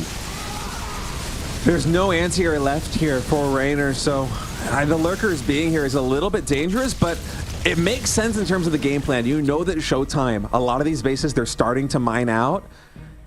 This is the first time we've really seen his armor get breached. He is dipping well below 200 now, 177 supply, and the only resource he really has banked up is the gas, the mineral income. We only have 52 probes, all these bases aren't fully saturated, and the aggression just continues to pile on. If this 4th Nexus gets taken out, great abducts there on the Immortals. If this Nexus falls, Showtime's gonna have basically no income steadfast. I think Reynor might be so close to breaking him down. He is so close to breaking him right now. I do want to point out that was a very cool blinding cloud on the recalled units. Very clever little maneuver from Reynor. Kept one of those Immortals from firing. He saw the recall coming and he was ready for it. We do see a lot of lurkers getting cleaned up in the natural. Reynor is close to breaking his opponent, but he hasn't quite broken him yet. And he does have to make sure he doesn't overcommit, but the wraparound coming in on top of those High Templar will be able to get most of them. Storm killing 3 of his own observers. That is a tragedy in D minor. And in D Mauer, oh man, look at what I did right there. So dumb. So good. The so play-by-play is just out the window now. All right, GG is called. A tragedy in D Mauer. Oh my God. That was the dumbest thing I've ever said. I love it. Oh, geez. What a game out of these 2 players. Reynor takes the 1-0 lead. Oh, my God. I'm sorry. That was... I had nothing clever left to say after you said that. That just completely derailed me. But man, what a game coming in from Reynor. And I love the brand of ZVP that he plays because sometimes you see a lot of Zergs, they get into situations like Serral versus Classic if they were adept enough at the late game, where it just becomes kind of a slog, yes, you are throwing down Nidus Canals, yes, you're trying to outposition your opponent at all times on both sides, but it's really a grueling battle of attrition. And Reynor, in basically every ZVP that I've been seeing from him lately, he always tries to go for these incredibly entertaining plays. And not just because they're entertaining, but because they really fit his brand of Zerg. He's very fast and he wants to leverage that multitasking skill over his opponent. And the game plan, it almost reminds me of like a couple of patches ago and a couple of map pools ago where the Ghost cost 2 supply and Terran would basically try to hunker down.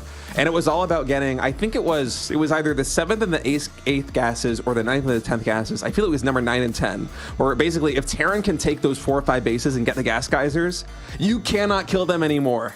And so Zergs would go up to like 90 drones. Reynor was one of the Zergs that would do this, and they would just throw army after army after army. And they're like, well, I can't let that 5th planetary base get up or I die.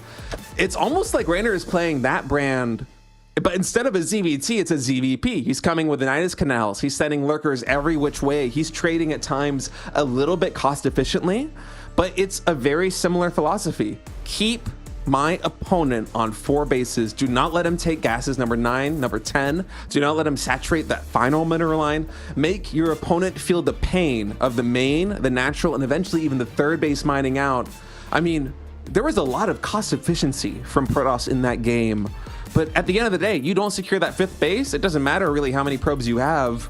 you're not going to have fully saturated mining. And on top of it, also with the lurkers, just fantastic positioning, especially with the Nidus. It meant that Reynor is able to bring the word count down to what, 52?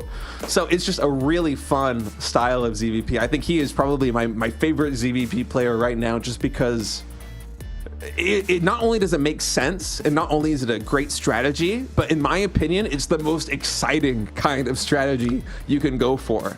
And to have Showtime, just this bastion of defense, just a vanguard of Protoss, go up against wave after wave after wave of Niduses, of drops, of just units skirting around in positions you don't necessarily expect. I feel like this is a beautiful clash of matchups.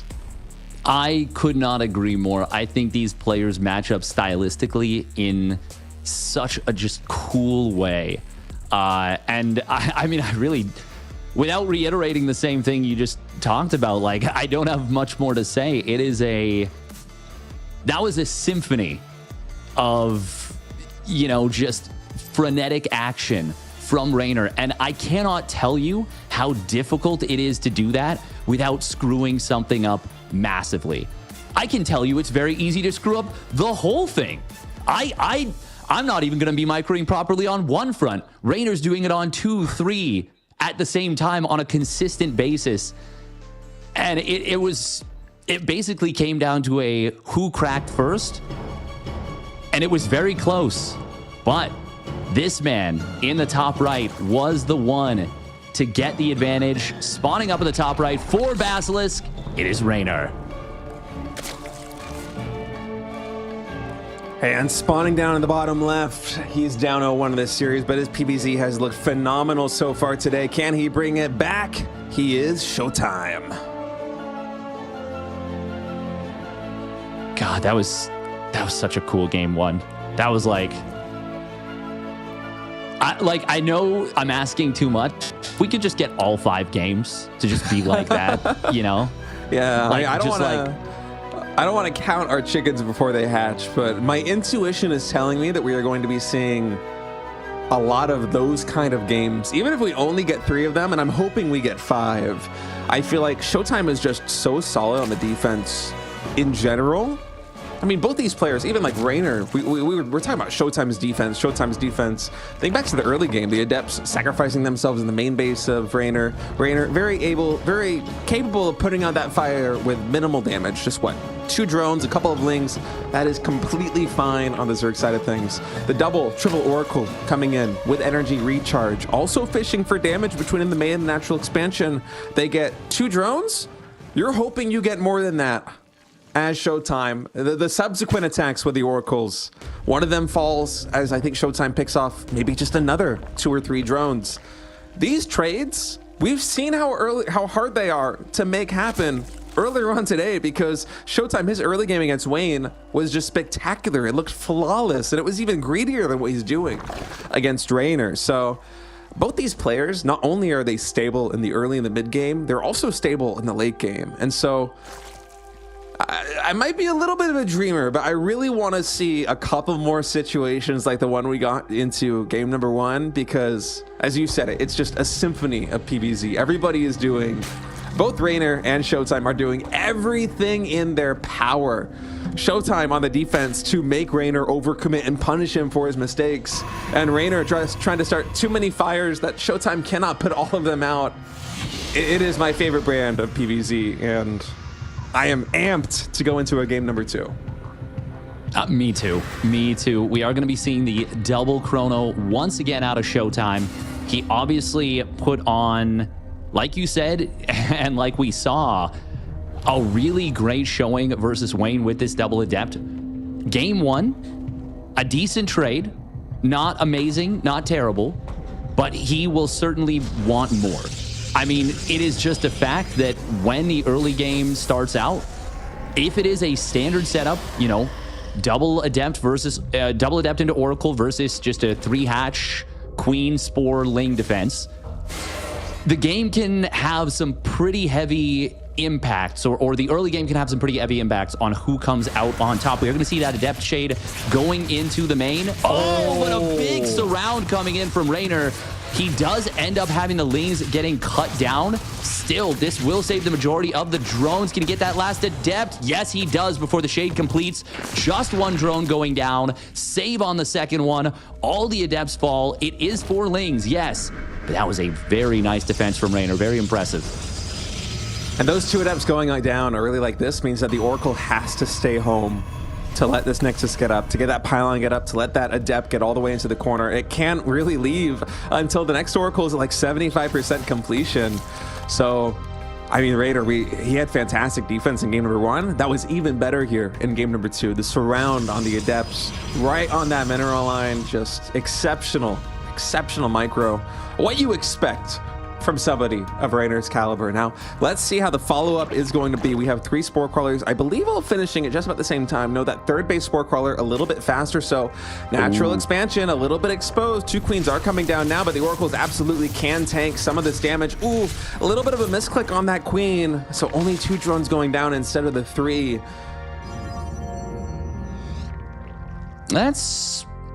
It's better than the Adept trade for sure, but I do think Reynor just has had a slightly cleaner early game than, I think Reynor so far is coming out just a little bit ahead. A little bit ahead, especially compared to last game. 1 or 2 extra drones going down may seem very minor, but when it's like at the 3-minute mark, the 3:15 mark, that can be a big difference. We are going to see the triple Oracle diving in. Oh, he loses the Oracle again. And this cannot feel good right now for Showtime. Gotta be so careful with these Oracles. Very close. I think this is Showtime. Not to read too much into the psyche of the player, but you're in a situation like this one where your early game harassment is not getting the damage done that you necessarily expect. And so maybe he's being a little bit overzealous with this Oracle micro. And oh, I love that from Reynor. Just run in. I don't even think he lost 1 Ling there. Just snipe 1 probe and get out. A little bit of blood. So 1 Ling for 1 probe. Oh yeah, you take that trade. Now, Showtime this game, he went for the 1 gate third base with 4 Adepts trickled out of that 1 gateway as opposed to the 2 gate opening. So the third base for Showtime is a little bit faster than it was in this previous game. He's now going to be powering up with additional gateways. I think he's on 4 right now, adding in the 5th, going for the Templar Archives and additional Vespene Geysers. And that's why you look at the work accounts. He has been very quick to catch up with Reynor, but on the Reynor side of things, I think we're actually seeing, I was suspecting we were going to be seeing a drone cut, but no, in fact, 10 more drones queued up. So just Reynor getting a little bit of units mustered out to deal with this harassment coming in towards the 4th base. Behind it, we have a Hive, Hydralisk Den nearing completion, +1 range weapons, also about halfway done. But really not much of an angle for Showtime to get damage inflicted on that 4th base. Not so much, no. Reynor, the thing is, this kind of keeps Showtime a little bit in the dark right now. Good trigger on that 1 Stasis Ward. There is another one behind this, but with one of the Oracles going down early, I mean, even though predominantly a lot of Protoss players play double Oracle these days, we don't oftentimes... Oh, Stasis Trap! Ooh, that's a big one. Very nice bait for Showtime. But at the same time, I think there's enough Lings to defend anyways. Ooh. So all this really does is kind of buy a retreat. Overseer will get a scout into the main base. It's going to be Robo Facility out of Showtime before a Stargate transition. I'm wondering if this is going to be a timing attack before Hive Tech Lure upgrades come in. Just looking at the way it's getting set up, I mean, it very well could just be a later Stargate transition, because the window is starting to close. Maybe if it was a timing attack, the Robo would be a little bit faster, but we have seen a lot of players in Korea, especially Hero, just love to hit these kind of awkward timing attacks where it feels like they don't really make sense. But yeah, I think that Showtime coming into the main base and seeing that Hive, he's like, yeah, if that was in the cards, if a timing attack was a potential option here for Showtime, after you see the Hive timing there, seeing it already complete, no, immediately start that Fleet Beacon. Probably +1 air weapons will be soon to follow, and a second Stargate once he gets a couple more units on the ground to survive the initial wave. Big Stasis. Reynor, think might have just made a bit of an oopsie at his fourth base right there. The Oracles flew by, and there was no Spore in the mineral line. Yeah, we got vision on it right now. Where he has put that Spine Crawler, that feels to me like that was meant to be a Spore Crawler. Huh. And that it may not come into play at all, but there is a very decent potential that this could end up with the Oracles getting in. As I say that, though, this is going to be a very aggressive attack. Oh my God, the High Templar! Oh, the High Templar! This is a disaster. A lot of the Lings going down, but even Archons aren't morphing in. Do we have any more High Templar on the field? Was that every single one of them? That was every single one of them. Two more just warped in, but that was a disaster for Showtime. Reynor will get in here before the mothership is done. He is sieging the natural expansion. The first Tempest is in production. It's not out yet. There's no Immortals. It's Stalkers. It's Charge Lots. It's two High Templar that are very fresh, and it is Reynor finding the dagger in the back of Showtime with the kill on those High Templar. Having no splash damage here on the front line. You just can't deal with these Hydras. You can't deal with these Lings. You can't clear out any of these supporting units for the Lurkers. And now we have Lurkers even burrowed on the main base ramp. The mothership very close to getting picked off is going to barely survive, I think, against these Hydras. But the damage, it is mounting steadfast. Somehow, miraculously, 65 probes are still alive. But I mean, look at the army supplies, 98 to 36. Lurkers sieging again. There is not detection here, but there isn't really a lot of units on the ground for Showtime either. So, wow, in one fell swoop, those Templar get caught out, and so do Showtime's chances of holding that push in game number 2. I love Reynor just going for the throat. It wasn't something like a double Lurker Den where he's going to get those upgrades immediately, the Adaptive Talons and the Seismic Spines. It was just the one Lurker Den, but still, that was a heavily committed attack. He pulled, I'm not sure how many queens, it might have even been all the queens, but there was a creep highway from, I want to say, the 4th base of Zerg at 12 o'clock that was having not only the main army, but also the queens as he tried to move into that junction between the natural expansion and the 3rd.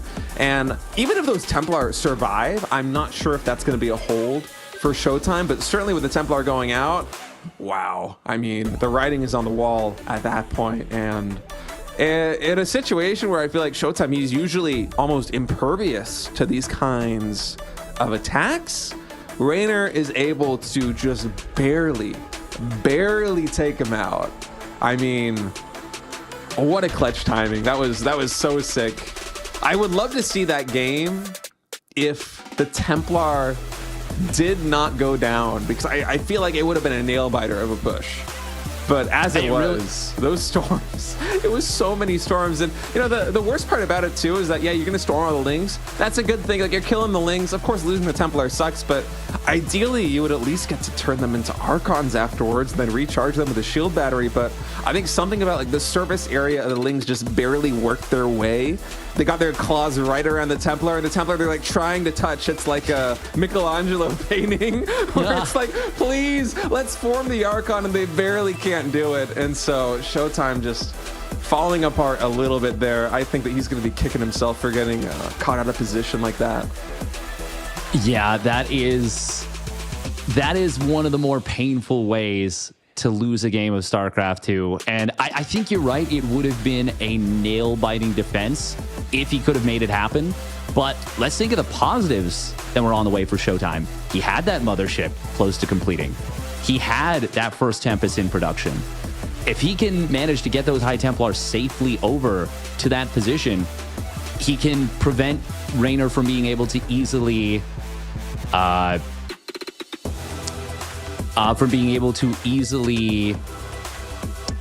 shut down any kind of run by into the natural.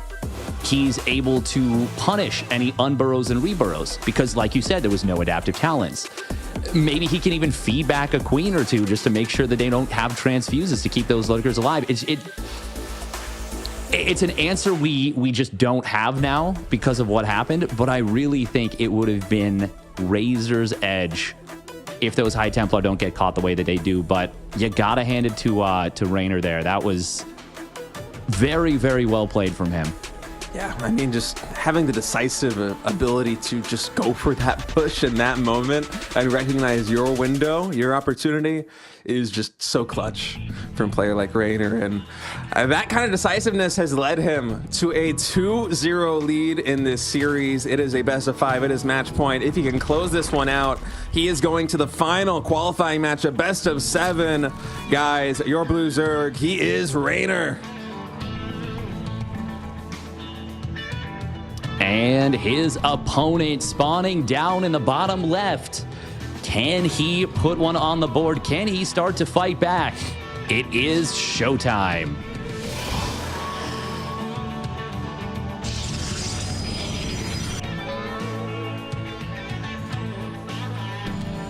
And the more that I see this early probe scout from Showtime, I think this is specifically because he basically always wants to sack those 2 adepts. That play doesn't work if this hatchery gets up in the natural expansion. So I think it's one of the reasons why also when he's moving with this probe, a lot of times you'll see people send the probe into the natural expansion. They'll follow the drone a little bit to the 3rd base, and then they have this internal clock where they're like, you know what? There's no way you're going to risk sending that drone back to the natural to re-expand. I'm going to go into the main now and see, you know, what buildings you're going for. Is it going to be some kind of cheeky pool? Can I start doing some harassment on your mineral line? But for Showtime, I feel like more than maybe any other Protoss that I cast, he keeps that probe at the natural expansion forever because he wants to guarantee there isn't a hatchery there so that the 2 adepts can go into the main base. I feel like maybe this is obvious, but for me, I'm only just now putting it together why he goes for this so consistently. It's that 2 adept play. But I'm a little bit surprised that even in a situation like this one, he is still going for it because Reynor has been so on point in shutting down that early aggression. And maybe in game number 2, there was a little bit of luck involved in getting caught right on the edge of the minerals with those lings, because Showtime is typically pretty able consistently to get at least 2 drones, usually 3 or 4 with those 2 adepts, which isn't the best trade, but it still is an acceptable trade, and it has the potential to be better if the Zerg messes up their control sometimes, as we've seen over the years. But Reynor has just been able to basically deflect everything.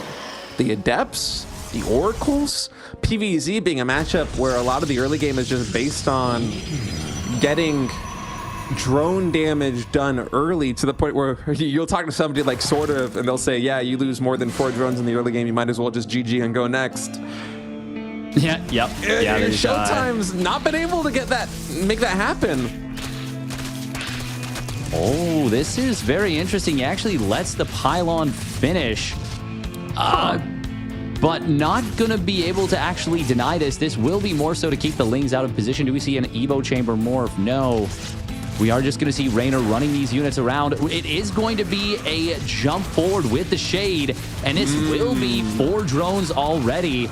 Not going to get a 5th, but that is quite good, I would say, actually, for Showtime. Look at the drone count coming out of this. 31 probes for a moment to 22 drones.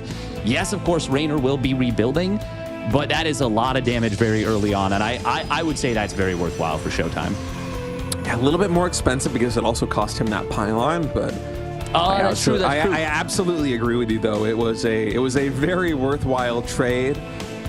And man, I feel like I've been treated to such fantastic PvZ games. Of course, casting EWC Asia yesterday, and now watching Showtime play this early game.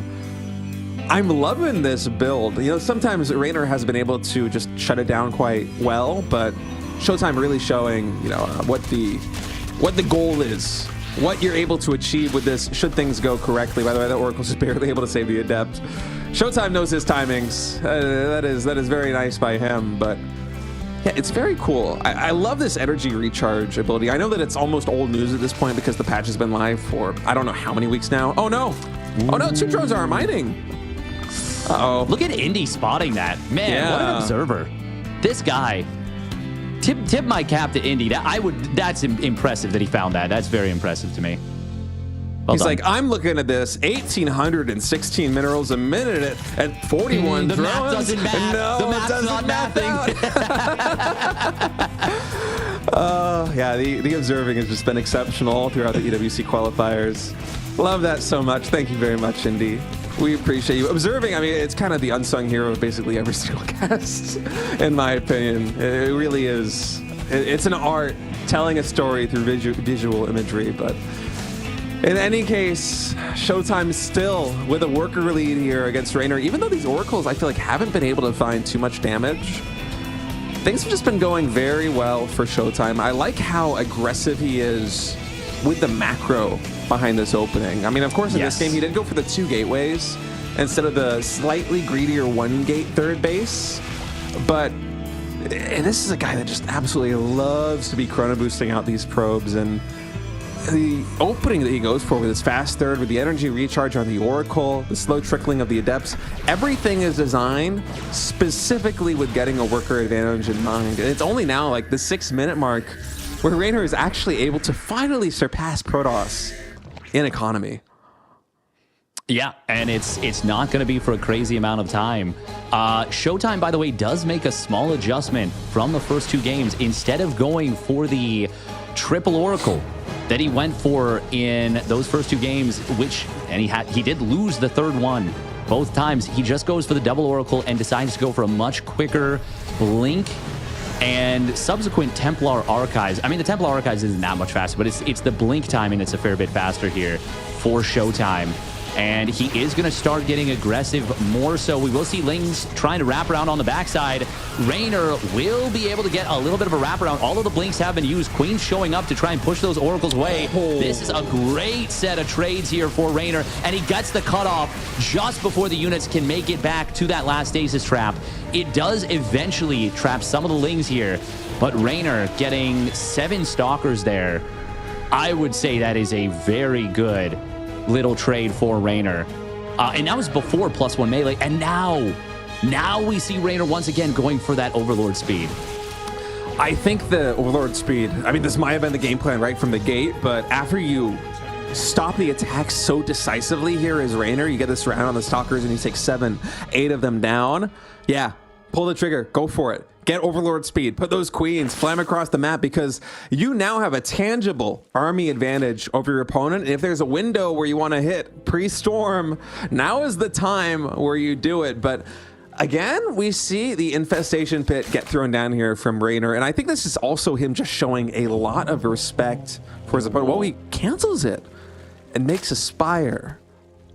A little bit of indecisiveness, but it's interesting. I feel like this is an awkwardly timed Spire. Usually when you see the Spire, it's a bit faster, and it's usually an initial flock of 8 or 10 mutas. But in this situation, we might have a lot more than that, but it's odd to me because Showtime has been very aggressive in terms of building static defense over the course of this series. Like, you see a photon cannon and a shield battery there at the natural expansion. There's 2 cannons and batteries here at the third base. Showtime also, maybe this is him playing against the opponent a little bit. Reynor loves his Ling drops. Also will typically throw some photon cannons in the main base too, guarding that main mineral line. So the mutas, I'm not sure how much they're going to be able to get done. Well, I do not want to interrupt, but we have a red alert right here. Showtime has a ton of Templar with a lot of energy, but what he does not have is Psionic Storm. This is a Blink Stalker Storm push without Storm. He morphs the Archons in a desperate move. He's going to blink to the left side. Archons are going to try and join the fight. This is Showtime trying to salvage an absolutely brutal situation. He starts up Storm behind it, but so many of these Stalkers go down. GG is called. It was a very close game 1. A game 2 that was decided pretty heavily on the Templar getting surrounded, and a game 3 that goes out with a whimper instead of a bang. Reynor takes a 3-0 series sweep over the German Protoss. Fantastic catch, Steadfast. I didn't even notice that there was no Storm. And the thing is, that push coming out from Showtime, I was looking at the units on the field with how much he had, and the fact that Reynor was going muta, and the fact that the static defense back at home was so good for Showtime. I'm thinking, oh wait, the red alert is that Reynor might die to this push right now. There is so much. We've seen Hero and Classic kill Zergs with timings like that when they're a little bit too greedy, when they're caught in transition, but not having Storm. Those Lings got so much value. I mean, my heart breaks right there for Showtime. Oh, I mean, every Protoss player in the world has been there. It is one of the worst feelings, especially given the position that he was in, because out of game 1, game 2, game 3, that was by far the best early game.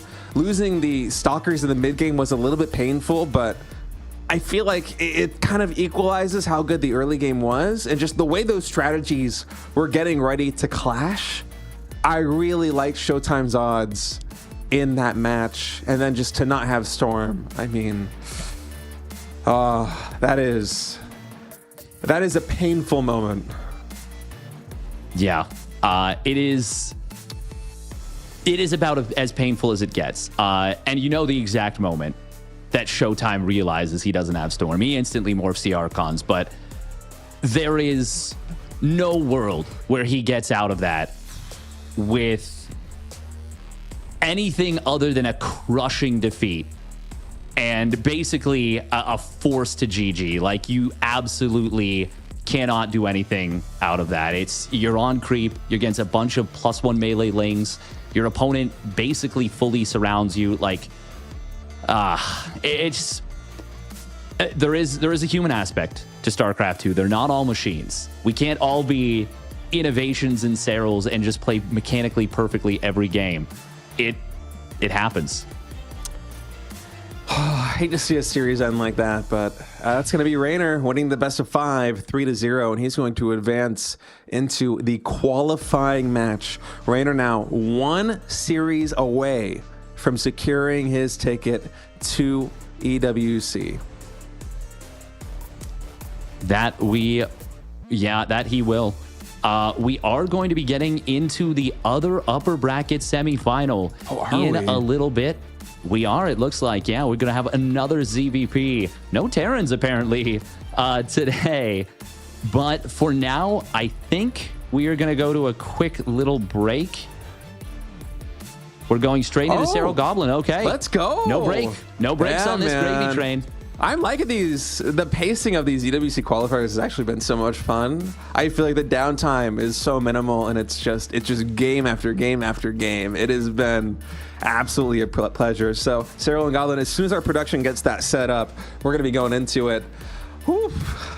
I am stoked too, because the winner of that series is going to be the one going up against Reynor in that qualifying match. It is such an important best of 5, you know, coming into this thing, and so I am stoked that we're going to get a glimpse into that one. Speaking of which, I've been actually feeling a little bit. No, continue. Oh, no, sorry. With the delay, it's a little bit these online casts sometimes. But I was just going to say, I've been feeling up until this point a little bit sad that we've basically only been looking at the bottom side of the bracket. But now finally we're going to get a chance. I know that everybody watching at home was like, come on, give me the Serral games. Give me the Serral games. Finally now we are going to be getting it here with Goblin. And I wanted to say, Goblin, what a run so far. Yeah. You said it. We've only kind of looked at the bottom side of the bracket. It's just kind of been the way that it worked out. We can't cover every game. But Goblin 3-0ing Spirit was already a huge result. 3-2 versus Hero Marine in that upper bracket round of 8. That is a huge result. And he now finds himself guaranteed top 6. Unless I'm mistaken, I'm pretty sure it's guaranteed top 6, which is almost already a punch ticket to the global play-ins. Like, you still need to get top 5, or if it comes to that, win the tiebreaker match for 5th, 6th. But what a day so far out of Goblin. Yeah, that's kind of a dream run right now for Goblin. Spirit and Hero Marine, 2 of the best Terrans in Europe, and both being taken out, dispatched to the hand of Goblin, sent into the lower bracket is... I mean, I know how good Goblin is, but still, it is a surprising result. His PVT... I want to take a look at how some of those games went, because his PvT must be absolutely killer right now to win 2 series against 2 tough opponents back to back. But now his PvZ is really going to be tested going up against the late game PvZ master himself in Serral. Yeah. I mean, I talked about how it feels like trying to preemptively plug a boat against Reynor is very difficult because he's so fast. And we saw that. We really saw that in game 1. Like, he was throwing so much at Showtime, and Showtime dealt with it very, very well until he no longer could. But Serral feels so much more calculated with how he did it. And he's still an incredibly fast player, but it feels like Serral is simultaneously very fast and very good at pressure point type play. Reynor feels like he's like, okay, I'm going to overwhelm you with a billion punches. Serral is like, I can do that, but I can also, you know, I can jab you just below the knee, so you drop down. You know, I can hit all of these weak points, and he's very good at identifying them and very difficult to play against. Goblin, though, I don't think Serral was expecting to go up against Goblin. So while he's still just such a phenomenal player, obviously Serral, greatest of all time, at worst top 3, he's going to be ready for a Protoss player. Goblin, though, might be able to throw him for a little bit of a loop. Well, Serral's already been on kind of a hot streak here in PvP. He's only played Protoss so far, and he's 3-0 in both of his series, taking down a Rogfire, taking down Christianer. And so coming up against Goblin, I'm right there with you. I'm probably not expecting it, but Serral's one of those Zergs that is so dangerous, not just because his early game is really good and his mid game is really good, but also his late game is really good. He's just like the complete package. There is no hole in his style at all. And he's also one of these guys that if he does get into a position, say in the mid game, where he can't kill you, he's not going to think that he can kill you and overextend. More likely than not, he will recognize the situation and he's going to be like, okay, well, you know what? I can make it so you can't kill me. And then you get into epic situations where you have like one Broodlord trying to kill one Archon 45 minutes into a game where just everything that is possible will happen because his spellcaster control is just the best in the world, at least with Zerg, and maybe among all of the races entirely. He gets value out of all of his Vipers, gets value out of all his Infestors, and it's one of the reasons why usually a PvZ, where most Protoss players, they try to have this very cost-efficient style that slows down the Zerg, and if Protoss can mine out their half of the map before Zerg mines out their half of the map, they're going to win the game because of that cost efficiency.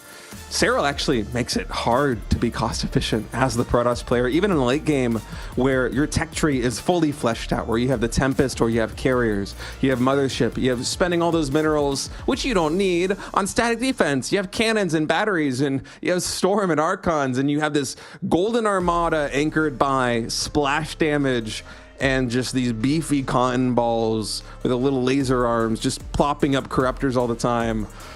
Serral somehow still makes it work. It is kind of stunning watching him play ZVP. And so Goblin, he's going to have his work cut out for him when we go into that best of 5. That he certainly is. It is, I mean, I know we've been yapping a fair bit. We're just making sure we get everything squared away before we start things up. But yeah, I don't know. This is going to be an uphill battle for Goblin. I don't want to oversell it as like, oh, you know, Serral wasn't expecting Goblin, so Goblin's going to have an easy street. But it is going to be quite tough. Okay, so we are going to be getting into the game very shortly. We will do a very quick break between games 1 and 2. And then from there, we will be smooth sailing from then on out. For now, we're going to be getting into ley lines to start things off. Got those high yield gas bases. Let's see what Goblin can do. Can he make a dent in the seemingly impenetrable armor of Serral? Yeah, I'm very curious what the approach is going to be from Goblin, because how do you take down the man that can't do anything, right? In Serral, are we going to see some kind of very cheeky timing attacks? Are we going to have insane greed like Gas First with super fast oracles, trying to find some weakness? Like, to what extent will Goblin take risks and try and just slow down Serral as much as possible? Or how confident is he in his mid game and his late game going up against the greatest player of all time, the greatest Zerg of all time? That is a really good question. I heard the countdown. Serral versus Goblin. Our game is loading up. Let's get into it. This is game number 1 here in this best of 5. And spawning in the top right corner of ley lines, our red Protoss player. He is Goblin. And his opponent spawning down in the bottom left for Basilisk. Looking to punch his ticket into the qualifying match. It is Serral. Winner of this series will play Reynor in a best of 7 to decide who is going to EWC. Of course, you're not out if you lose that best of 7. You're also not out if you lose the best of 5. This is still the upper bracket. And there is an entire lower bracket with many games being played behind all of this. Action-packed 16-player bracket, all of the best players in Europe.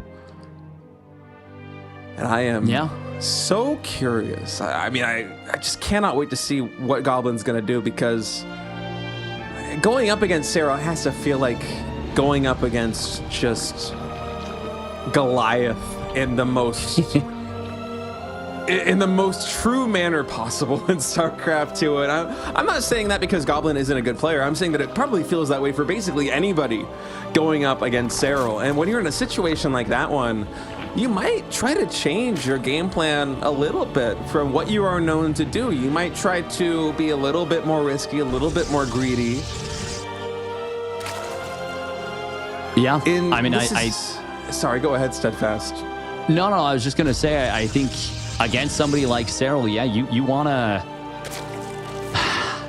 That's the thing, though, is I was going to say you want to find a weakness. But is there any weakness to be found? It doesn't feel like it when you watch his games. It doesn't feel like it when you play against him. It feels like the most well-rounded player with no apparent weaknesses. You know, he's S in every stat. It's just not something that is easy to do. But you talk about ifs and buts and the games as they are on paper. You still got to go out there. You got to play. You got to win. And for Goblin, we haven't seen any corner cuts yet, but I do think that there is absolutely a chance we could see some throughout this series. I think it would be a good idea to maybe go for that no scout gas first in 1 or 2 of the games, try and get out a really quick Oracle. Serral, for his part, he has done some pretty cool stuff. Even though he lost that series versus Classic, there was a really cool thing he did from, I want to say it was from game 2 to game 3. Classic in game 2 killed him with a Stalker Storm timing. A Blink Stalker Storm timing, similar to what we saw Showtime try to go for, but unfortunately was unable to, well, he forgot to get that Storm, and it was just obviously, yeah, you said it best, a heartbreaking end to that game. But the adjustment, Serral had been playing a lot of Hydra Ling going into the mid game. He switched into Roach Ravager Ling Bane, and it acquitted him very well in games 3 and 4. And it was just really cool to see this adjustment coming in from a player that is so well established and so quote unquote stock standard. It was really, really cool to see him make that adjustment on the fly. Lings with speed getting into the natural. Goblin left the door wide open and is going to get punished very hard. A nice pro micro to save at least one of those at the natural expansion. This could have been much worse, but not only is there a full scout, already workers going down. Lost mining time. You never like it when it happens here as Protoss. Oh, he's going to go back for the injured probe too, maybe. This is just fantastic here for Serral really early on.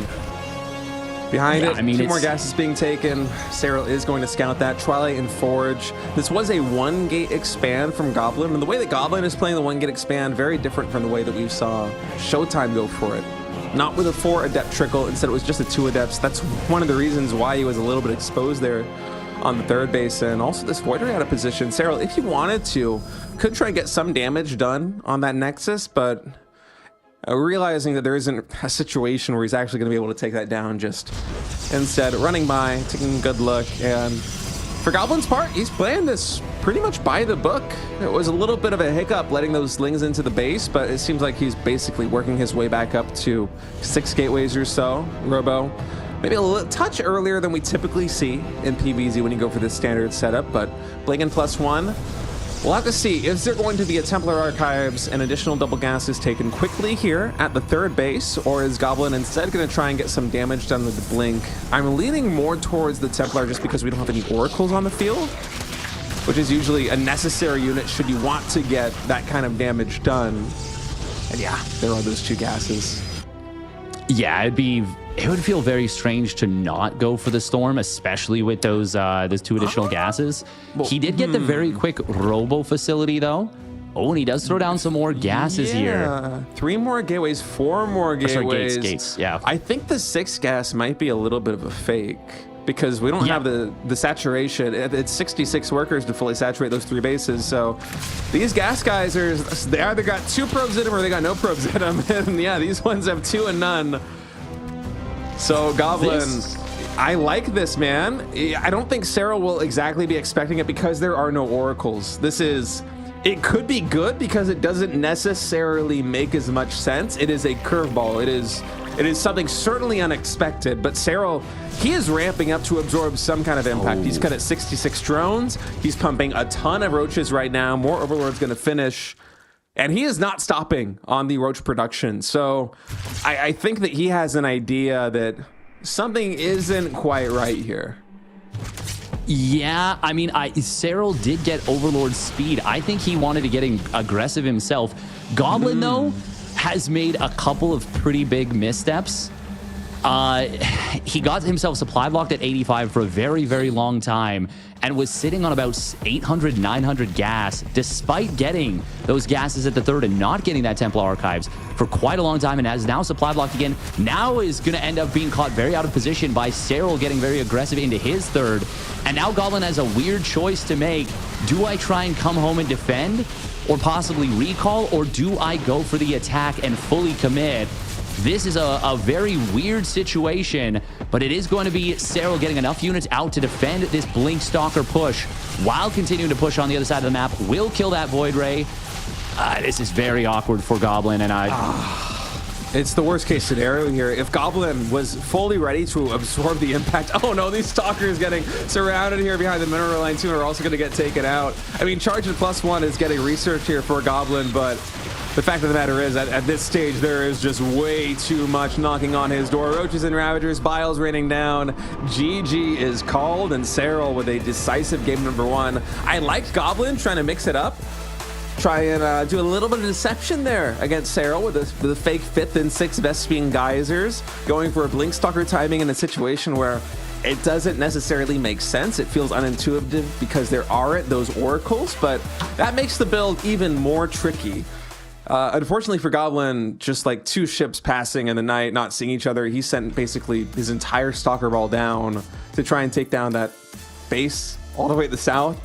And let me tell you, when you're on 66 drones, you don't care about that 4th hatchery very much. You already have 3 base saturation.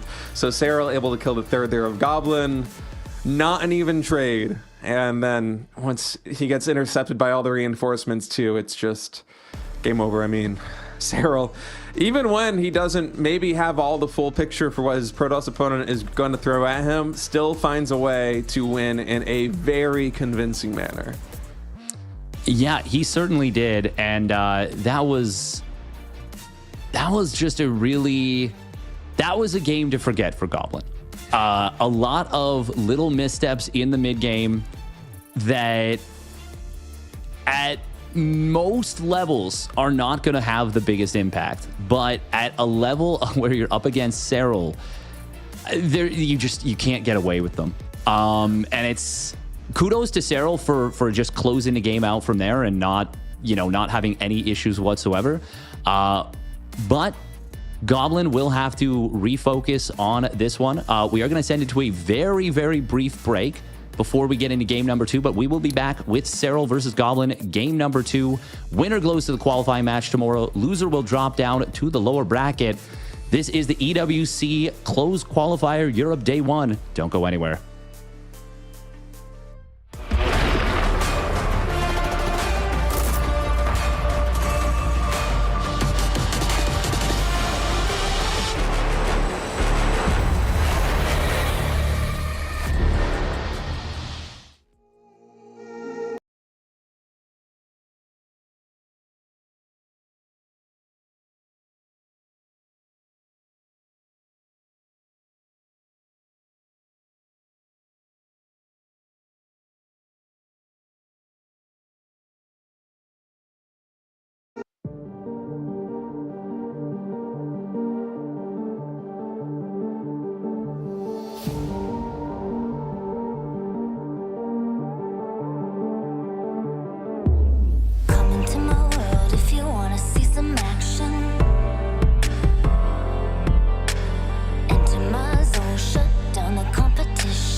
Welcome back, everybody, to the European Close Qualifier for EWC. We are getting ready to bounce back into Serral versus Goblin in the best of 5. Serral leading the series 1-0. The winner of this series is going to go on to face Reynor in the first qualifying match of the European Qualifier.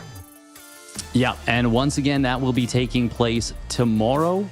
For now, though, this is the last match of the day for these two players. Winner gets to go and prepare for the next opponent with an opportunity to qualify twice. Loser will have to go down to that round of 6 in the lower bracket and try and make a bit of a lower bracket run from a decent spot, no doubt.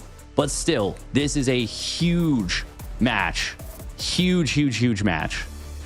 You absolutely do not want to be in the lower bracket. I mean, it is so deadly out there. And additionally, those qualifying spots, it might sound a little counterintuitive, but in my opinion, if you want to qualify for EWC as any of these guys, this is the easiest time to do it. Because if you aren't the top 2, if you're 3rd, 4th, or 5th in this qualifier, and you have to go to that final close qualifier, oh man, that is going to be a dangerous spot. All the best players in the world who did not get there from around the world are going to be fighting for the final spot from that close qualifier. So really, if you want to be in EWC, it's about the right here and the right now.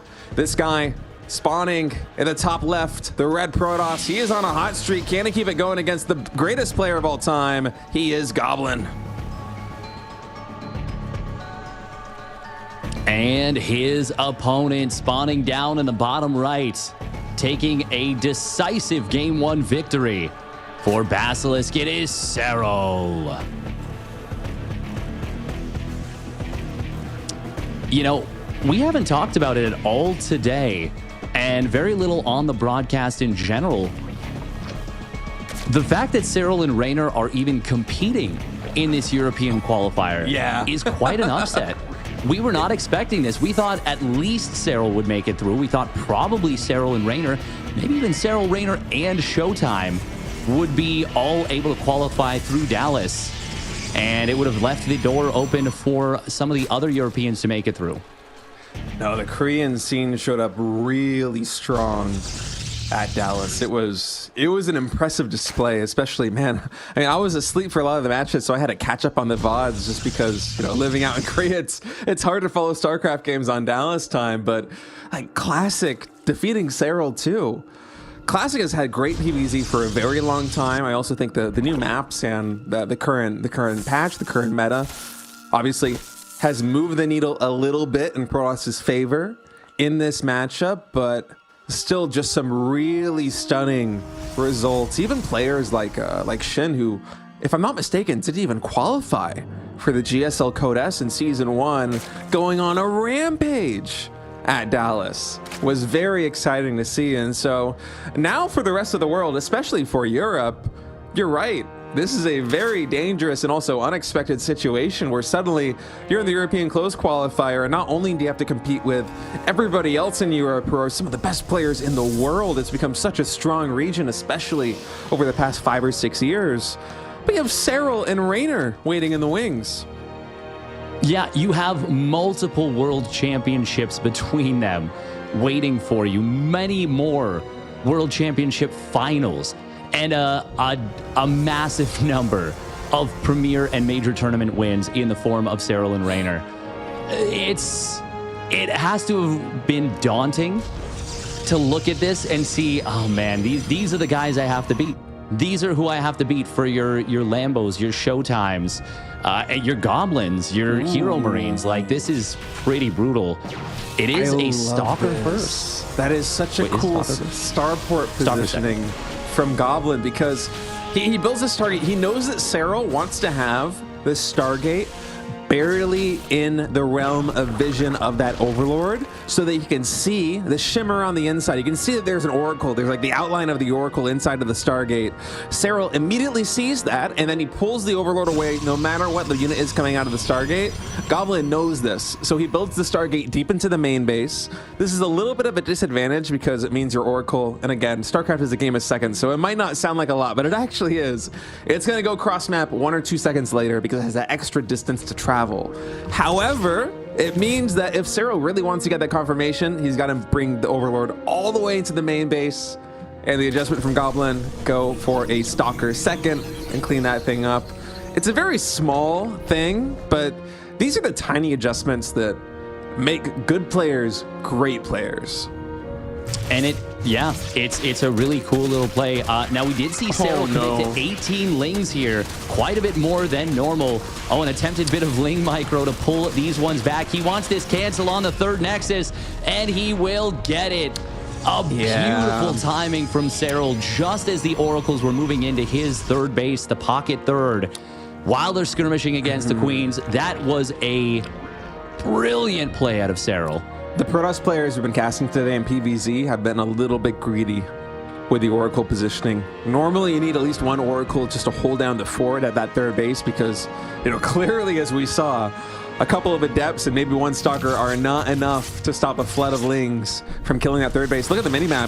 Serral is posturing again to attack that third because he knows every single Oracle is over here. Unfortunately, now there is a shield battery set up to defend that, but yeah, and we saw this a little bit from Showtime. By the way, do we have the energy on the Oracles to actually try and cancel this third hatchery? I think he's not going to go for it. I think it would have been close if he tried, but maybe just not worth it. In any case, I love that from Serral. Also, just what is that move from Goblin? I love that move from Serral. Just these guys are playing a little bit greedier. They're trying to cut their corners. They're not playing exactly safe with that Oracle there at the third base. He wants to try and one-shot them with two, and so the small number of Lings get the cancel on the third Nexus. That is a good move from Serral. Yeah, and it just takes advantage of something that the Protoss players are not used to from a player like Serral. That's something that someone like Shin, he does it quite frequently, honestly. Maybe like 10-20% of his games. Those are just numbers I'm throwing out. But he does it often enough that it's something you kind of expect. We are going to see the Adept shading forward into a big Ling surround. Yikes. That's a bit painful there. I wonder if that's a situation of just not getting the cancel in time. Well, this might be a big commitment coming in from Serral. Storm just now started up. There we go. I was just going to say, let's see what the energy is on this Overseer. 100 energy. 125 is the magic number for that Contaminate. Serral started up the Hydra speed. He has the +1 missile on the way. And Goblin, with that recall being forced out and the Lings kind of keeping him pressured, I don't think Goblin really has an idea of what's coming just yet out of Serral. This could be very scary to deal with. Storm is now halfway done, +2 ground weapons and charge getting started here for Goblin. So, oh no, every Oracle just got destroyed. Well, I mean, the Hydras are revealed now. Goblin has this on his radar, but at what cost? Is the Contaminate also coming in on the Templar Archives? The Hydras are moving up the ramp into the natural expansion. There's only one Adept blocking the gate, so Lings are going to flood in, and that Psionic Storm is nowhere to be found because of the Contaminate Steadfast. These are a couple of Ling Stalkers with a shield battery. The entire mineral line is falling in natural expansion. Storm once again starting up, but we have, what, 10, 15 seconds, even with a chrono boost, until that is ready. This damage is just continuing to build, and I think Serral is ready to knock Goblin out here in game number 2. That he certainly was. Serral hitting his timings, picture perfect. Goblin, I mean, there's no other way to say it. He is struggling in this series, but I want to point out some nice things Serral did in addition, even on top of hitting a very sharp timing. He didn't target the High Templar. He specifically didn't target the High Templar, even though they were a little bit exposed. He knew he had the duration of Contaminate plus a little bit of extra time.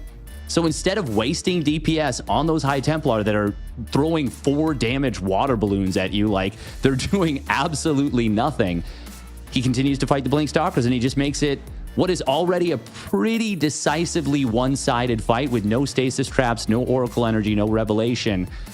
Makes it even more one-sided. That was like a rug pull, man. Right there on Goblin. Losing all 3 Oracles. They had so much energy too. That could have been so many stasis wards.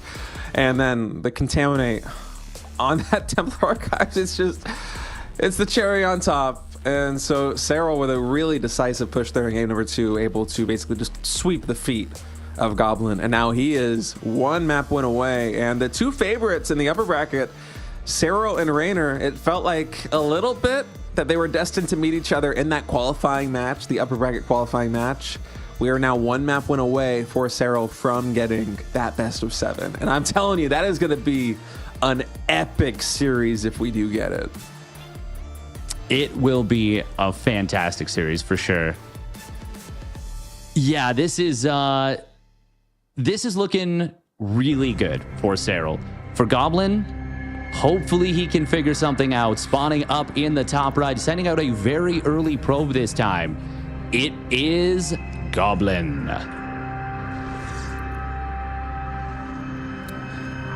And spawning in the bottom left, he is 1 map win away from going to that qualifying match. On the road to EWC, it is Serral. Serral just looking so on point with his defense so far today, and also the offense, and also the macro, just really everything. If you were to draw like a hexagon, and then like one point is macro and micro and speed and multitasking, and my God, like this guy is just, he fills the whole thing out. He is the complete package, and he's really showing it so far today. I'm a little bit sad that this is the first series we're able to cast here from Serral, but boy, his play is just electric. That is the word I was looking for. Yeah. Yeah. Oh, man. And sometimes the timing doesn't have to be when your upgrades finish, because he didn't have his Hydra range done yet.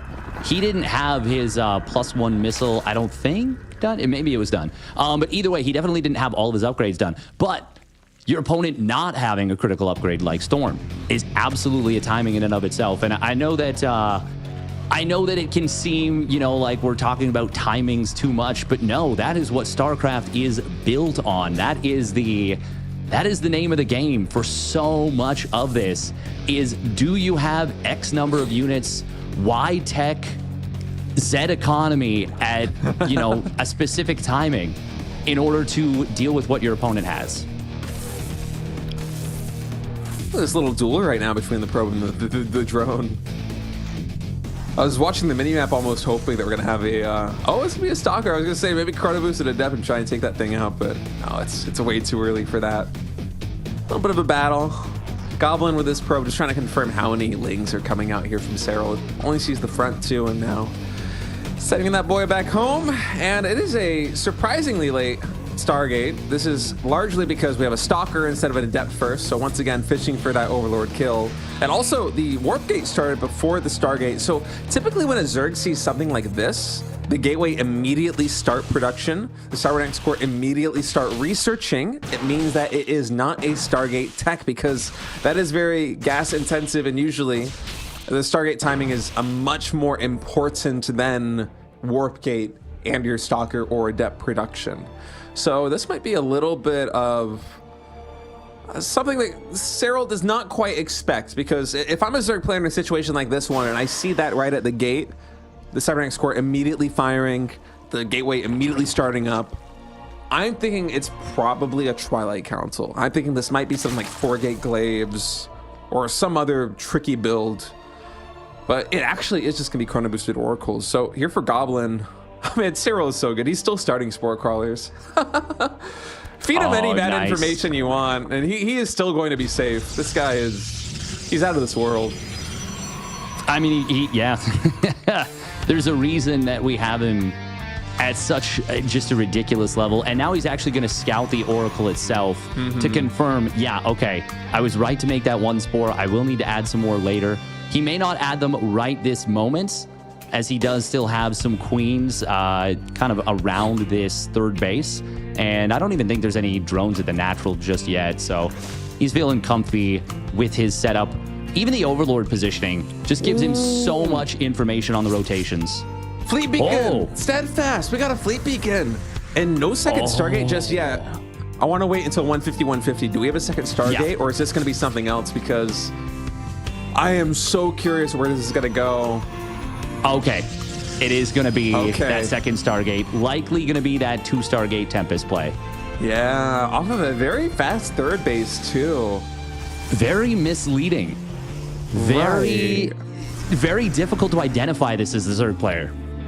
Yeah, certainly with a stalker in the main base patrolling too, it almost becomes impossible until you eventually get that overseer out. So yeah, Serral, I'm not gonna be expecting this, and we'll see if it's gonna be like a 5 Tempest hit squad, something that M. Canning has done in the past, somebody that we've seen Hero and Classic do in the past. Oh, double Oracle, gonna get a couple of kills. Really nice micro from Goblin, getting those 3 for minimal hull damage. A little bit ambitious, trying to go back for 4. Luckily, he will keep that Oracle alive with 16 HP. As Goblin just kind of, he wants to go for the tectonic destabilizers, but priority has to be Tempest production here. Yes, but he will still need that upgrade. I mean, what makes this build effective is being able to get in there and get the snipe on at least a hatchery. So you do need that big fireball, that tectonic destabilizer to be able to take that down. Serral, though, Spire. He's got the read. Yep. He has absolutely got the read against this. This is a safety spire, and now he is going to feel so good about this position. He has already got the tech on the way needed to deal with this. You talk about StarCraft being a game of seconds. If your spire is 10 or 20 seconds later than you need it to be, 5 tectonic destabilizers Tempests can kill at least 1 hatch in that period of time. Oh, that is not ideal for Goblin. I'm wondering how much he's actually going to be able to get done with that Spire timing. I mean, Serral right now, he's doing the smart thing and prioritizing his Queen production, because I think the magic number is 5 Tempest to It's 1 5, shot of yeah. Queen. It's been a very long time since I've done this, or we don't see this I think we haven't seen it in GSL so far this year. So I like that Serral is prioritizing the Queen production first, but now that he has enough, Corruptors immediately queued up. And for Goblin behind it, he's going in a +1 ground weapons, he's going Blink. 6 more gateways. So we're gonna have a huge swell of Stalkers, probably leading into a timing attack behind this. But the response so far, very good from our Zerg players. Sporecrawler is gonna be running up in here. Serral does not want to let this hatchery go down. Of course, on 77 drones, you really need that hatchery to fully saturate all of your bases. And 11 Corruptors. Now, for Goblin, of course, Blink and +1 ground weapons, very delayed, so those Lings actually able to catch those Stalkers. We actually have a 4th base and a Templar Archives getting started out. I was thinking for a moment, Steadfast, that this was going to build up. By the way, no cancel on that, and a Tempest falling on the front line. Nothing going Goblin's way. I was thinking we were building up to a timing attack, a 3 base, maybe Blink Stalker all in with +1, hoping that Serral overcommits on the Corruptors. It looked like Goblin was trying to macro out of it instead with that 4th base. And he's still doing it. He's retaking that 4th base. He's above the 66 probes. He's adding in photon cannons. I'm a little bit sketched out here for Goblin. This is not gone to plan. Serral just had the perfect read. He got the scout off even with the safety spire. It's already like 15 seconds completed. And if we could just... I don't even know what metric you want to try and measure where this game is going at, but the 4th base getting canceled. Oracle's dying, Tempest falling, the surprise being revealed much too soon.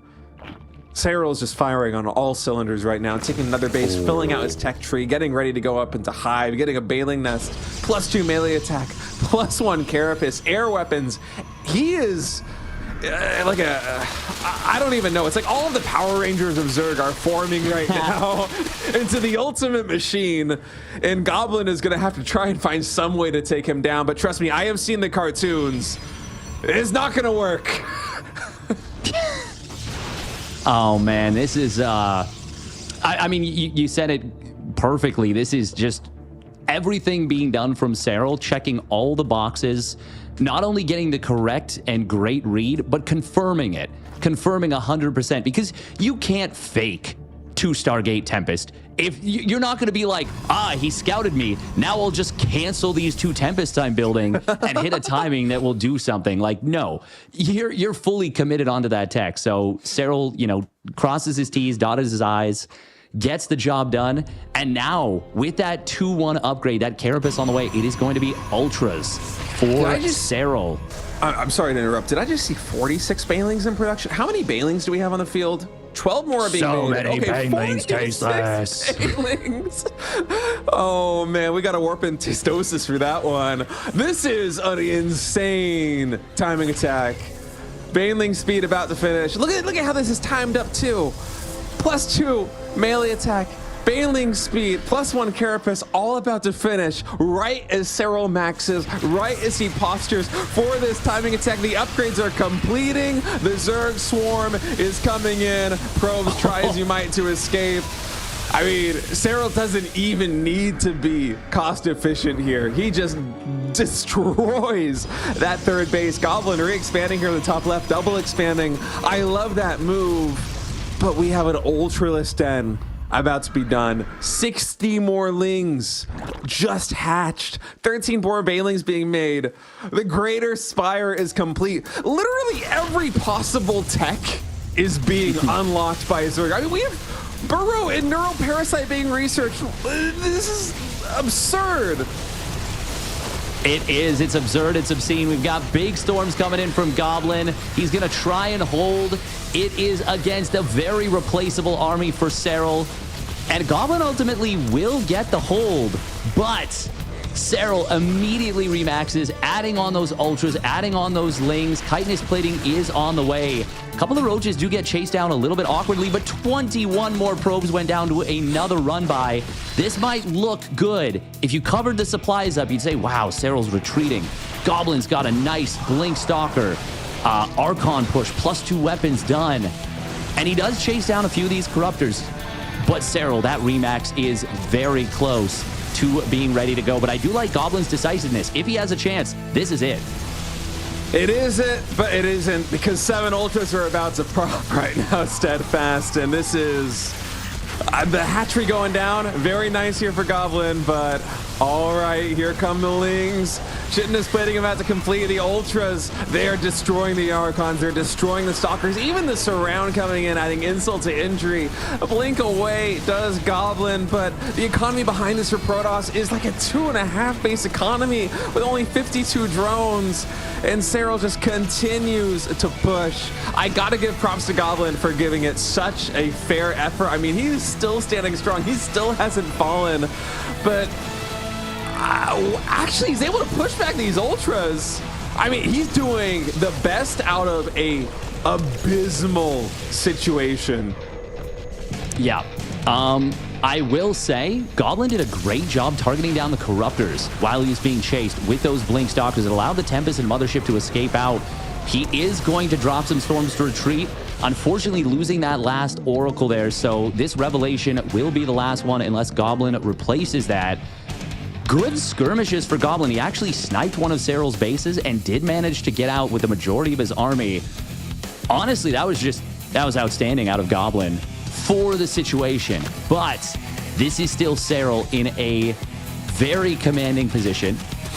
I will say, +2 Carapace was canceled. Serral didn't start up +2 melee. He hasn't made Adrenal Glands. That attack, I think, kind of gave Serral pause as much as anything. There we go. Now the 3-2 starts up. More Baneling run-bys coming in on the top side. This time, Goblin, though, is able to pull those probes away. It's funny that this is where Goblin is starting to find his stride in the series, is in such a bad position already, but he needs to do everything perfectly, and he will get caught out of position by this 4 Ultra run-by. All right, Ultra's coming into the third base. Ultra's also attacking the fourth. Even the Corruptor is joining the fun. Going to be taking down that Nexus. The Storm really good here from Goblin. He's making the best out of a bad situation, but with that Nexus going down and the Triangle third down, Serral, he is just an unstoppable force. And I think here from Goblin, we're probably going to see one more push as he is reset down to 2 bases. And this is really the last hope here for our Protoss player. And again, I cannot understate how well Goblin has played. Think of everything that went wrong for him earlier in this game. The fact that he has been able to make it so close here in game number 3 against a Serral who unlocked basically every possible tech is just a miracle in and of itself. I mean, Goblin, a fantastic player. As Serral, he's going to try and come in with another surround of the Banelings, getting huge connections on the Stalkers, the Immortals, the Archons, and finally Goblin dipping down is going to tap out. Serral, just an unstoppable force, but I like what you said there, Steadfast. I mean, we see Goblin hitting his stride in a situation where he went 2 Stargate Tempest into a Zerg that blindly made a safety Spire and then scouted the Tempest and got very little done. With that kind of build, you want to kill a hatchery, you want to kill a lot of queens with those 5 Tempest. Not a lot of damage actually came to fruition there for Protoss, and the attacks from Zerg were also just relentless. I mean, so many workers got down, bases got taken down, and still Goblin showed incredible resilience. It is no wonder why he was able to get past the Terrans to get into that match, but Serral just a little bit too hot right now in ZVP. If I'm not mistaken, he is 9-0 now in this qualifier. All of those wins against Protoss players, and he's going to be going into a qualifying best of 7 match against Reynor. One of those players guaranteed to go to EWC. The other one will fall to the lower bracket for another shot. Whew, it has been a pretty exciting day of games, Steadfast. It has been, I would say, thrilling, honestly. Very, very enjoyable, very entertaining. I am glad we got to see a little bit of life out of Goblin, even if it was too little too late. We saw some nice plays from him in the tail end of that game 3. Ultimately, he is off for the rest of the day. He will be waiting on at that lower bracket. For now, we are going to be taking a 10-minute break, and we will drop down to cover a match from that lower bracket. It is going to be, I believe, 1 more best of 5. Maybe 2, but we'll keep you updated. Either way, we'll be back in 10 minutes. Stick around.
chase you. If you scream, I'll whisper. La-di-da-di-da-da-da. This is all you ever wanted. Take it all, you deserve it. This is how we're gonna end it. La-di-da-di-da-da-da. Take it all, you deserve it. Take it all, you deserve it. Giving back the freedom you want to destroy. And my power's way too strong for you, so try. 'Cause you can't dominate and know will you survive. And not this time, 'cause I'm the wiser of us two. I know one of life antithesis of you.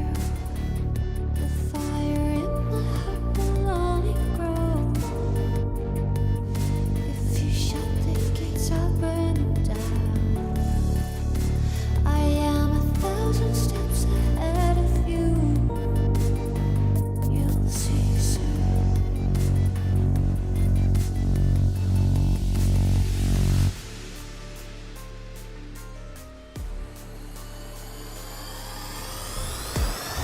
If you shoot, I'll take it. If you run, I'll chase you. If you scream, I'll whisper. La-di-da-di-da-da-da. This is all you ever wanted. Take it all, you deserve it. This is how we're gonna end it. La-di-da-di-da-da-da. If you shoot, I'll take it. I'll chase you. If you scream, I'll whisper. La-di-da-di-da-da-da. I am 1,000 steps ahead of you. You'll see soon.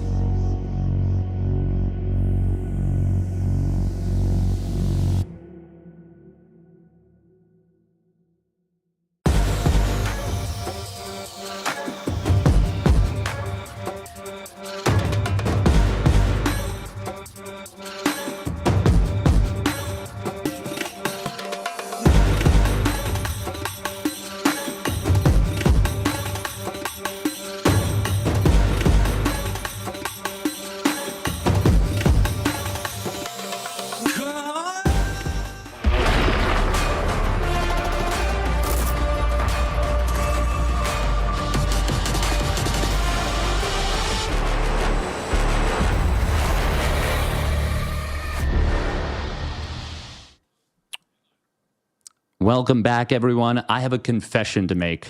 I lied. I lied to you. You know, I took your trust and I shattered it. I said we had 2 more series remaining.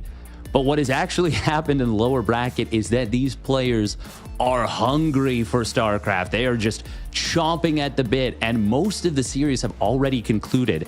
We have but 1 map remaining. It is a best of 5 between Skillous and Spirit, 2 of, I would say, the most recent, well-established up-and-comers in the EU scene, and it has gone to Game 5. We are going to be getting into that Game 5 in just a little bit.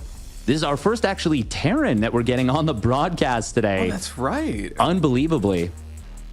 Yeah, man. I'm thinking back to also EWC Asia, which I cast in. There were not a lot of Terrans there either.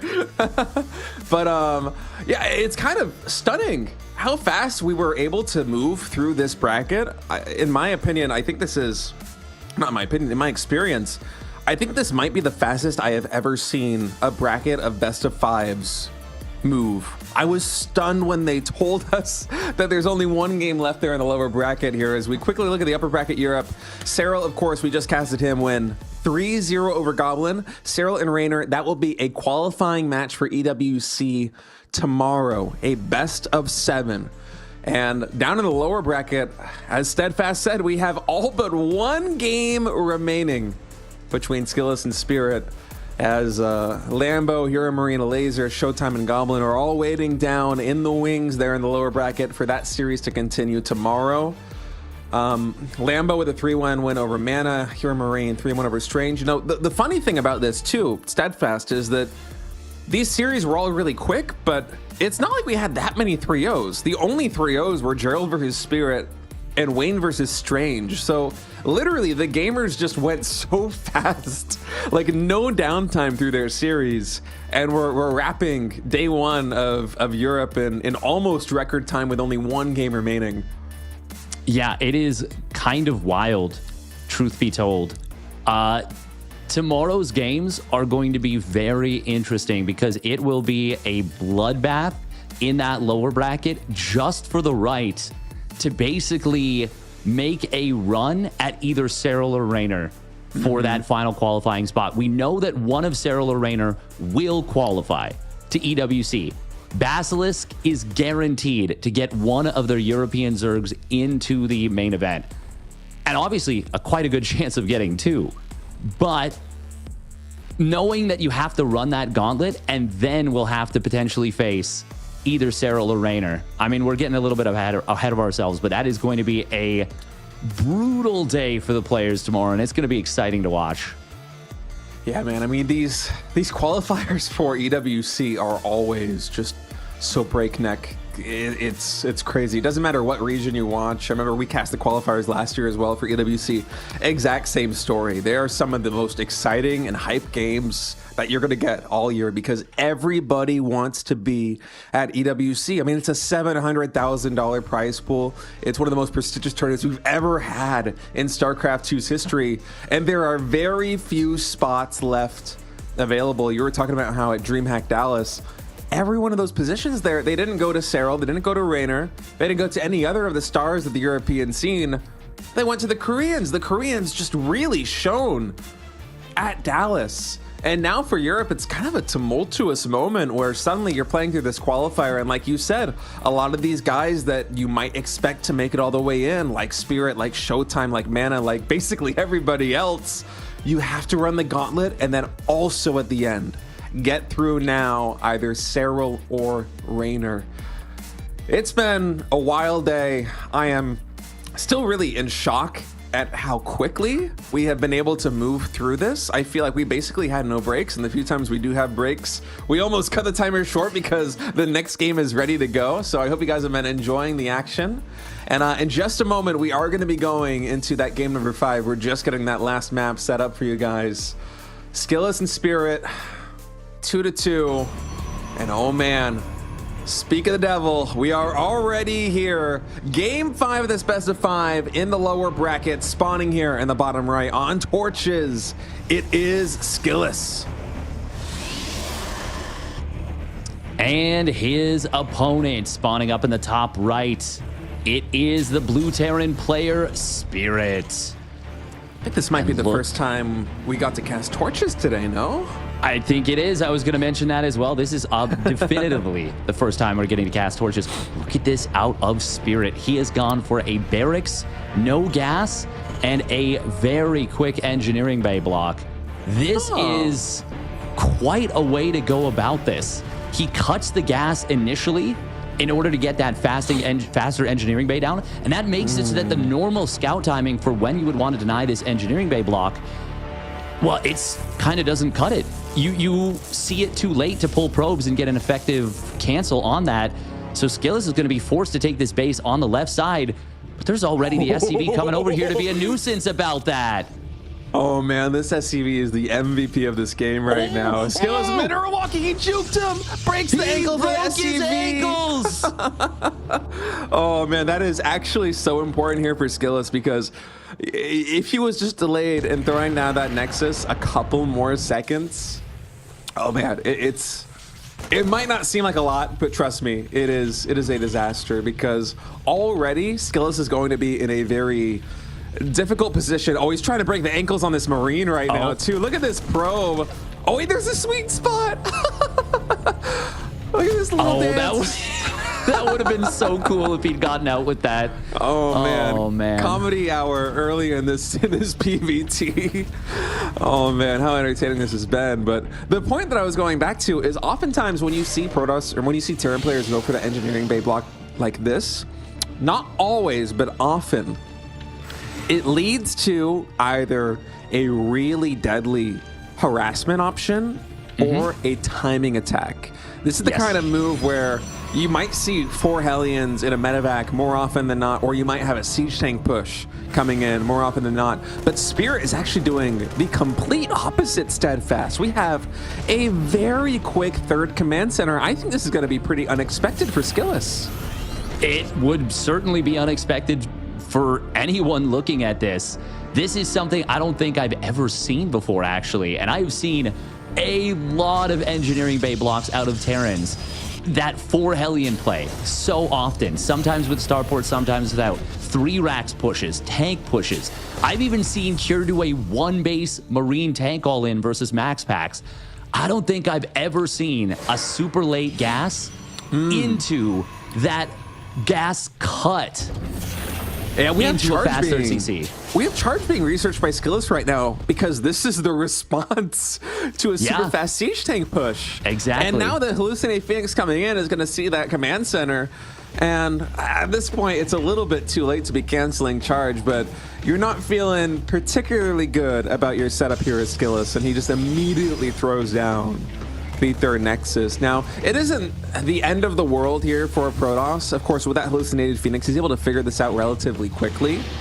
But you gotta be feeling a little bit confused here as Skillous. And now you have to think, okay, well, I'm going for the setup which is very good at defending a siege tank all in, which isn't coming. So how do I best utilize the tools that are going to be at my disposal?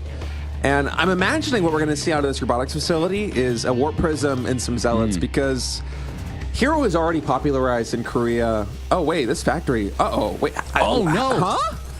What? Oh, no, you're not playing Protoss Spirit. You actually need your workers to build the structure. I think he was getting ready to throw down the starport soon.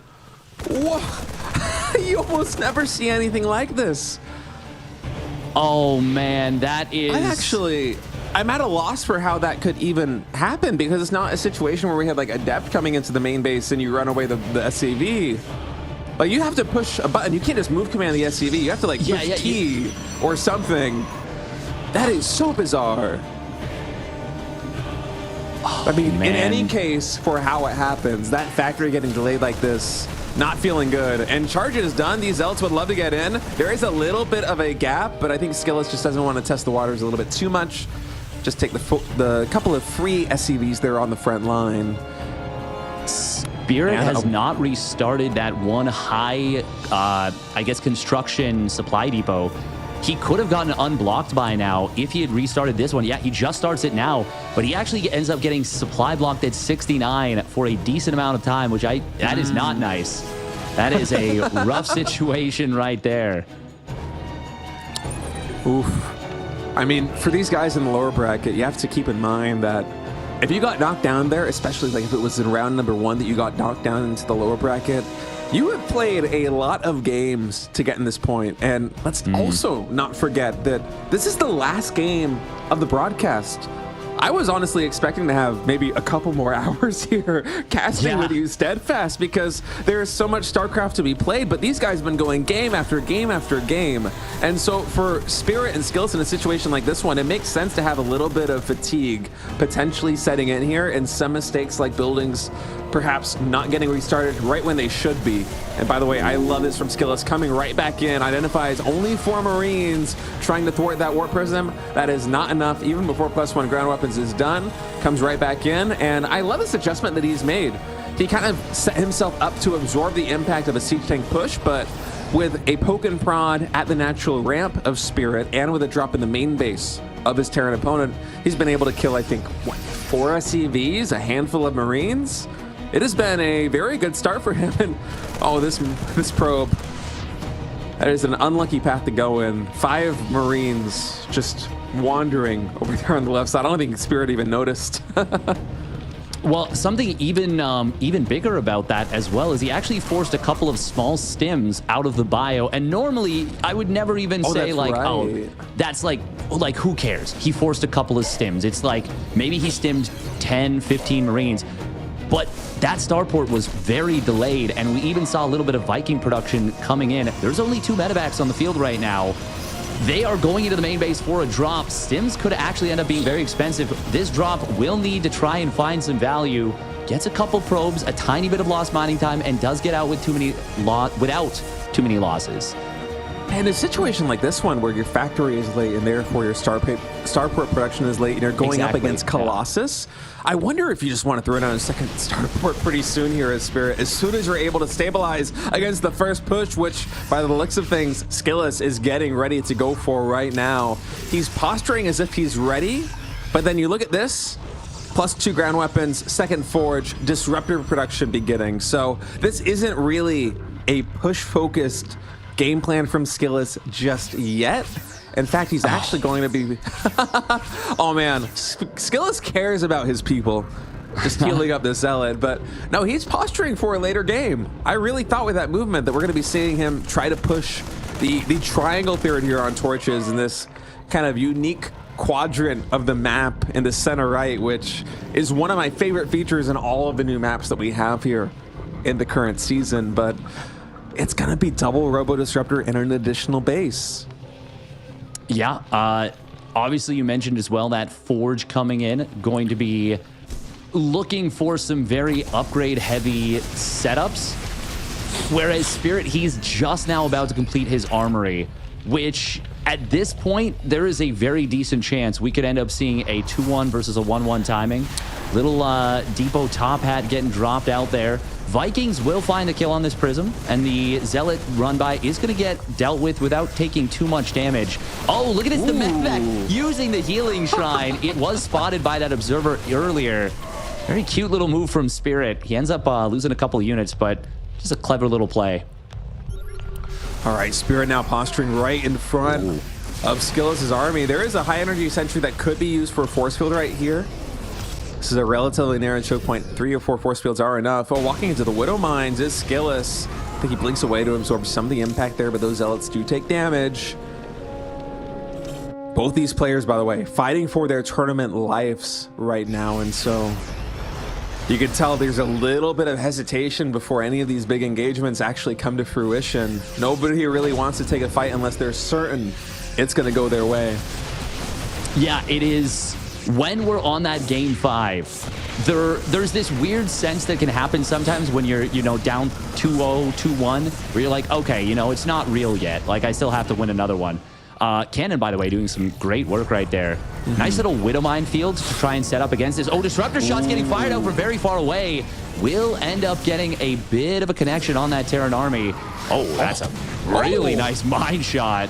Wow. But ultimately, he does clear up all the mines. Would love to see Zealot do a little bit of, Skillous do a little bit of Zealot healthcare right now. Just send those Zealots to the left side. Heal them up once again. Why not? I think at this point it's a little bit too tedious. I mean, we have so Skillous tedious. taking his 6th base right now on the left side of the map. He is almost fully covered his half here on torches. And he's powering up. Oh no, some really awkward pathing right there. Luckily, Skillous does notice. We are not going to have a parting moment from a year or 2 ago. Those Colossi will be fine. And now that he's maxed with additional bases coming in, 6 more gateways getting thrown down, +3 ground weapons, +2 armor coming in here for our Protoss player. Oh man. These armies, they are very close to clashing. That's a good angle on the Colossus. The Stalker's out of position to support. One of them immediately getting sniped down. The second one also going to fall. Oh, those Stalkers woefully out of position. 2 Colossus dropping for free right there, Steadfast. That was a very nice initiation to the fight there for Spirit. Perfect position for the Vikings to sit. We do see the stimmed bio looking for the fight. This is as 2-2 completed for Spirit, but something that we have to talk about from very long ago. Medevac count.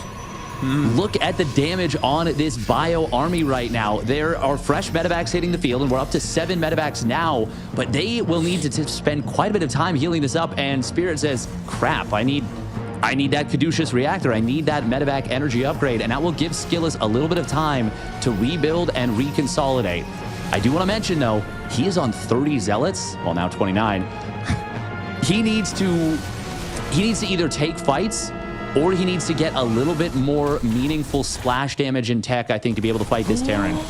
He's walking through the gold base right here into this triangle third for Spirit. A ton of damage getting done to these supply depots. Luckily, there's a little bit of enough of a buffer that Spirit is not going to get supply bomb. But so many command centers finishing off. And now the disruptor shots connecting with so much bio. 25 SCVs are getting taken out. But after the disruptor shots, there isn't really a lot of follow-up DPS. There's no Storm. There's no more Colossi. The bio and the landed Vikings are cleaning up this army. But a massive warp in the natural expansion here of Spirit. The Stalkers, they do get cornered. The bio is cleaning this up, but more SCVs falling. 42 SCVs have fallen in the blink of an eye, Steadfast. And while the army fight looked better for Spirit, look at the bank of Skillous. 4,500 minerals, over 1,000 gas, and the economy of his Terran opponent is in shambles.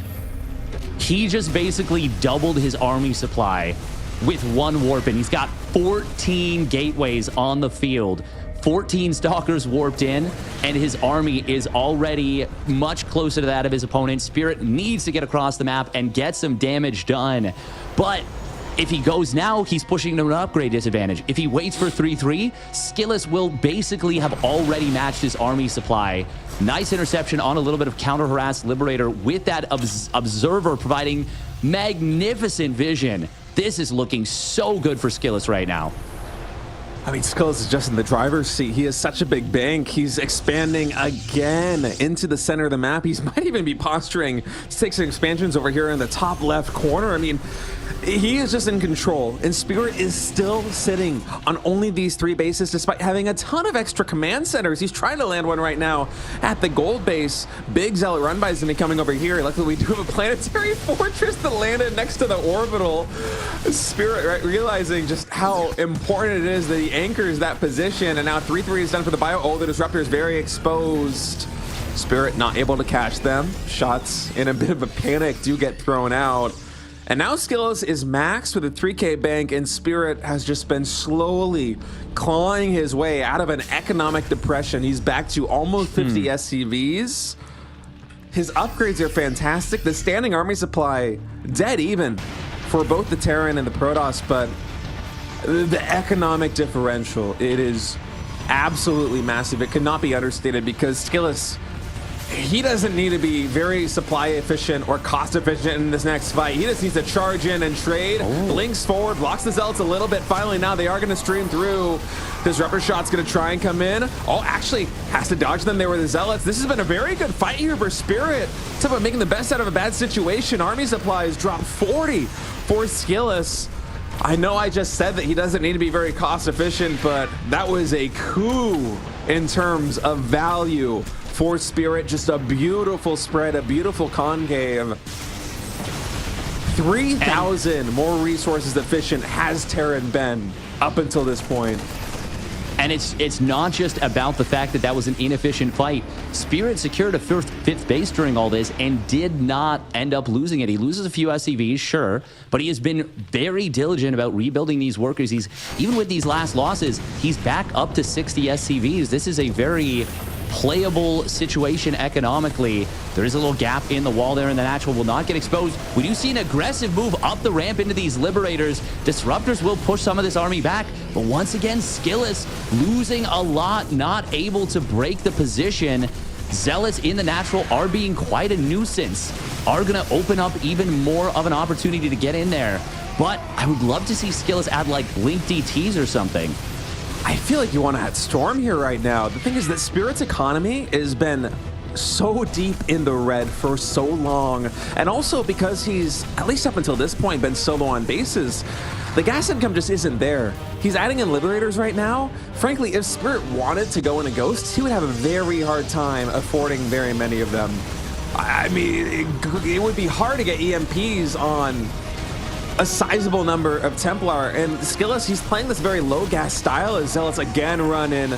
Gonna dodge that planetary fortress, go right into the natural expansion. I love these counterattacks coming in from our Protoss player, but adding in just one more instance of splash damage could be so fortuitous for Skillous against a Spirit who is struggling to get out. Some of the first ghosts that we've seen in this game, I think only 4 of them now in production. Yeah, there is just not a lot of them. We do see disruptors covering the flank. Ooh, almost a massive friendly fire shot, but ultimately it will be Skillous forcing the army back, killing another 24 SCVs, getting another base here. Finally starting to crack that Terran turtle shell with the rotation. I do have to mention something though. The Liberator count is, well, it's actually at 6. It's starting to get a little bit high, but we're not there yet. All right, Big Sim back into trying to retreat to this gold base. Of course, keep in mind the Colossi, they can leverage that range and deny mining should Skillous have the opportunity to do that. In fact, he is.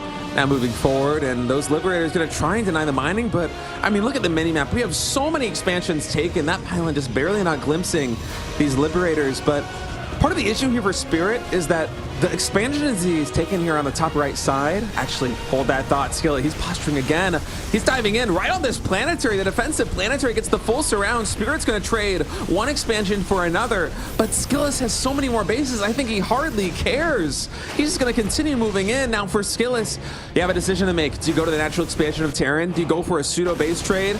Because Spirit, he's coming right into the main. He can go for a lot of the production. Basically, all of the gateways are right here in the main base and the natural expansion.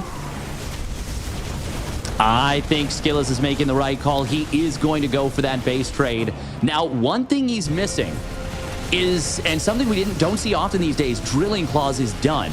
So you need detection to kill those Widow Mines, and there is no observer on the field. Disruptors, of course, can work in a pinch, but that could make it a little bit awkward for now. The main base has gone down, but Spirit knows he cannot kill the 700 bases that Skillous has. Skillous is gutting the main production, and he will force out the GG.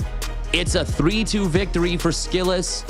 Spirit will be forced out of this one, and Skillous will advance the second day. Man, that was a crazy final game between Skillous and Spirit, and you know, they're on torches. One of my favorite features of that map is the fact that you have those bases that are blocked by the gold minerals in the center right side, and part of the problem there, I think, for Spirit is that when you play that style of going for those gold bases, yes, it is in a way easier to secure and defend that third, but actually expanding from that corner into the left-hand side of the map is very difficult. And you could see Skillous, especially there in the late game, exposing that weakness in the economic setup, the base layout of his opponent to snipe expansions, to take down workers, and in the end, able to win a very dramatic game number 5. Now, looking at the upper bracket here in Europe, Serral and Reynor, the two favorites, emerging victorious, both with 3-0 wins in that final match, heading into the qualifying match. Now, that is going to take place tomorrow. It will be a best of 7 between Serral and Reynor. The winner will see directly into EWC. The lower will fall all the way down here into the lower bracket, where Lambo, Skillous, Hero Marine, Elazer, Goblin, and Showtime are all waiting for the privilege to fight against one of those Zergs to qualify for EWC. Yes, that is going to be I mean, we already said it, a bloodbath tomorrow. But they don't just have those 2 direct seeds that they're playing for. They are also playing, it's a consolation prize, but it is a really important thing. It is your last chance to make it in. If you get 3rd, 4th, 5th in the bracket, there will be an opportunity to still make it to the play-ins. You will get seeded into a top 8 bracket with 3 other Korean players, 1 player from the Asian qualifier, 1 player from the North America or the Americas qualifier.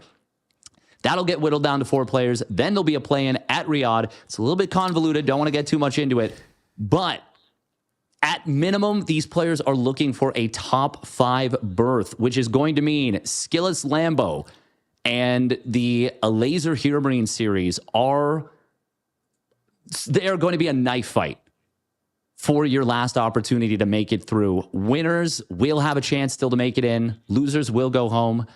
But I think that is going to bring us to the end of our broadcast for the day, if I'm not mistaken. I think that's going to be it. Any closing thoughts before we send it off?